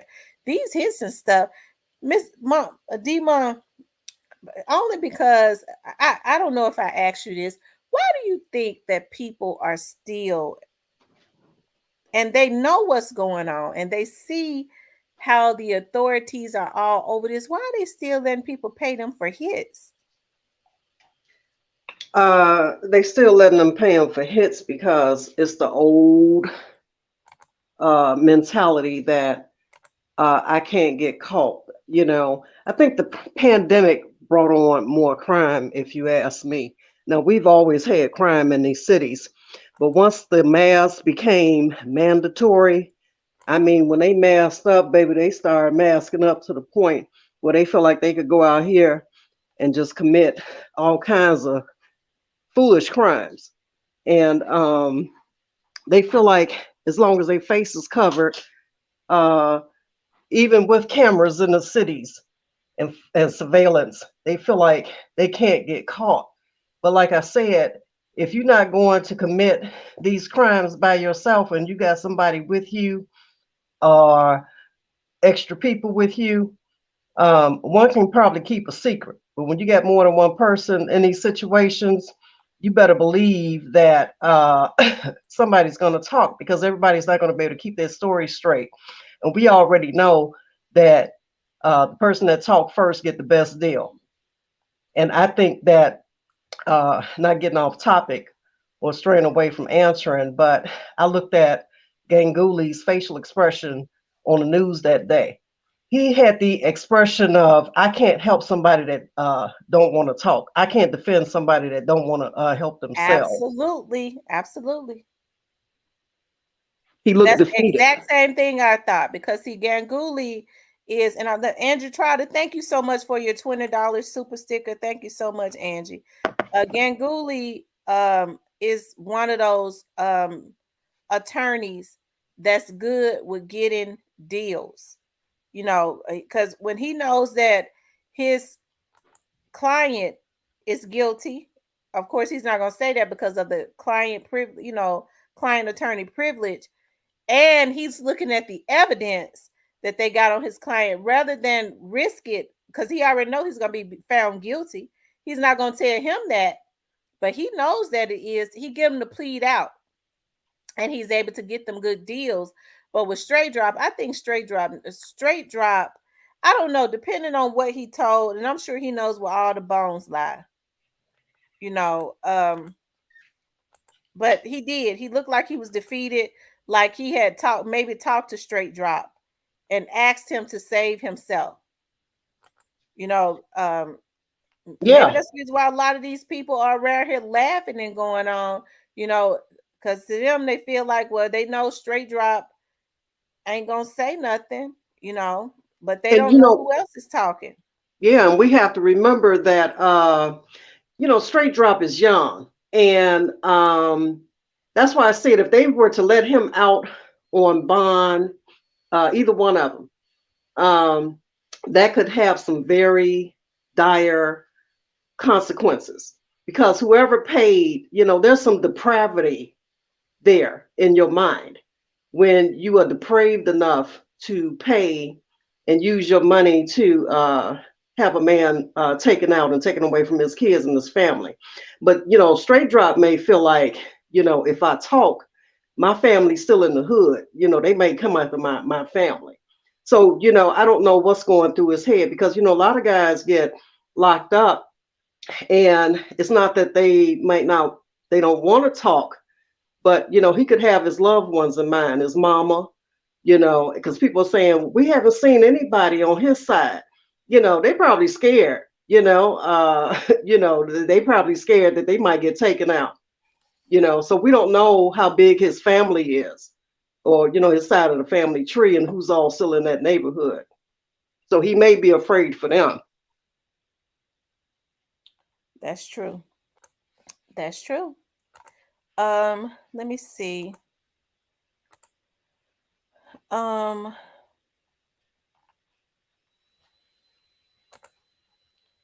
it's a system and they want the system to work. So yes, they are definitely being ripped away in jail systems and so-called wars. And then when they start, men start, having sex with each other, they can't reproduce, right? Zola says, "Speak Queen." Yes, pandemics has made it. Waking up more, wear facial covers. Back in the days, you get in trouble. Even was seen face cover of crime levels has risen. Yeah, that's true. Make it make sense says straight drop can't get out on bond. He's already got to do 2 years. Well, we already know that, and his attorney knows that. But he's also got to uh go to trial for Dolph's situation. And I mean, even though he's doing 2 years, he's got to do 2 years with the feds. With Dolph's case, he's probably gonna have to do 60 years. How you doing, DJ Jeff? What's going on? How you doing? I'm doing good. And to the other lady on the panel, I don't know her name. Dima. Hello, Miss Dima. Hey, DJ, how are you? I'm good. I'm good. I wanted to get both of you all's thoughts on there's a restaurant opening up called Straight Drop Restaurant. What do y'all think about that? You know what? I had not even heard that. Is that in the Memphis area? Of course. I didn't even know that. I'm like, dude, you could have named anything else. I mean, I don't know if it was already in the works or what, but I'd be working on changing my name. Well, see, I would be curious to know who's opening the restaurant. If there's any type of connection, or if he's a fan of Straight Drop, or he's just trying to be funny. And if he's not trying to be funny, I'm with you, DJ. Yeah, he need to change that. For real. Yeah, I'm interested in knowing who is behind that, because like I said, a lot of these people are I don't know if they think that it is a strategy or what, That's a bad marketing strategy if that's the case. Yeah. Not if he opening up in their hood. I'll say the opposition's hood. You know what I mean? The Yeah, I opposition. think it's in North Memphis. I'm gonna try to find that article and send it to you, Tamara. Okay, yeah, email it to me. I definitely would like to see that, especially if it's in North Memphis. I think it's a sad thing though, how it seems like that some of the same people are making a mockery of Young Dolph's death. Yeah, that's terrible. And it is the same people. It's like now a lot of them are not trying to hide it anymore. That's terrible. And I'm just so captivated with this is because, Young Dolph was the last celebrity I met and took a picture with before I got sick. So it's like personal to me because when I met him, he was really, really nice. And the comedian Mark Curry, he introduced me to him because actually he was at a comedy show down there at the Landis Center. And I guess he saw me on stage getting ready with the music or whatever. And when I came off stage, he saw me walking. Mark Curry stopped me and said, "Hey, Jeff, look here, this is a guy you need to know." I'm like, "For real?" He said, "Yeah, he gonna be big." I said, "Okay, what's your name?" And he said, "Young Dolph." And the first thing I asked him was, "You looking out for your community?" He said, "Absolutely." I said, "Okay, let's take a picture together." So we took a picture together, and I shook his hand, and he was really, really nice. And I was like, wow, this was in 2012 before he even got, but he only had a couple of mixtapes out. Right. So I was like, okay, this guy, and I didn't even know he was on the record that I was, liking a little bit. That cut it with OT Genesis. I didn't know he was on there. McName May says they been had that restaurant. Really? Yeah, he said McName May said it, and he's from Memphis too. Well, I guess they put it in the news again. I don't know. Well, yeah, they may have been. They may be promoting it more now. Somebody might be doing some type of advertisement. How you doing, Miss Kimberly? Good evening. I'm well. Just cutting up these greens. That's all. And of course, doing my job as usual. Okay. I just wanted to say about with the straight drop allegedly restaurant. I did hear about it. I just didn't want to give it any exposure. And for those who may not know how the entertainment industry work, whether it's good or bad to them, press is good, whether it's good or bad. And so they're capitalizing off of Young Dolph's death allegedly, and as we know, making a mockery out of it. So it's more than one thing going on to me, in my personal opinion. Not real talk with Tamara, but Mhm. Kimberly's. So yeah, it's strange, but Mm-hmm. I would hope people, if it's allegedly, because of Straight Drop, the one who's locked up for allegedly killing Young Dolph, I hope people are not patronize that business, for just in good faith and for morals, in my opinion. You know what I mean? Because Yeah. I wouldn't want to patronize a business off of someone's death and think it's a joke, because life, when you take a person's life, when they dead, that's final. There's no coming back. Right. In the physical form, there's no coming back. And they So don't even think about that. They're so messed up by jealousy, consumed with jealousy, that they don't care. I think a lot of people are celebrating now because they feel like, I ain't gonna, at least, whoever was involved with this, whether they was paid or not, that's something they got to deal with. In their minds, they feel like it'll never trace back to me, you know. right. So I'm gonna send people out to intimidate. So those people are gonna be gone away for a long time that they I, putting out to intimidate. I concur in the fact that, forget about that it's black people allegedly, because we have to say allegedly, but just another human being or people popping bottles and celebrating a man's or a woman's murder or even a child's. How demoralizing and diabolical is that? That's That's not even terrible. natural. That's not a natural Tiny human says, feeling. what do you all think? And I guess I want to get all of you all's opinions. What do you all think about Tamika doing business with Big Jug? Now, Tamika is Raven's sister, if I'm not mistaken. Hmm. Do y'all think it was just business or what? I rather not comment, but yeah, I rather not comment on that one. Mm. Okay. Well, for the sake of sakes, because we don't know, I'm just going to go on a limb and say it's business. I mean, but who knows? I'm with Miss Kim on that. Can't really answer that and give a truthful, honest answer. Mhm. I want to Well, say it is suspect for sure. Um, and I do really don't believe in coincidences either. So that's why I kind of rather hold my how I personally feel about that. Um, because it's a mockery. Okay, I'll say so. It's a mockery because even though that's Tamika Hurst, business allegedly, it's still she's still connected to her parents' business, Makita's cookies, homemade mhm. cookies or butter cookies. So it's sticky to me, Mm-hmm. really sticky, and that's not a coincidence. I mean, I'll just say that much. Well, Kimberly, I want you to know that I've been in the entertainment business 37 years. That's why I want to know what they thought about it.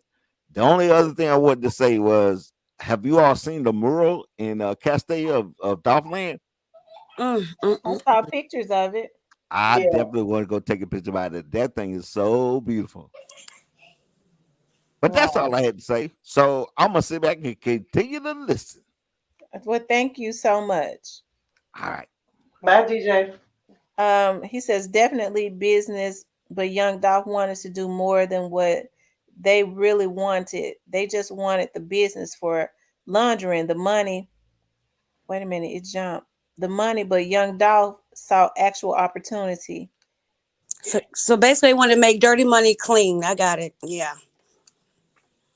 Um, and Andrew Trotter says Young Dolph patronized your family business, and that's the way they thank him.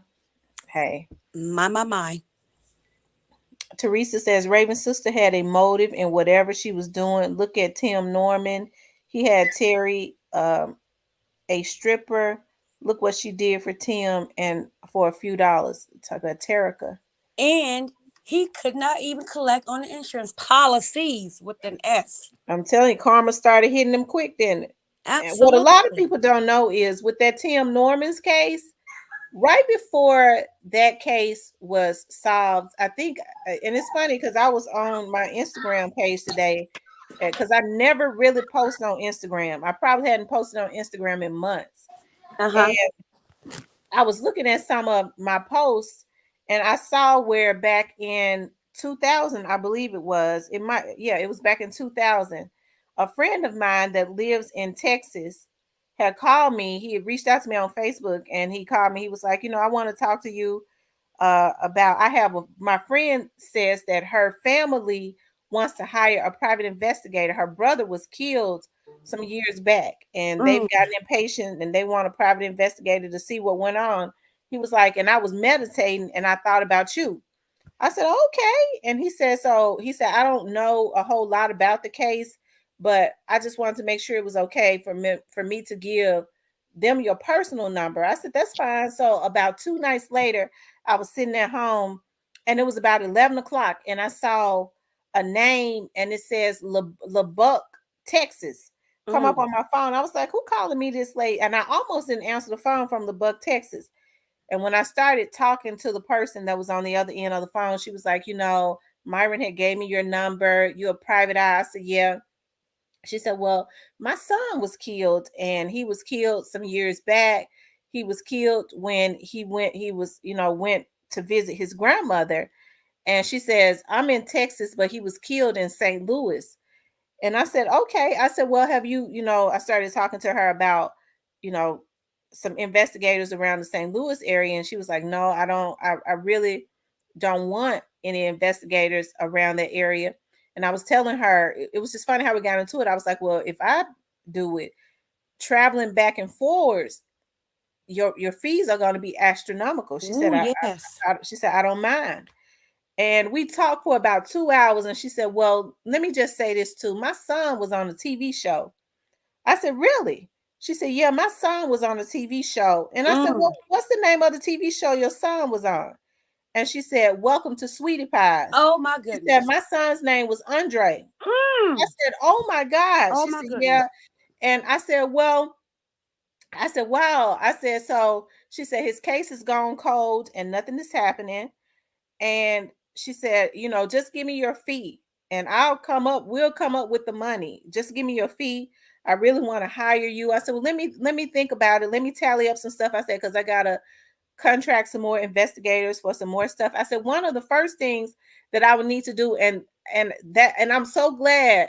I don't know why, but I was around that time, I was so booked to the capacity. Mm-hmm.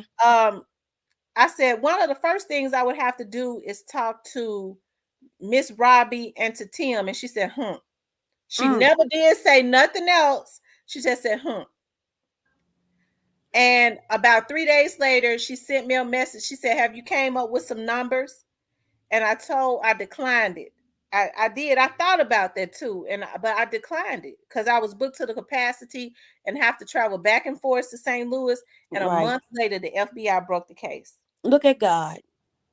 That was a blessing in disguise. Absolutely, because Tim knew I would, because with like the naked eye, with virgin eyes, as they say when you first go into an investigation, with Right. virgin eyes, talking to him, I wouldn't have known. None of us would have known at that point. None of the other investigators would have known at that point that he was involved.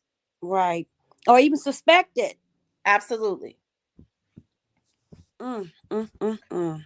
So after this is over, because Tim and them are all in court, when all of this is over, because I talked to that lady for about 2 hours and she was insistent, because we talked to about 1 o'clock in the morning. She was insistent that she wanted to hire me just And from our conversation. But after all of this is over, she's going to give me an interview because, they're in court now. hallelujah. And T, that just goes to show, your work, your dedication, and you're in a male dominated industry, but God placed you there for a reason. And I'm thankful he did. And I cannot wait for the interview. I can't But wait either. She was very humbled. She was very humbled. And she called me at about 11 o'clock that night. And I'll never forget, I almost did not answer it. mm, mm, mm, mm. Teresa says, "Oh my God, Andrea, mother called you. You have your stuff together." Yep. 100. And yet, and I followed. I'm following that too. And allegedly, I'll just say allegedly to protect your channel, Miss Robbie is supporting her son, and she is like she allegedly she cannot believe or conceive in her mind or accept that he will actually kill his own flesh or his nephew at that. Because I'm not sure if everybody knows that's his nephew, not was his nephew, not just someone working at the family's restaurant, and how close she raised him. She was he was very special to her too, and Andre was. Did you know that? Yeah. Yeah.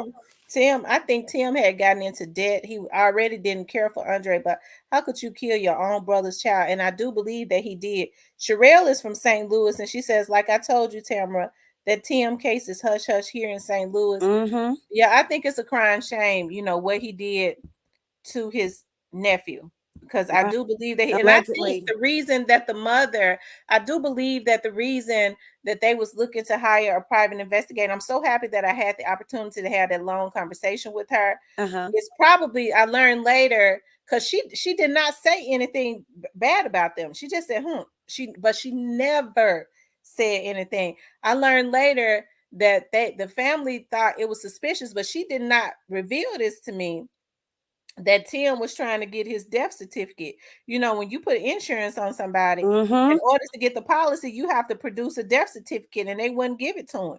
And you know what the Yeah. crazy is? I'm glad that these dumb criminals, dumb fools, I would like to call them, that as soon as they get insurance and the person is killed or there's a death, but we really don't know how, maybe with some of them, they immediately call the insurance company. Like your actions speak for itself. It's a dead giveaway. Yes, absolutely. Tim, they said when Tim came to Andre's funeral, he had bodyguards. Oh my God. And they said he left right after, and a year of his anniversary. I saw this on his page. He was out with his friends, standing in front of some planes or something, taking pictures, flossing. He killed that boy, and he never had a thought about it. And it wasn't just anybody. It was his nephew, his only brother's child. And the Mm-hmm. sad thing about it was his brother was killed the same way. How could he kill his brother's only son? I hope they investigate his death. I hope they are investigating his Andre's father's death. And did you see Teresa's hand comment? Because I think the stripper was allegedly from Memphis. She was from Oh Memphis. my goodness. The girl is from Memphis. And here's the thing. When I saw that, I was so happy because I hated to turn that lady down. I did. Lord knows I did, but God allowed that for a reason. But the FBI broke the case 1 month later.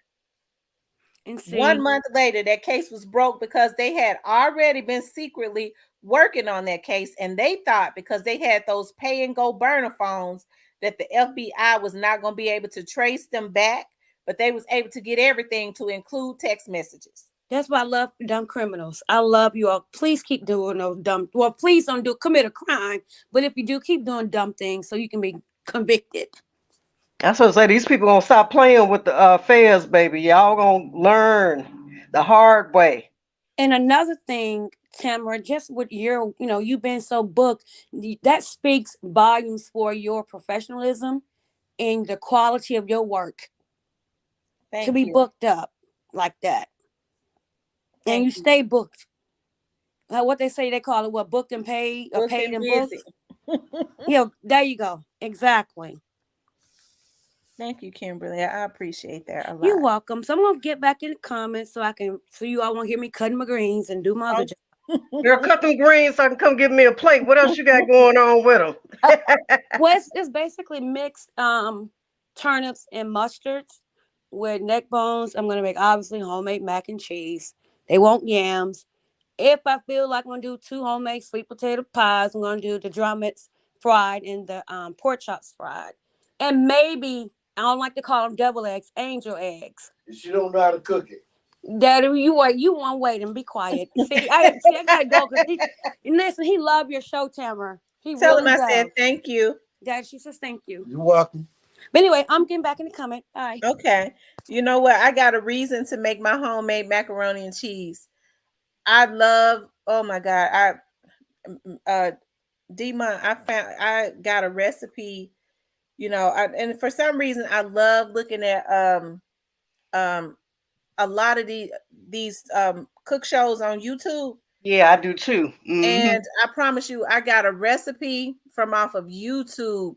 It just looked good. And I promise you, I put everything in that macaroni and cheese that I saw, and it's been a hit ever since. And I got a reason to make it. So it's expensive, everything that you have to put in it, the cream cheese and everything. But I promise you, it'd be so good. So look, is that the one with the where you boil the pasta and chicken broth, and then you cream cheese, and then you got the heavy whipped cream and uh, what's that other stuff? Is that the one? I don't boil it in chicken broth, but I do put the cream cheese. You put some sour cream. You put all of the cheeses in a pot together and let it get thick, and add all the seasoning and stuff. Mm-hmm. And it's really good. Put a little sweet, just a little bit of sweet milk in it. Yeah. Oh, it'd be so good. I'm telling you, because I like the macaroni that sticks together, not the cheese that's runny and stuff, or but I like it when it cools down. All of it is stuck together. Yeah, I do too. I don't like that old I call it a Boston Market macaroni where it's just running running off the side of your plate. Running. I don't like for my macaroni cheese juice to run off into my greens or whatever else I'm eating with. Now, my mother makes the best potato salad in the whole. I could eat the whole bowl. I don't know how. I've tried. I don't know what, and I know what she does, and I've tried to do it exactly like hers, and she do it so effortlessly, like she knows. And I've tried. I put all of the ingredients that she put in there. It just don't taste like hers. Well, they say Mama always got that special hand. And that's what it is, because she don't measure nothing. Mm-hmm. You know what? I don't either. When I'm cooking and when I make potato salad, I do red skin potato salad. What they call German potato salad, and I put I mix soft cream cheese, and then I put mozzarella and Kobe Jack and all that other kind of cheese in there with my potato salad. Girl, you talking about? I be want to slap myself. It sounds good. Oh, that sounds good. Teresa Hand says Andrea's mother did not speak much publicly, but when she called you, she was looking for resolution for her son's case. We love y'all, ladies, and the third lady is magnificent. Thank you, Teresa Hand. No, she hasn't. I have not seen an interview that she has done at all. If she has an interview, I haven't seen it. And that's what I said about all these cases and things of that nature when they happen like this. These loved ones want resolution and closure for their loved ones. And I remember when Andre first came on the Sweetie Pie show, he was just so charming and so jubilant and and he was happy. handsome, and that's probably what Tim was jealous of. He was like the football, his build and stuff. He was handsome. Yeah, he was a nice looking young man and just as happy go lucky. And, I think he was glad to be, because, the mother took him in. She really embraced him, and he was just so happy. He had a tough go at first, but then, after he got into the swing of things, he was just, I think he was just happy in his heart to know that he had his family by his side. That's true. Look, Kim says, Demon, I heard that slava in your mouth while you was describing that dish. Gonna make me cook some, gonna make me go out to the grocery store and cook my food tomorrow. Y'all better leave me alone. But yeah, I can tell she really wanted answers. And I know it's got to be something just even like with Dolph's family, when you know that somebody has taken your child out and they seem to be living it up, because Tim got away with that for about 7 years, 6 or 7 years. Yeah. He kept on, he was constantly on TV, but see, he messed himself up. See, that karma hit him, because God gonna get you back one way or the other. He started trying to open up franchises, and I think that's one of the reasons he took Andre out. I think now, I believe they said he had upped the insurance on Miss Robbie. Okay, I think they said he had upped the insurance on her too. So it's hard for me to believe that he ain't have no thoughts about taking his own mama out. I don't doubt it. And every time Because you saw him on that show, he was flossing like he was some big businessman, you know, uh, and sitting back here, taking the insurance out on people so he can knock them off. I wouldn't be surprised if he wouldn't have taken his mom out. But she's old, she's lonely. You know what I'm saying? Uh, I think she thought that Tim was her ride or die. mm-hmm. Teresa Hand says Andre was going to the top. Yeah, because he had got into music. Tim was trying to rap and couldn't, but Andre was young and vibrant, you know.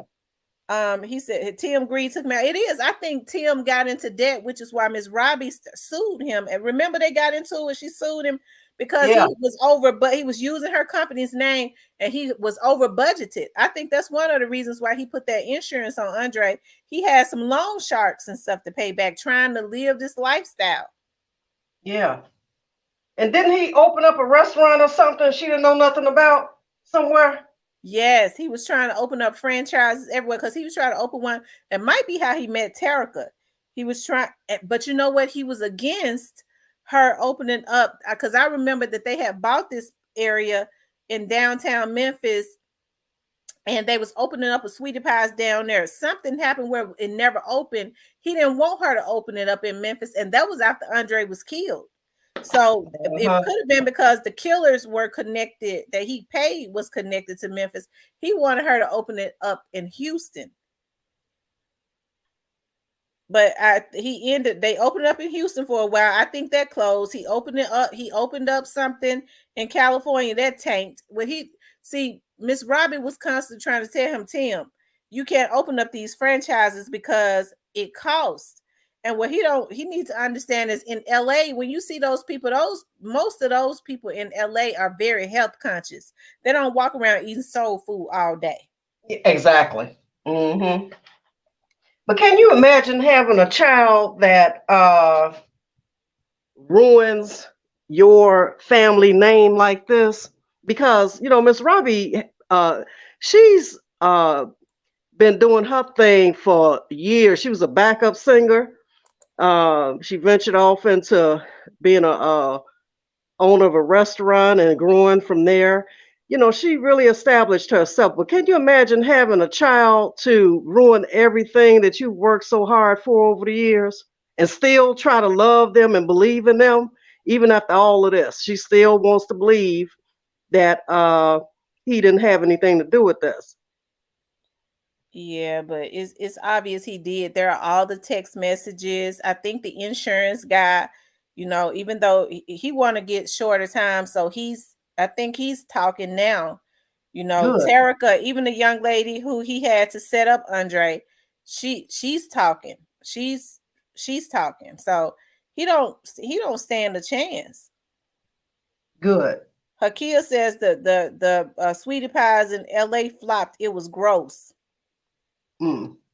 Andrew Trotter says they opened one in Inglewood, California, and it didn't stay open long at all. Teresa says Miss Robbie had $1 million policy he took out on her. She has history with her son. Wait a minute, that jump. She has history with her son. Miss Robbie is his mom. She took many directions to be backup for Ike and Tina. Who knows what they went through? That's true. Because Tim seems to be mentally ill. Anytime you can have your own nephew taken out for some money, you mentally ill. I say it's a mental depravity. He depraved in the head. Yeah. Oh, somebody said, oh, Miss Robbie was next. They found the paperwork where he was planning it according to an ex-worker. Oh my God, I knew it. And I believe because I remember when her house was broken into, remember? And she Yeah. said whoever what Tim convinced her that Andre did it. That's why Andre left and y'all didn't see him on the show anymore. And Andre let them know. They said Andre in a statement, they said Andre told the police, look at my uncle. He's having money problems while he's trying to tell y'all I did it. True. Also, I was going to say, Tamara, that Tim has done prison time too. And right after he got out of prison, he, went to work there to get on his feet. So I'm not sure if you all were aware of that. No, I didn't know that. Yeah, he was in jail for 15 years for a robbery. He did a good bit, yes. From the time he was like 19 years old, he did 15 years. So he ain't got no heart anyways. And then he had domestic violence issues with what was her name? Janae? No, Jennifer Williams from Love and Hip Hop. Yeah, I remember that. Not Love and Hip Hop, Basketball Wives. I'm sorry, allegedly. I'll just say allegedly, protect the channel. So that also got him caught up too. So I think it was just a ripple effect. Yeah. I remember on the show when they broke into her house and he had somebody to do that. Yeah. He told her, he says, looks like I think I'm gonna have to just up the insurance policy on you. And she said, well, do that then. Right. She setting the stage then. Wow. Kimberly said, oh, you said you guess it's a mother's love. Yes, she don't want to accept. I bet she can't even, digest, because Miss Robbie in her 80s, she can't even digest that her son would have had her grandson killed by her oldest son that was killed. That was his only child. Yep. And like I said, Andre was Miss Robbie's heart. She was crazy about him. And he looked just like them too. Catherine says, yes, all three of them told on Tim. Yeah, Tim ain't coming home. He don't deserve to. No, he right where he need to be. Yep. Sure is. They said, Hakia said they were saying he would. I believe that because I remember when he said, well, then, people breaking into your home look like I need to up your insurance policy. So he was having thoughts about taking her out. Exactly. I remember a case. It was a white family, one in Florida and one up northeast. Can't remember the state. Okay, they said he did 10 years instead of 15 years. Okay. Where the son tried to kill the parents and the mom didn't want to believe the one up north, but the one down in Florida, he succeeded in killing the mom and he almost killed his dad, but he did not succeed. Yeah, I know that case, Kim. Mm-hmm. But the daddy was done with him after that. And he was blind, I think, in one eye. It's see, money's not evil. It's the root, the greed for money that makes it evil, not the money itself. That's true. Well, preach Kim while you cutting up them greens, girl. Stop so you would hear me do it. I'm almost done. I got about two more little things and I'm done. Yes, Lord. Teresa, but anyway, I just want to get back on it to mention about his prison time. Okay. All right. Bye. Teresa says something is wrong with Tim. He is mentally disturbed. He told on Tim to authorities. He went to jail when he was 17. The jail system raised him. You could tell when Andre was on there, he didn't have no empathy. It didn't seem like he had no love for his nephew. Lynn says the whole family ordeal was heartbreaking for a mother, and she's lost one of her restaurants. Her kid said she spoiled him rotten. Yes, she did. That's a shame. Miss Teresa says, I'll be 60 in December. Miss Robbie is 20 years older. Can you imagine what her mindset is like now? Yeah. Because Tim, I believe he thought about taking his mother out. And then he thought about, well, it probably would be better for Andre. And that's a shame because Andre was just getting his life started. Yeah. See, stuff like this that'll make a mother die of a broken heart. You know what I mean? Mm-hmm. Here she thought she was building something for her family to carry on after she's gone. And he should have been the one to take the torch if anything would have happened to his mother. And I don't mean happen to her negligently by his hands, but I'm just saying by nature, you know. But he should have been the one to carry on her legacy. Instead, he got his pie face sitting up on the mug shot, you know, looking like the cat that swallowed the canary because he greedy. I'm telling you. Just he did that to Andre. He gonna be right back in jail with his high booty with them men. That's Yeah, probably where he wanna be. girl, ain't he got a high booty? I say he's so ill built. It's not even funny. His booty bigger than mine and yours put together, probably. Mm-hmm. And always thought he was a ladies' man. I'm like, you know, aside from having a decent looking face, honey, outside of that, he was busted. Yeah, Player Cole was on here earlier. I think I ran the guys off. I noticed when I come up, they all jump off. I ain't trying to run you guys off. I just be trying to join in. I don't be trying to take over the conversation. You No, know, I I get think quiet somebody when they came to. talking. I think his phone. Somebody came to his house because I think he put it on mute or he was talking to somebody. I think that's what it was. But when he was on here earlier, I was looking at where he talked about the incident that happened with Big Juke and Key Glock, where they said that, Big Juke and Key Glock had gotten into it in the airport, and Key Glock had spit in Big Juke's face.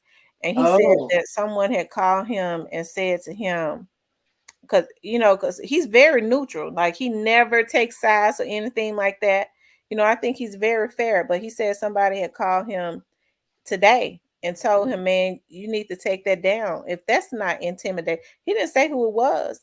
for He said, real? yeah, he said he didn't, he never said who it was. He just said the person put him on FaceTime and then turned the phone towards the person. So to me, people, whoever these people are, they're still trying to intimidate folks. Wow. It's a shame. It's a So, shame. and you know, my question is this: when you telling people don't report this and take this and that and the other down, if they, what's gonna happen if they don't? That's what I want to know. Because otherwise, why are you saying it? Absolutely. So to me, that just kind of seems like some form of intimidation because this is we have freedom of speech. A person can say whatever they want to, and that's what the person I was talking to was saying today. About all of these threats and these intimidations. Now they got other people doing it, and like I said, these men are so stupid, got families and everything. They feel like something when somebody's sending them out to be their flunky to try to intimidate somebody. And then they have to go away from their families to jail for being somebody's flunky. See, that's He why I didn't and he say, didn't say he never said that they intimidated him. He didn't say that they threatened him, but to me that is a form of intimidation. but that's how I would take it. I mean, if you're telling me to take something down or do something and I don't, you know, I'm kind of wondering in the back of my mind, well, if I don't, what's gonna happen? What you gonna do? Because to me, it sounds like you saying take it down, and if you don't, you know, you're gonna have some problems.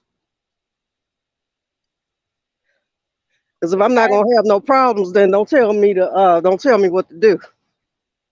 And what black people are going to have to do is stop, and parents, period, because if they don't have the support of the African American community, their stuff will fizzle out anyways.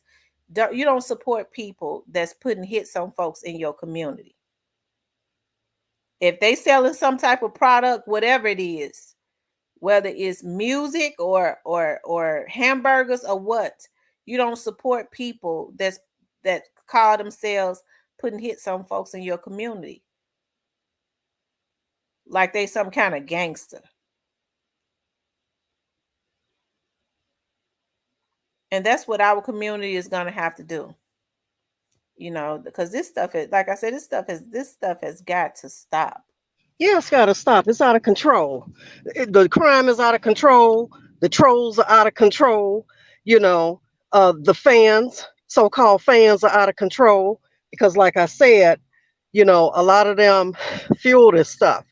And you know, when these guys be going live, I'm talking about these entertainers. I notice when they go live and just be seeing what the fans are saying in the comments.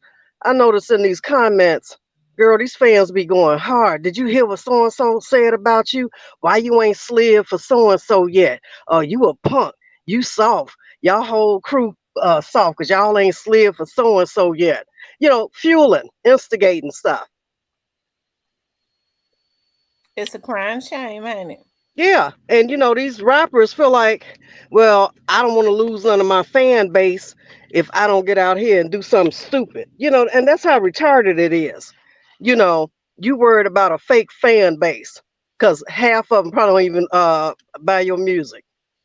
They just get on your live with you so they can comment and push your buttons and get you going. Mm-hmm. It's almost like a wind up uh, toy. Wind a little screw up in their back and get them going. They put a battery in their back. You're right. Yeah, That's what they do. They put a battery in their back. Like I said, somebody was saying, because I hear people say it all the time. Well, what is Memphis gonna do? Like, are they Memphis gonna allow what they gonna do? They gonna go get their league back for Dolph? See, that's what I'm talking about. Like, I want to know what they gonna do to Raven them. It's see that's what I'm talking about. Like, it's not, because I don't know if Raven and them were involved. I don't know, and but guess what? The people that's saying that they involved don't know if they involved either, and that's that's why I said right. people need to stop saying it. Don't That's nobody right. know but the people that were there. And if you weren't there, get up off the soapbox and cut it out. That's Knock it right. off. Knock it off. And Knock one it thing the for hell off. sure, I would never try to encourage any of those young men, Key Glock or any of them, to try to go and retaliate on anybody, because I want to see them be successful. That's what I want to see. I want to see them be successful. Trust me. The people that are behind this, if they don't get them this year, they'll get them one year. And They one gonna thing get them. about, if they don't get them, God sure gonna get them. I know a lot of people in this day and age, they feel like because of their money that they are God, but Yeah, trust me, they're not.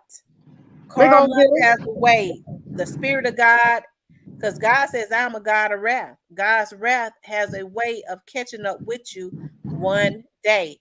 And a lot of these agents looking at how a lot of these folks smirking and thinking they sending out, because they sending out grown men to be crash dummies.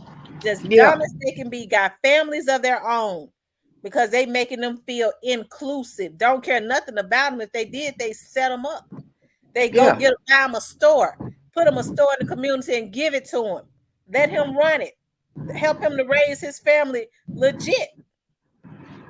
But yeah, he paying you to take care of my lightweight. If it's lightweight, how come he ain't taking care of it? Because he got to be out to take care of his kids and brag about the birthday parties and stuff they giving their kids, and the expensive school systems they sending their kids to, and you somewhere stuck behind bars and your kids suffering because you know you ain't out, and you yeah. never will be again.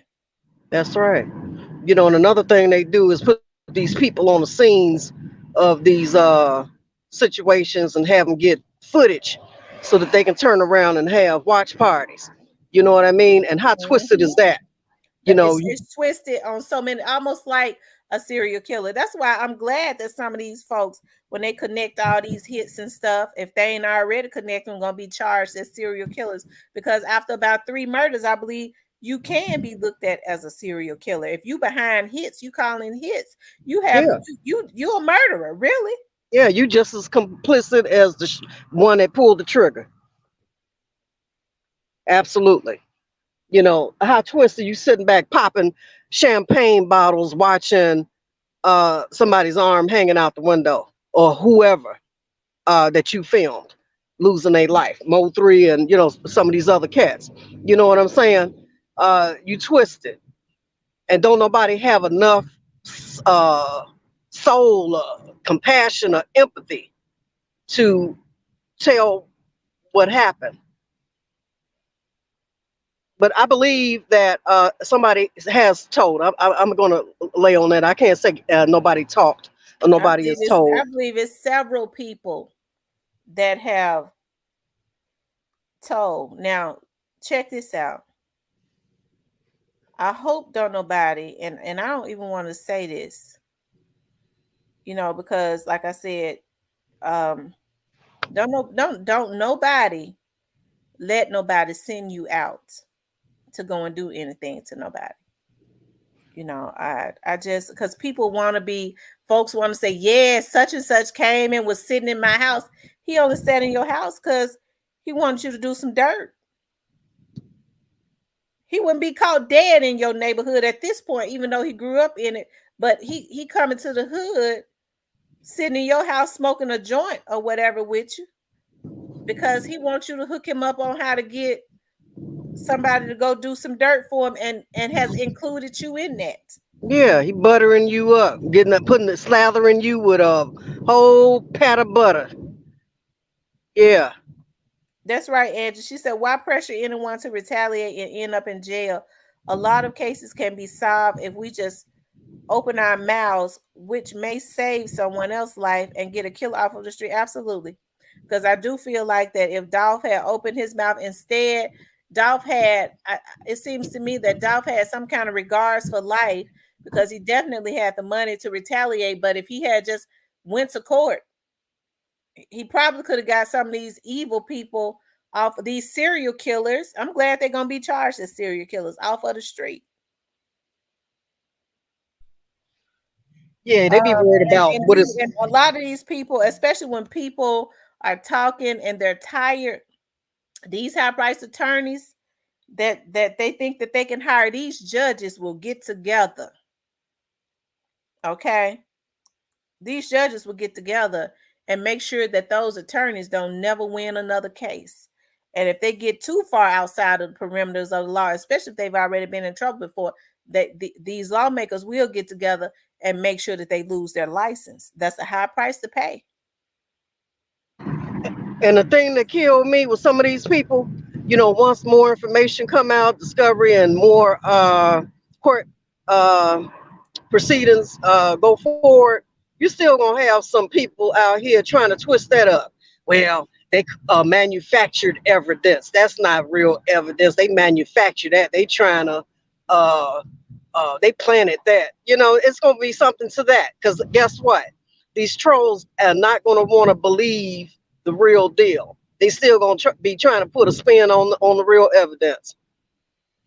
And that's because it gets more views and makes more money when stuff like that happens. That's the reason why, that they do that. If people get tired, like if you talk about something for so long and you don't change it up, but people go, well, I heard that before, once they hear it too many times. But then, with some people, because they have no integrity, they'll go, well, maybe I need to change it up because that's what's going to get me more views and things of that nature.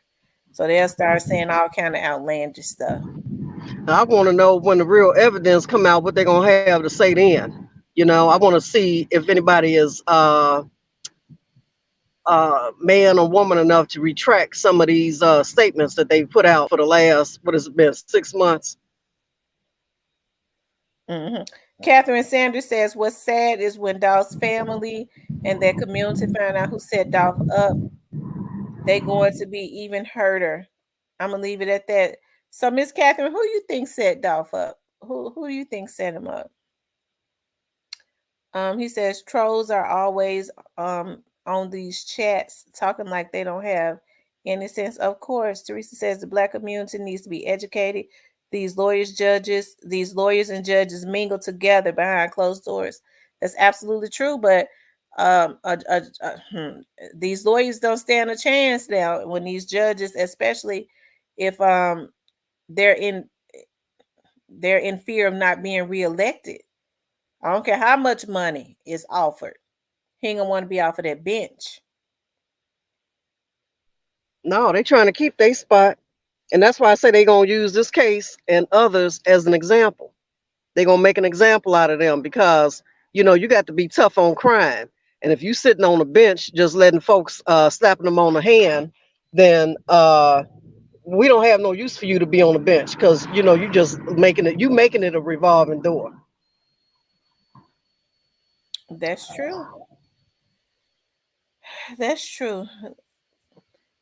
Well, Dima, you got to work tonight, Dima. I'm on the road now. That's why I've been in and out on mute because I don't want you to hear this street traffic. Well, I hope and pray that everybody, and I do believe it's gonna happen because people are consistently making their own bed. They're making, they are. I do believe that it's gonna. A lot of people don't believe it, but in my heart, I kind of feel like at this point, they're gonna get all the way up to the top on this situation. I kind of feel it because, like I said, the devil will make pride comes before a fall. The devil will get so beside himself, he'll make a fool out of himself in a minute. I keep saying that I believe the second half of this case is going to turn into a RICO. Well, I do believe that they're gonna get all the way up to the top. That's just something I believe in my heart. Who is all the way up there at the top? I don't know, but I believe they're gonna get got. It might not be this year, but I do believe it's gonna happen. And I hope they paranoid every waking moment. I hope they looking over their shoulder every day they wake up and take a breath. I really do. I want them to be paranoid. I want them to know that you're being watched. I think a lot of them feel like ain't nothing gonna happen. I think they feel like they can put fear in people, and they can put hits out on people, and that's going to keep anybody from talking. Um, that's what I think. Uh, I think they feel like because nobody's showing up on their doorstep with handcuffs yet, that they've gotten away with it. You know what I mean? But like I say, these cases take time, and the same way with Tim from Sweetie Pies, it took them 7 years. mhm. Yeah. So you better believe that they don't do nothing overnight, and the feds got him. So look how long the feds was watching him. 7 years. They patient. The feds are very patient. They are very patient. They are very patient. Let's see, who is this? Thank you, Miss Teresa Hand. Thank you for the cash app, Miss Teresa Hand. Teresa says lawyer's job is to take the money. That's so true. They know that they can't win that case, but they'll take your money. Right, because Ganguly and that other Michael, they getting paid whether them boys talk or not. They getting paid because Cornelius' lawyer ain't gonna work for free. So long as his people providing him with some retainer money and money fee money, he gonna work it. And it's more than Cornelius' family that's paying for them lawyers when it's all said and done. Cornelius' lawyer probably had to have a $20,000 retainers fee or more, and he's got an hourly fee, which is probably about $700 an hour, 500 to 700 an hour. Now, I wonder who paying for that. Somebody with some money. You better believe that because I can't Absolutely. see, uh, with Cornelius' background, the little bit that I do know of, I ain't never heard nothing about his family being, balling like that. So, and trust me when I tell you, the feds are watching that too. They just sitting back. Yeah, go ahead, pay all his lawyer fees and this, that, and the other. Because while you paying, we tracking.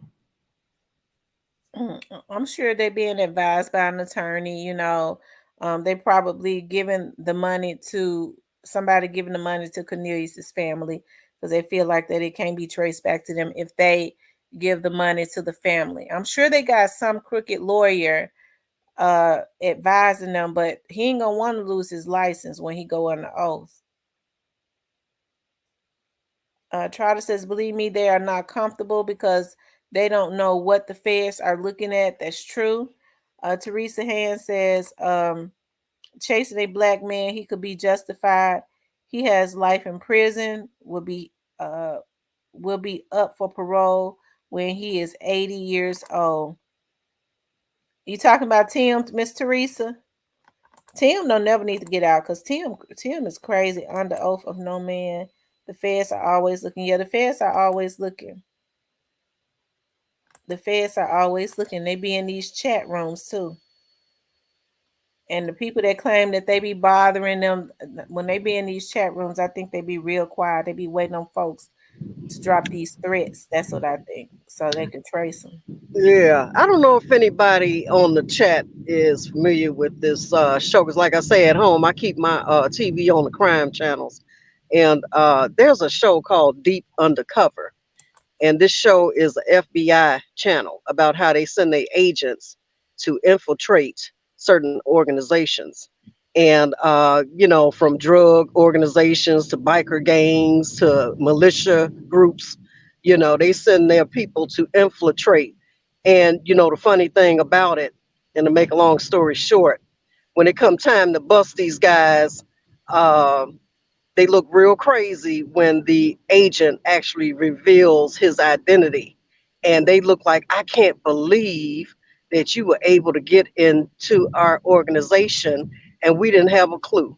So, my point with all of that is that you don't know who's around you, you know, you just don't know. So that's why I say I want them to be paranoid. I want them to be uh, trying to sniff out uh, whoever is looking at them, and they're And they not going to be still able got to the because audacity to be trying to threaten people or intimidate people. When you're telling somebody, because somebody got on this in the chat that was in the chat a little earlier said that somebody was talking about a situation and somebody got into a chat today and told them that they talking about the wrong thing. They need to lay low. That's intimidating. They need to be snapping that up and sending that what yeah, they it's something that could be done about that and it can be done immediately. yeah, yeah. Because like I said, if you telling me to take something down and not talking about something, then I've obviously struck a nerve. I've Right. struck a nerve, and I must be saying something that's valid or got some weight behind it. Because if not, then it wouldn't bother you. Kimberly says the feds are always watching. They are. Like I said, I really don't know why there is, and I think a lot of people feel like they have gotten smart, but I mean, you never really get away. You don't. Well, like they say, it's a lot of people out here. They so smart that they stupid. You can be smart to a detriment. Seriously, you can think you so smart to a detriment to the point where you ain't psyching nobody out but yourself. Why do you think they just didn't want to see Dolph alive?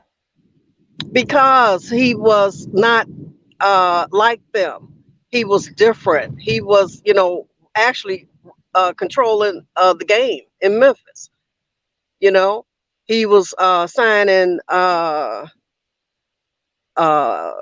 artists that have great potential. He was building a roster. He was making a lot of money, and his money was his money. You know, he didn't have to share.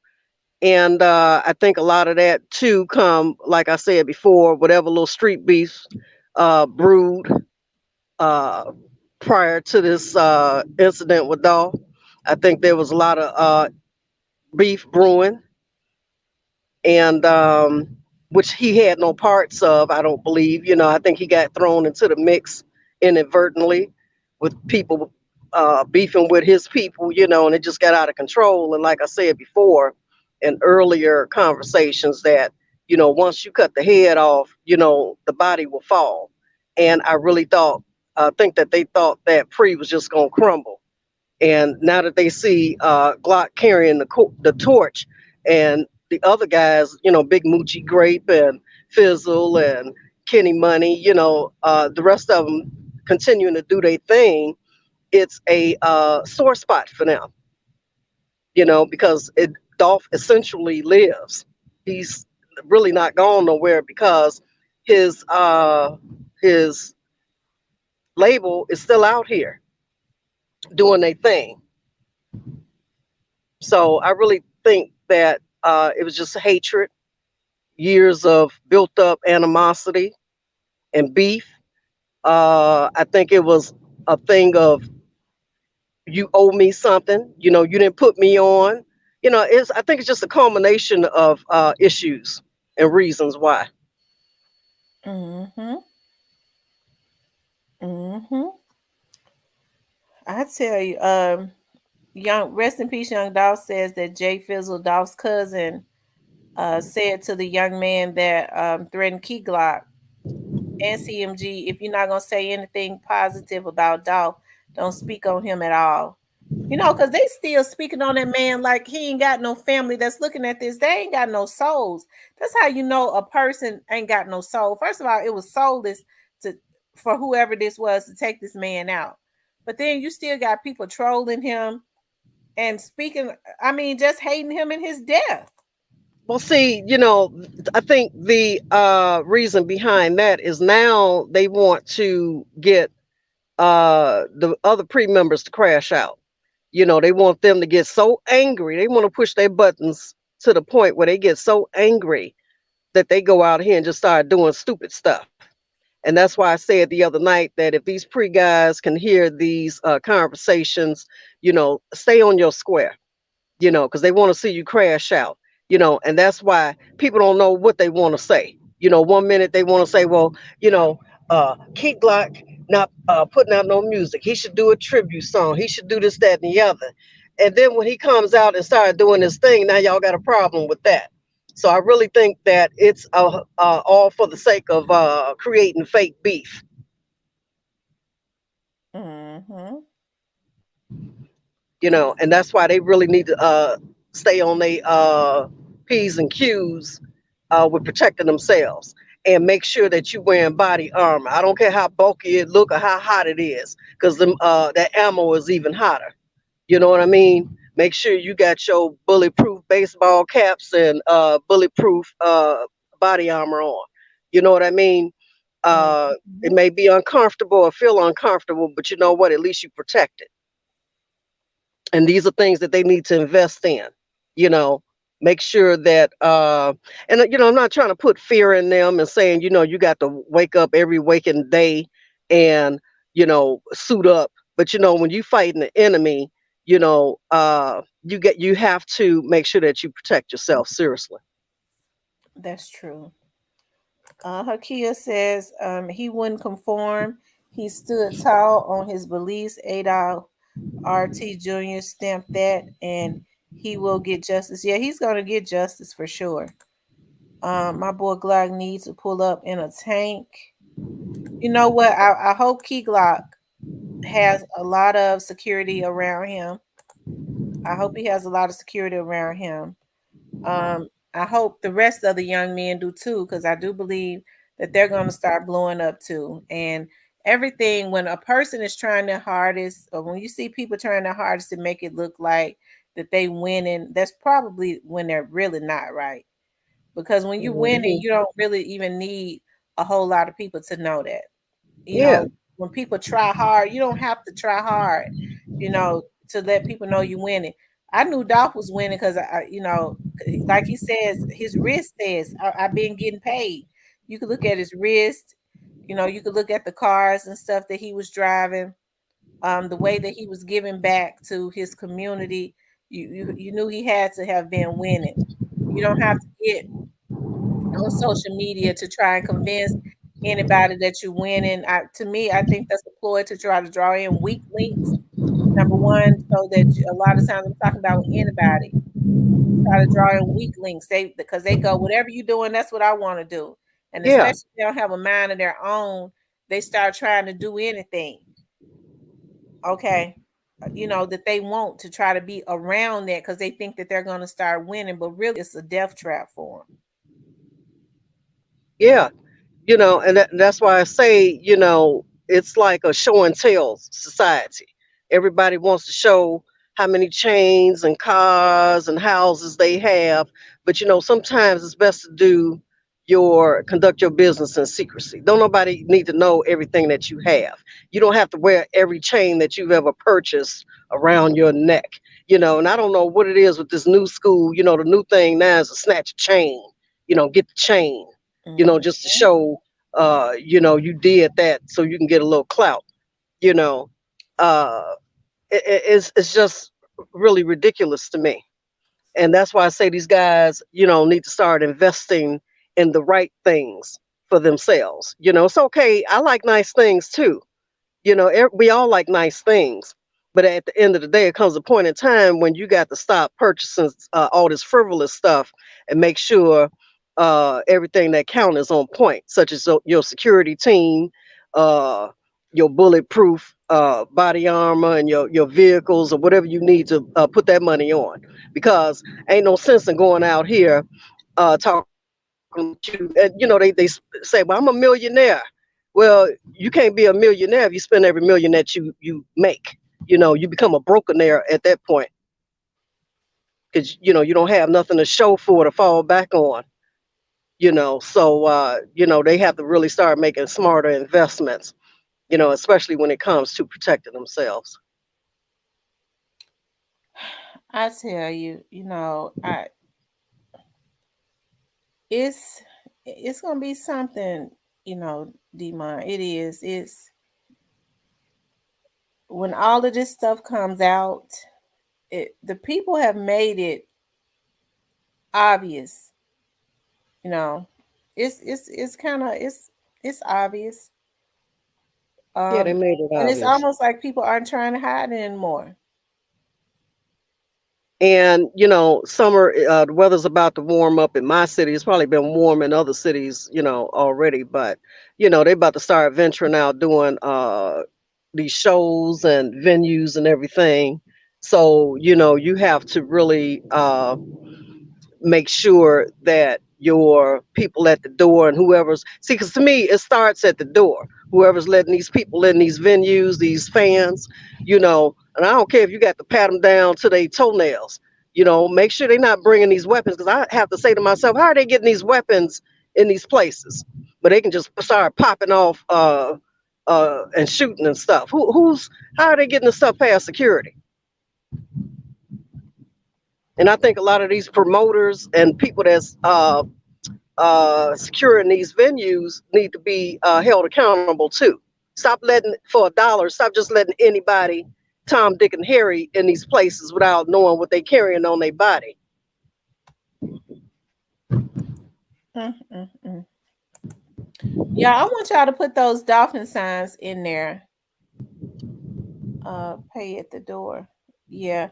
Y'all put the dolphin signs in the chat. We've been on here for over 4 hours. Woo, Jesus, take the wheel.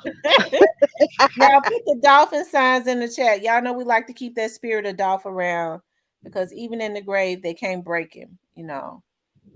Um, his spirit will always live on. It's sad that a lot of these folks get ready to go to jail. You know.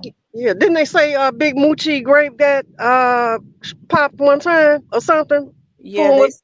yeah, they said somebody took his chain, but him and the guy was in the same. They shot each other.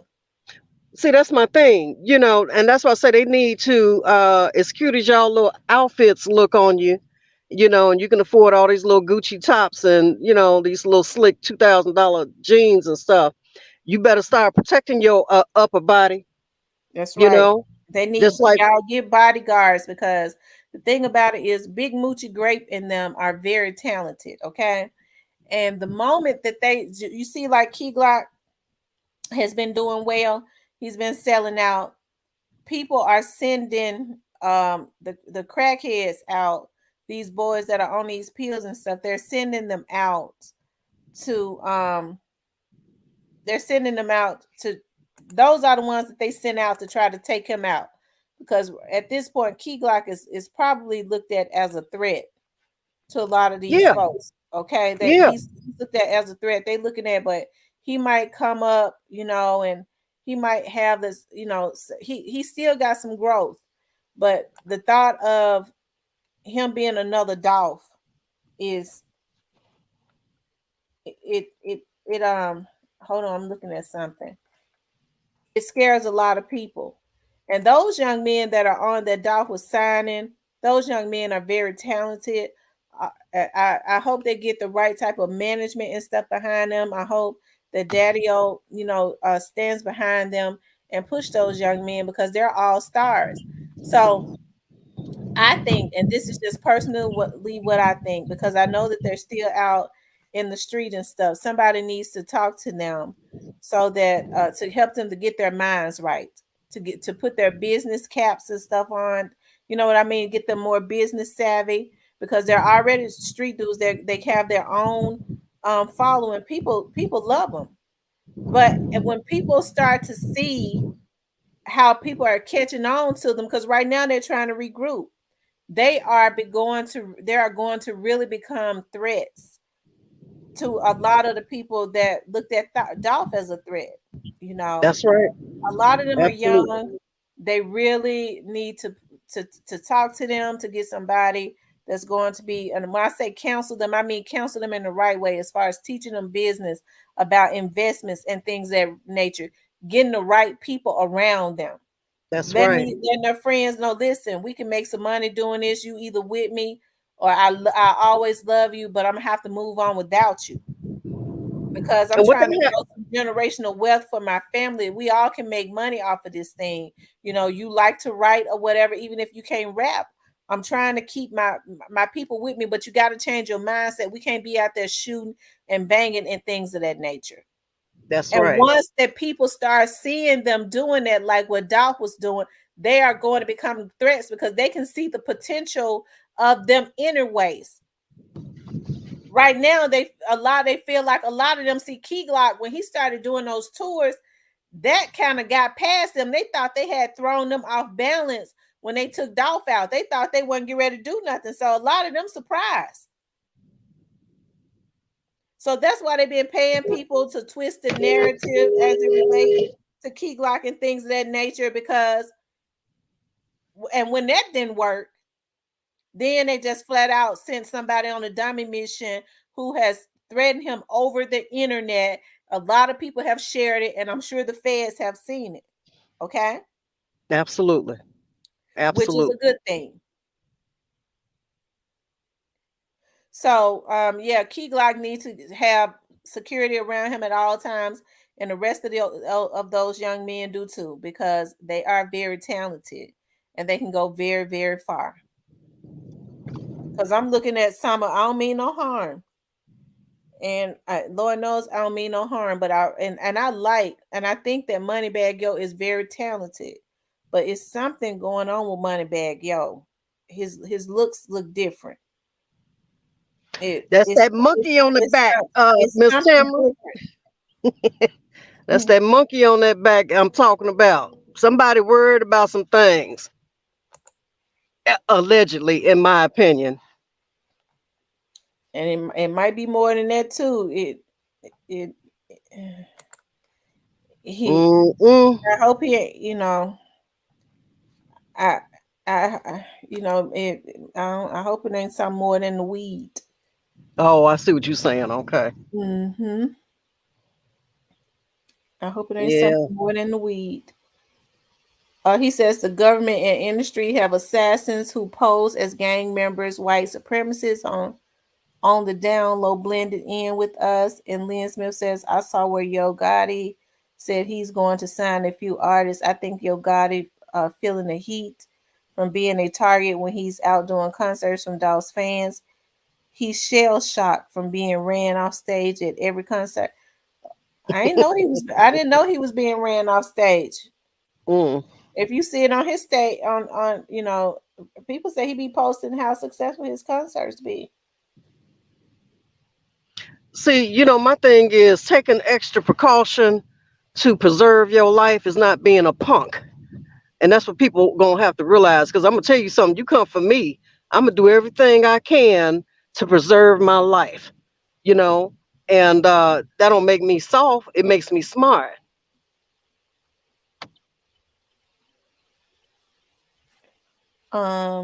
Let's see. Yep, he looks wait. Yeah, he looks different. It's something. He got that look now.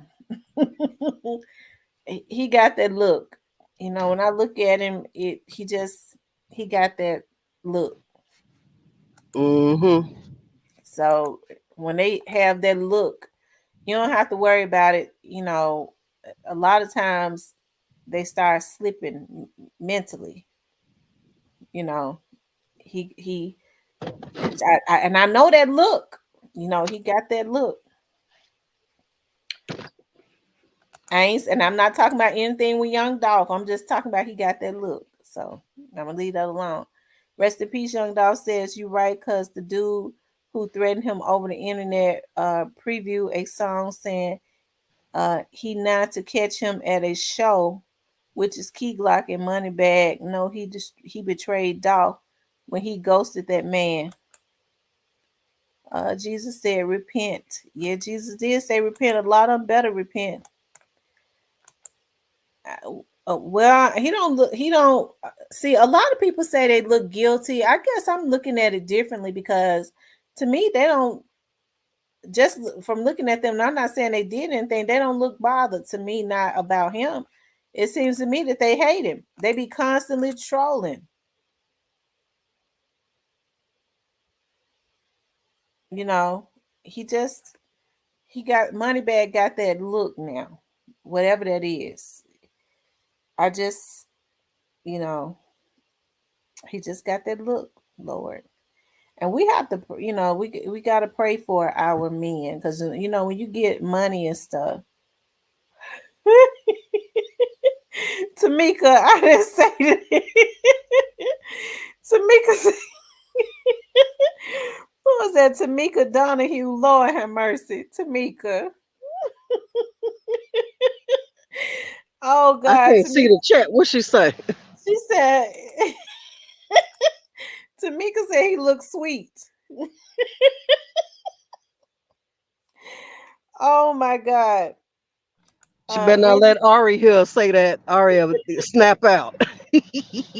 Not Ari's man. Andrew says we're going to see a few of them start looking a little different. Yeah, and you could see like that darkness. And I hate to say it. I was talking about Black Youngster one day. You look at Black Youngster. Black Youngster used to be very playful. People was laughing at him. You know how he had that joking, playful personality. Like I was looking at an interview he had did on Breakfast Club some years back, and they was cracking up laughing at how funny he was, right? But now when you look at Black Youngster can barely hold his head up.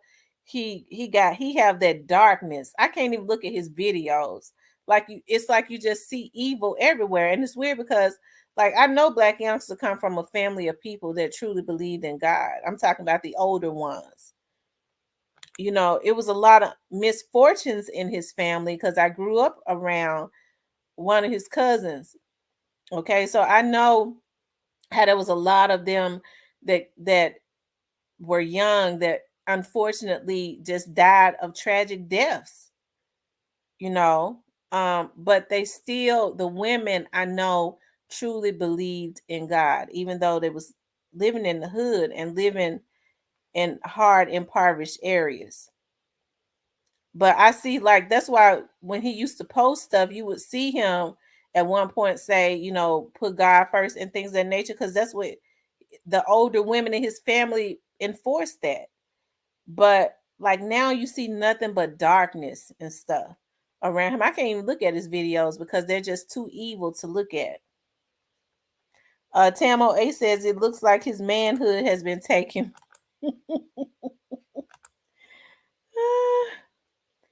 I'm not gonna tell no story. Just looking at him now, and I'm gonna say allegedly, it looks like he's experimenting with something more than weed. Allegedly, okay. He just got that look of a Rick James or something, and I'm serious. He Maybe got the look of a Rick James. That's the exact. He got the look of a Rick James. Rest in peace, Young Dolph says after Dolph did that song with him and reached back out, he couldn't reach him again. That's weird alone. of these cats really was with Dolph before they switched up and started being his crash dummy. Right. You know, you couldn't even get um um yeah, that's sad. It's sad too when people are forced to choose, you know, but it's all good. It like I said, Trouble says be humble, Tam Tam. You right. Trey they know says cokehead. He got that look. The industry does gay rituals. Wow.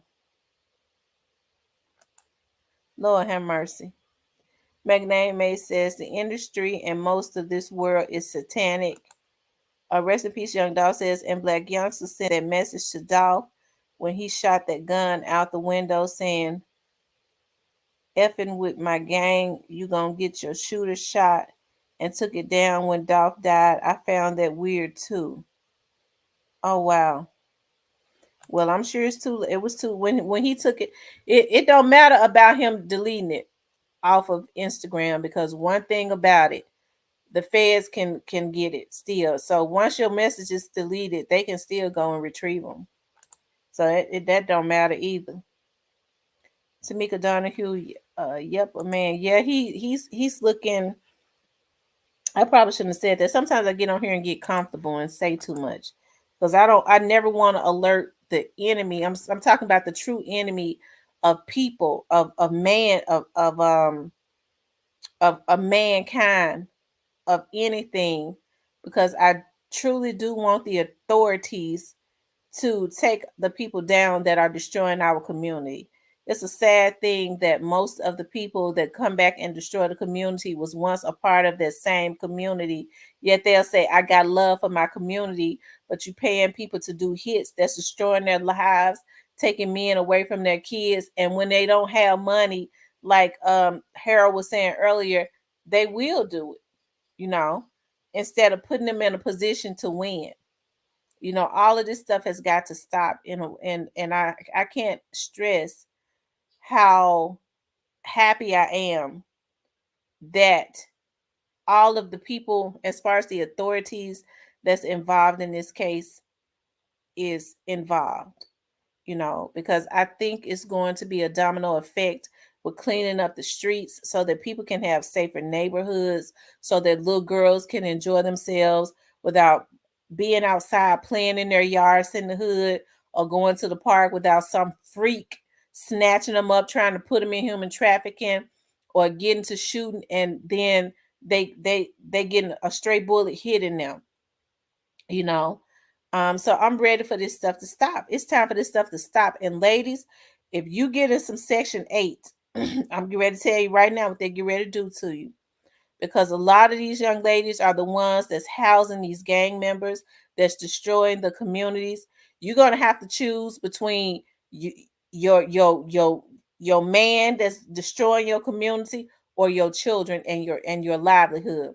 Because what they get ready to start doing now, if it's found out that you got a man living in your house and he's got some type of gang affiliation, and you got some type of you getting some Section 8, they taking your Section 8 from you. So it's gonna be a shame for you to have 6 kids and you choose a man that can't do nothing for you, because if he was for you, you wouldn't need the Section 8. He'd have you somewhere to live. Amen. Okay? He'd have you somewhere to live. And that's what a lot of these girls don't even understand. A man provides.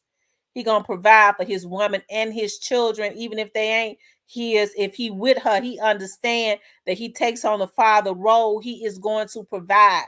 He ain't gonna come and lay up off of you. No real man even feel comfortable eating off of a woman. And that's what a lot of these girls don't understand. They go and hurry up, try to get them some Section 8 because he never had nothing. He never had nothing. We trying to have something. What you mean he never had nothing? If he never had nothing, he's supposed to be out there legitly working to get something, not you going getting it for him. No man, no real man feels comfortable taking money from a woman. They have issues with that. They have issues with it. Okay? They have issues with it. I grew up in the hood. I have cousins and stuff that are hood dudes. They weren't perfect, but because of what my aunts instilled on the inside of them, okay?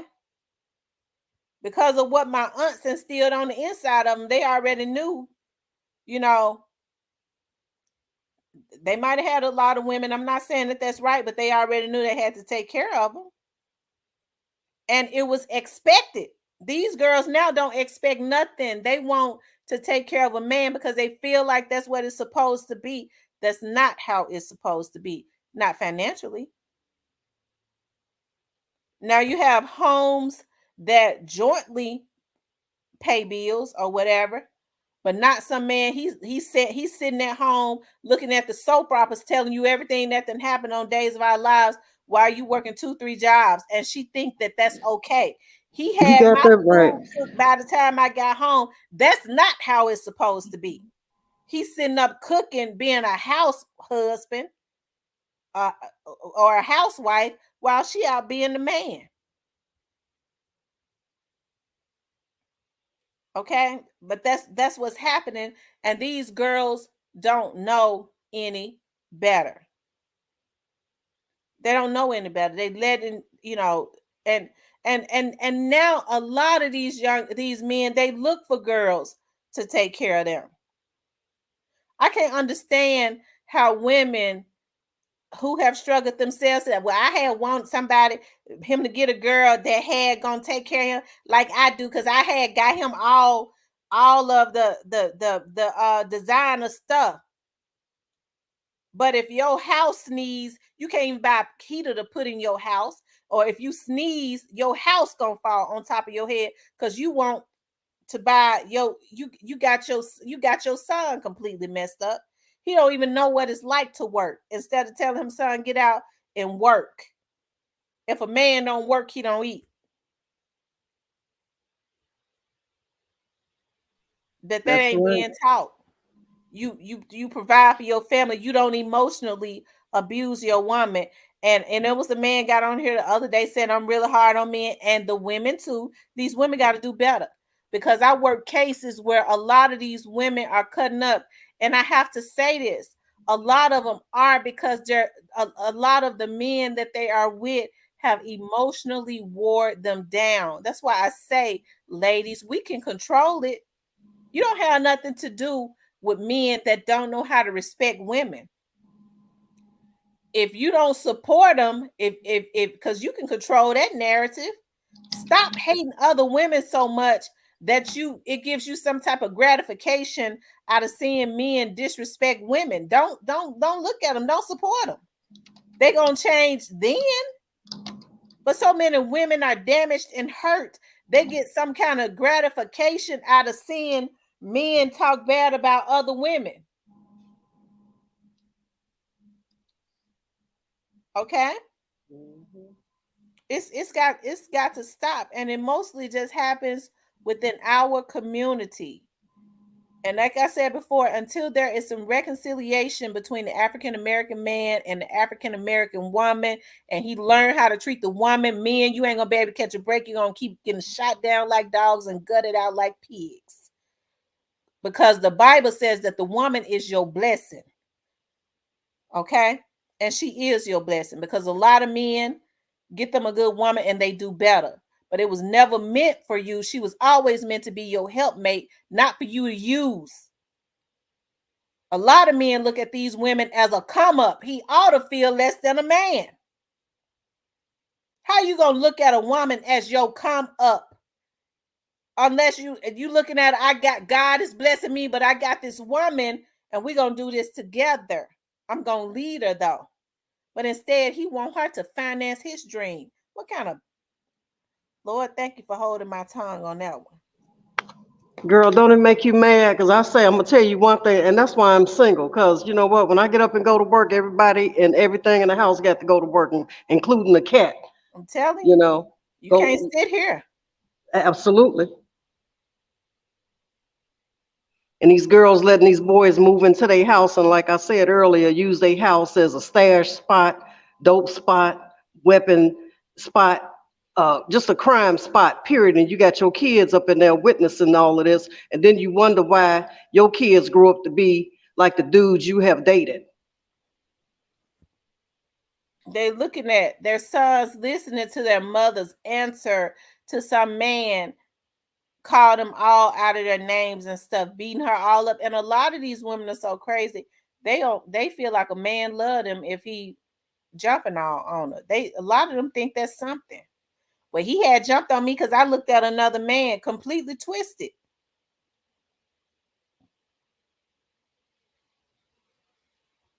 But you only see that in the Black community where the roles are being switched, because you don't see that in other communities. You don't see that in other communities, okay? You don't. And then when they do get some money, they're told when they start making a lot of money that he too good to be with a Black woman at this point now. That's why I don't have no issues when they get drained a lot of times, you know. I was thinking about, and I love, and I'm gonna tell y'all something too, because when I was in, I believe I was in junior high school or getting ready to go to high school. I might have been in the 9th or 10th grade. I had to have been when the O.J. Simpson case. I think I talk about this all the time, right? When the O.J. Simpson case was going on. Yeah, I talk about this all the time. I was so fascinated with the O.J. Simpson's case. Like I told y'all before, I used to go into the school library and me and my librarian would look at the O.J. Simpson case, right?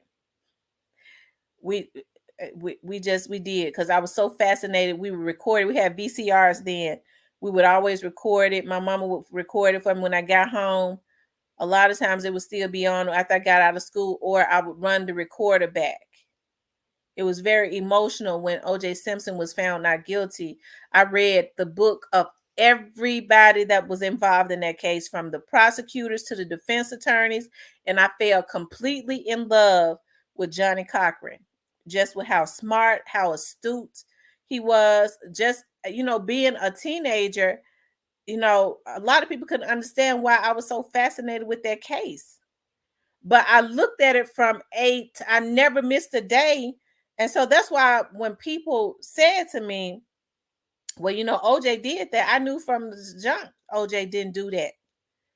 I looked at that case from A to Z. I could understand that. I understood that Chris Darden was very emotional. Like I said, I read all of their books. But Johnny Cochran's A Journey to Justice, I even go back and read that book sometimes even now, because I even read Paula Barbieri, the girlfriend's book.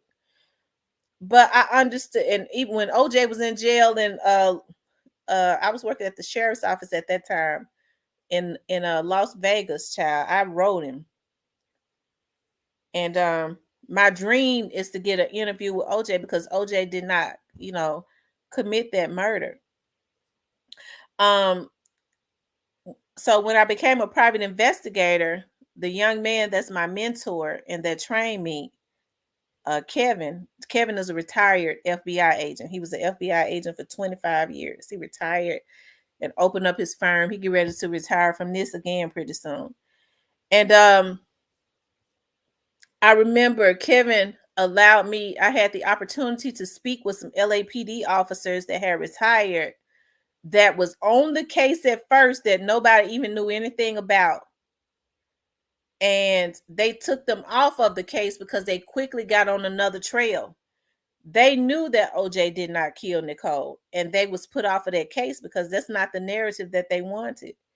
Marsha Clark and them wanted to go with the domestic violence narrative because they knew that it would blow up and make them famous. Like, it was a lot of crooked stuff that happened in that case. People argue with me to this day, but I know that OJ is not guilty. He had the right verdict because he didn't do it. But unless you paid attention to that case, just like I did, unless you had the opportunity to actually talk to some investigators who was on the case but was put off of the case because they was on another trail and it wasn't OJ, you wouldn't know that. So the media really will play with you, but now people sitting up trying to say straight dropping them is not involved in this. Straight dropping them is guilty.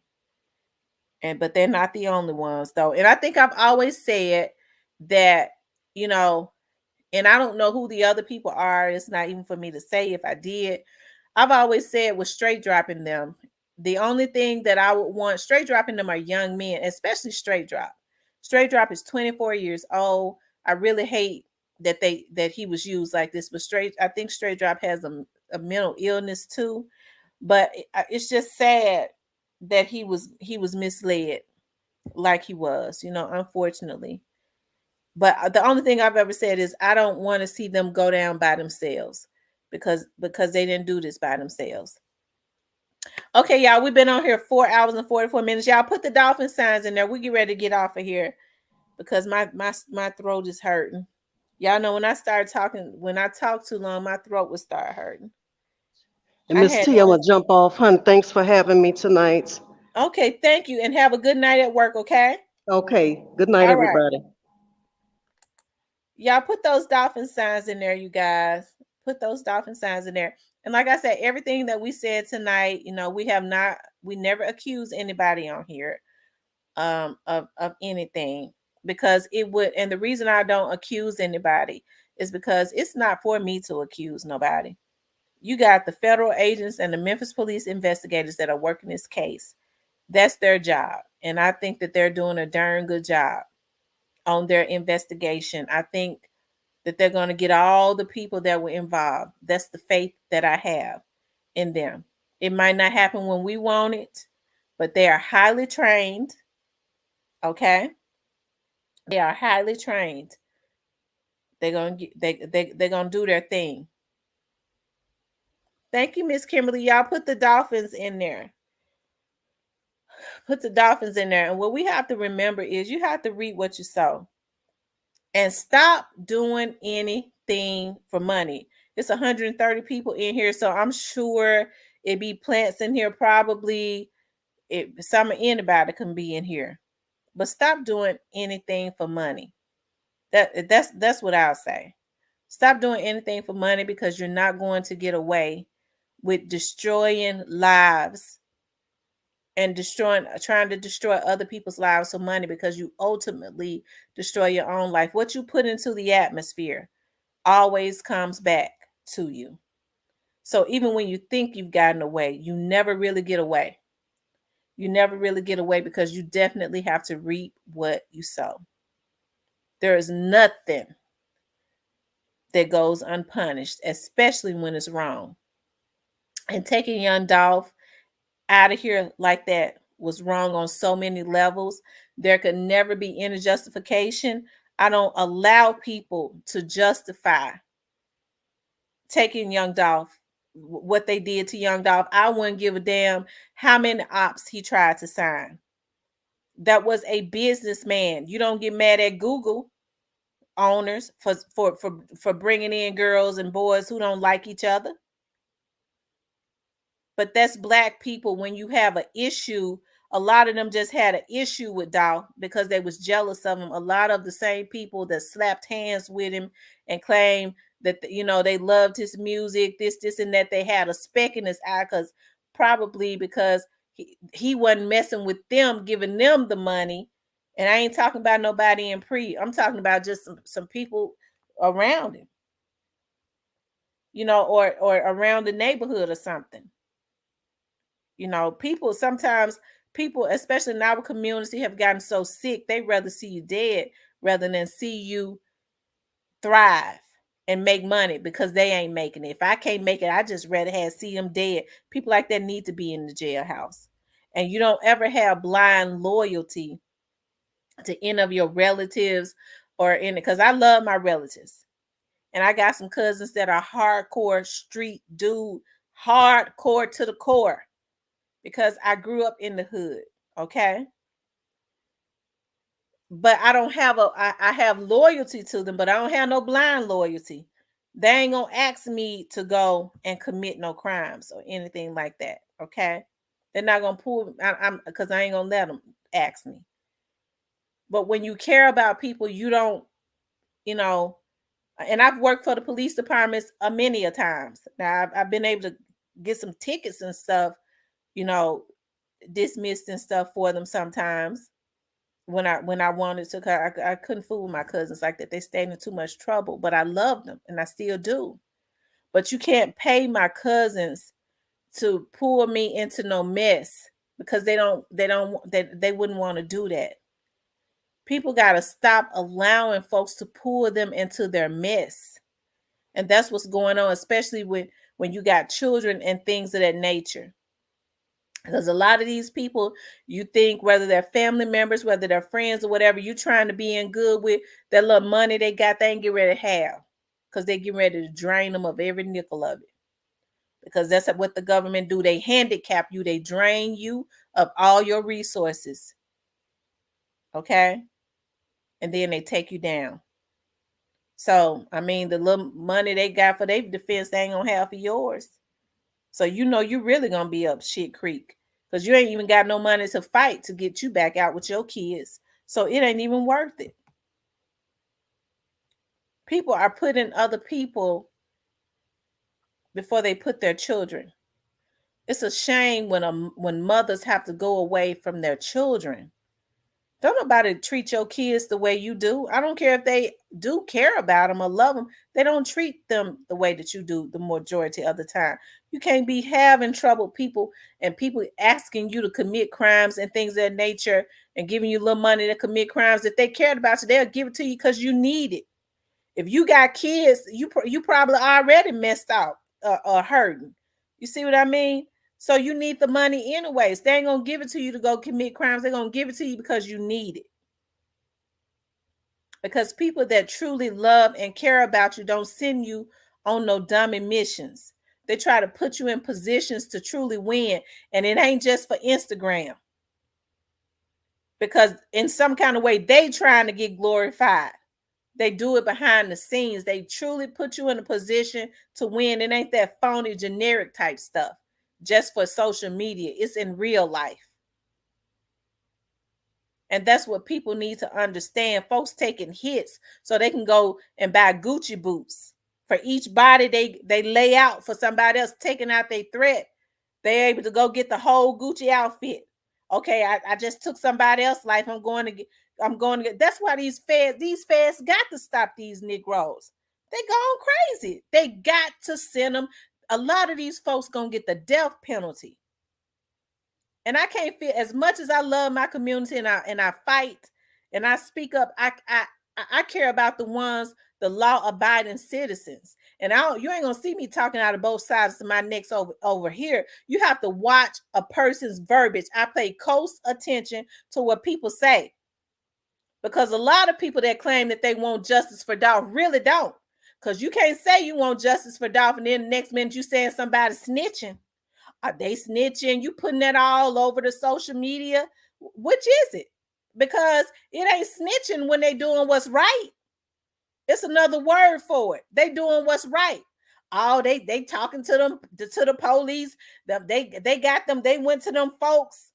So what, you don't want justice for Dolph because you just said you wanted justice for Dolph. You talking out of both sides of your neck. So something ain't right with that. I listen closely to what people say. Because when you start listening to them, you will see what their true angle is. And a lot of people that say that they want justice for them, they really don't. They plants. A lot of these folks in the same organizations. And people blindly follow that. A lot of these emails coming from their team members and their gang members and their girlfriends to change the narrative, and people run with that. Stop dragging this man's name through the mud. They took him out. And now they mad and now they mad because his name didn't really die. They even want his family destroyed. It's a sad thing. But watch the verbiage. Pay real close attention to the verbiage. And you will see what a person is really what their true angle is. Because when people are sincere, they don't talk out of both sides of their neck. It's I want justice for Dolph all day, every day. Somebody do what's right. And doing what's right is not shaming somebody, calling them snitches. Okay? Watch the verbiage. You'll see the angle. Remember that. Watch the verbiage, and you'll recognize the angle. It's gonna help a lot. It's gonna help you in real life too, off of social media. I pay close attention to the verbiage. I already know where a lot of these Negroes coming from. Okay, I already know. All right, you guys, we have been on here. I'm getting hoarse. We have been on here for almost 5 hours. I have enjoyed you guys tonight for real. I see 130 y'all, 30 of y'all are still in here. Miss Lynn Smith, y'all put those dollar signs in there. I see Miss Lynn Smith is still in here. El Eccles is still in here. Hakia. I be trying to pronounce that name. Is it Democra? Is it Democra? Miss Kimberly, as always, my moderator. I saw D-Mom was still in here. Drink some ice cold water. Okay, that's what I'm gonna do. I'm gonna drink some ice cold water when I get off of here. That'll help my throat. I ain't sleepy or nothing, so I guess I'll start back because I've finished up my case notes and stuff. I finished that before I left the office today. And then I'm gonna enjoy my family tomorrow. I ain't got to go out on no cases. Mama Bear still in here. Y'all putting those dolphin signs in there. I get to eat some of my mama's good potato salad, make my homemade macaroni and cheese. Spend some time with my babies. They're grown babies, but we'll all be,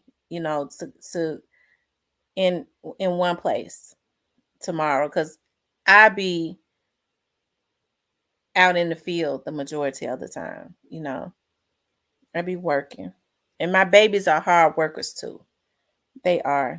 They're beautiful. My girls make me so happy. Democracy said invite them over. Okay. All right, you guys. I love you guys. I want y'all be careful. Pray, always put God first. No devil in hell could ever stop you. What's for you, a devil in hell could never stop it. You ain't got to take no money for no hits. You ain't got to put yourself in jeopardy of being away from your family. What's for you, all you got to do is ask, believe, and receive. Put yourself in the right environment, and you ain't got to be in no fancy house. Sometimes just getting away from around the hating Negroes that's around you. A lot of times your problem is the people that's around you. They see you got a dream and you're a visionary, and they're going to do whatever they can to try to stop you from moving forward. Remove yourself from them. Stay in the house. Start moving different. If you want to start blowing up, get into the circles of the people that's going somewhere. Start getting in those circles. Start learning the language. Start getting around those people. Don't try and steal and copy from nobody else. Always be original, but get around the people that can help you. And you can't take everybody with you because everybody can't go to the next level with you. It was never designed for that to happen. Some of you ain't got to where you could be, and you talented as all outside. You talented as you can be. But you ain't on the next level because you still got the wrong people around you. Everybody can't go to the next level because they will help you to forfeit the blessing. All you got to do is change your atmosphere and your mindset, and watch and see don't God change your life. All right, you guys. I love you guys. Y'all have a good night. Now, I say I'm getting ready to study for my test, but I'll be looking at another case in a few minutes, probably because I'm a case junkie. But I love you guys. Have a happy Easter. Be safe. Put God first. I love you all. Good night.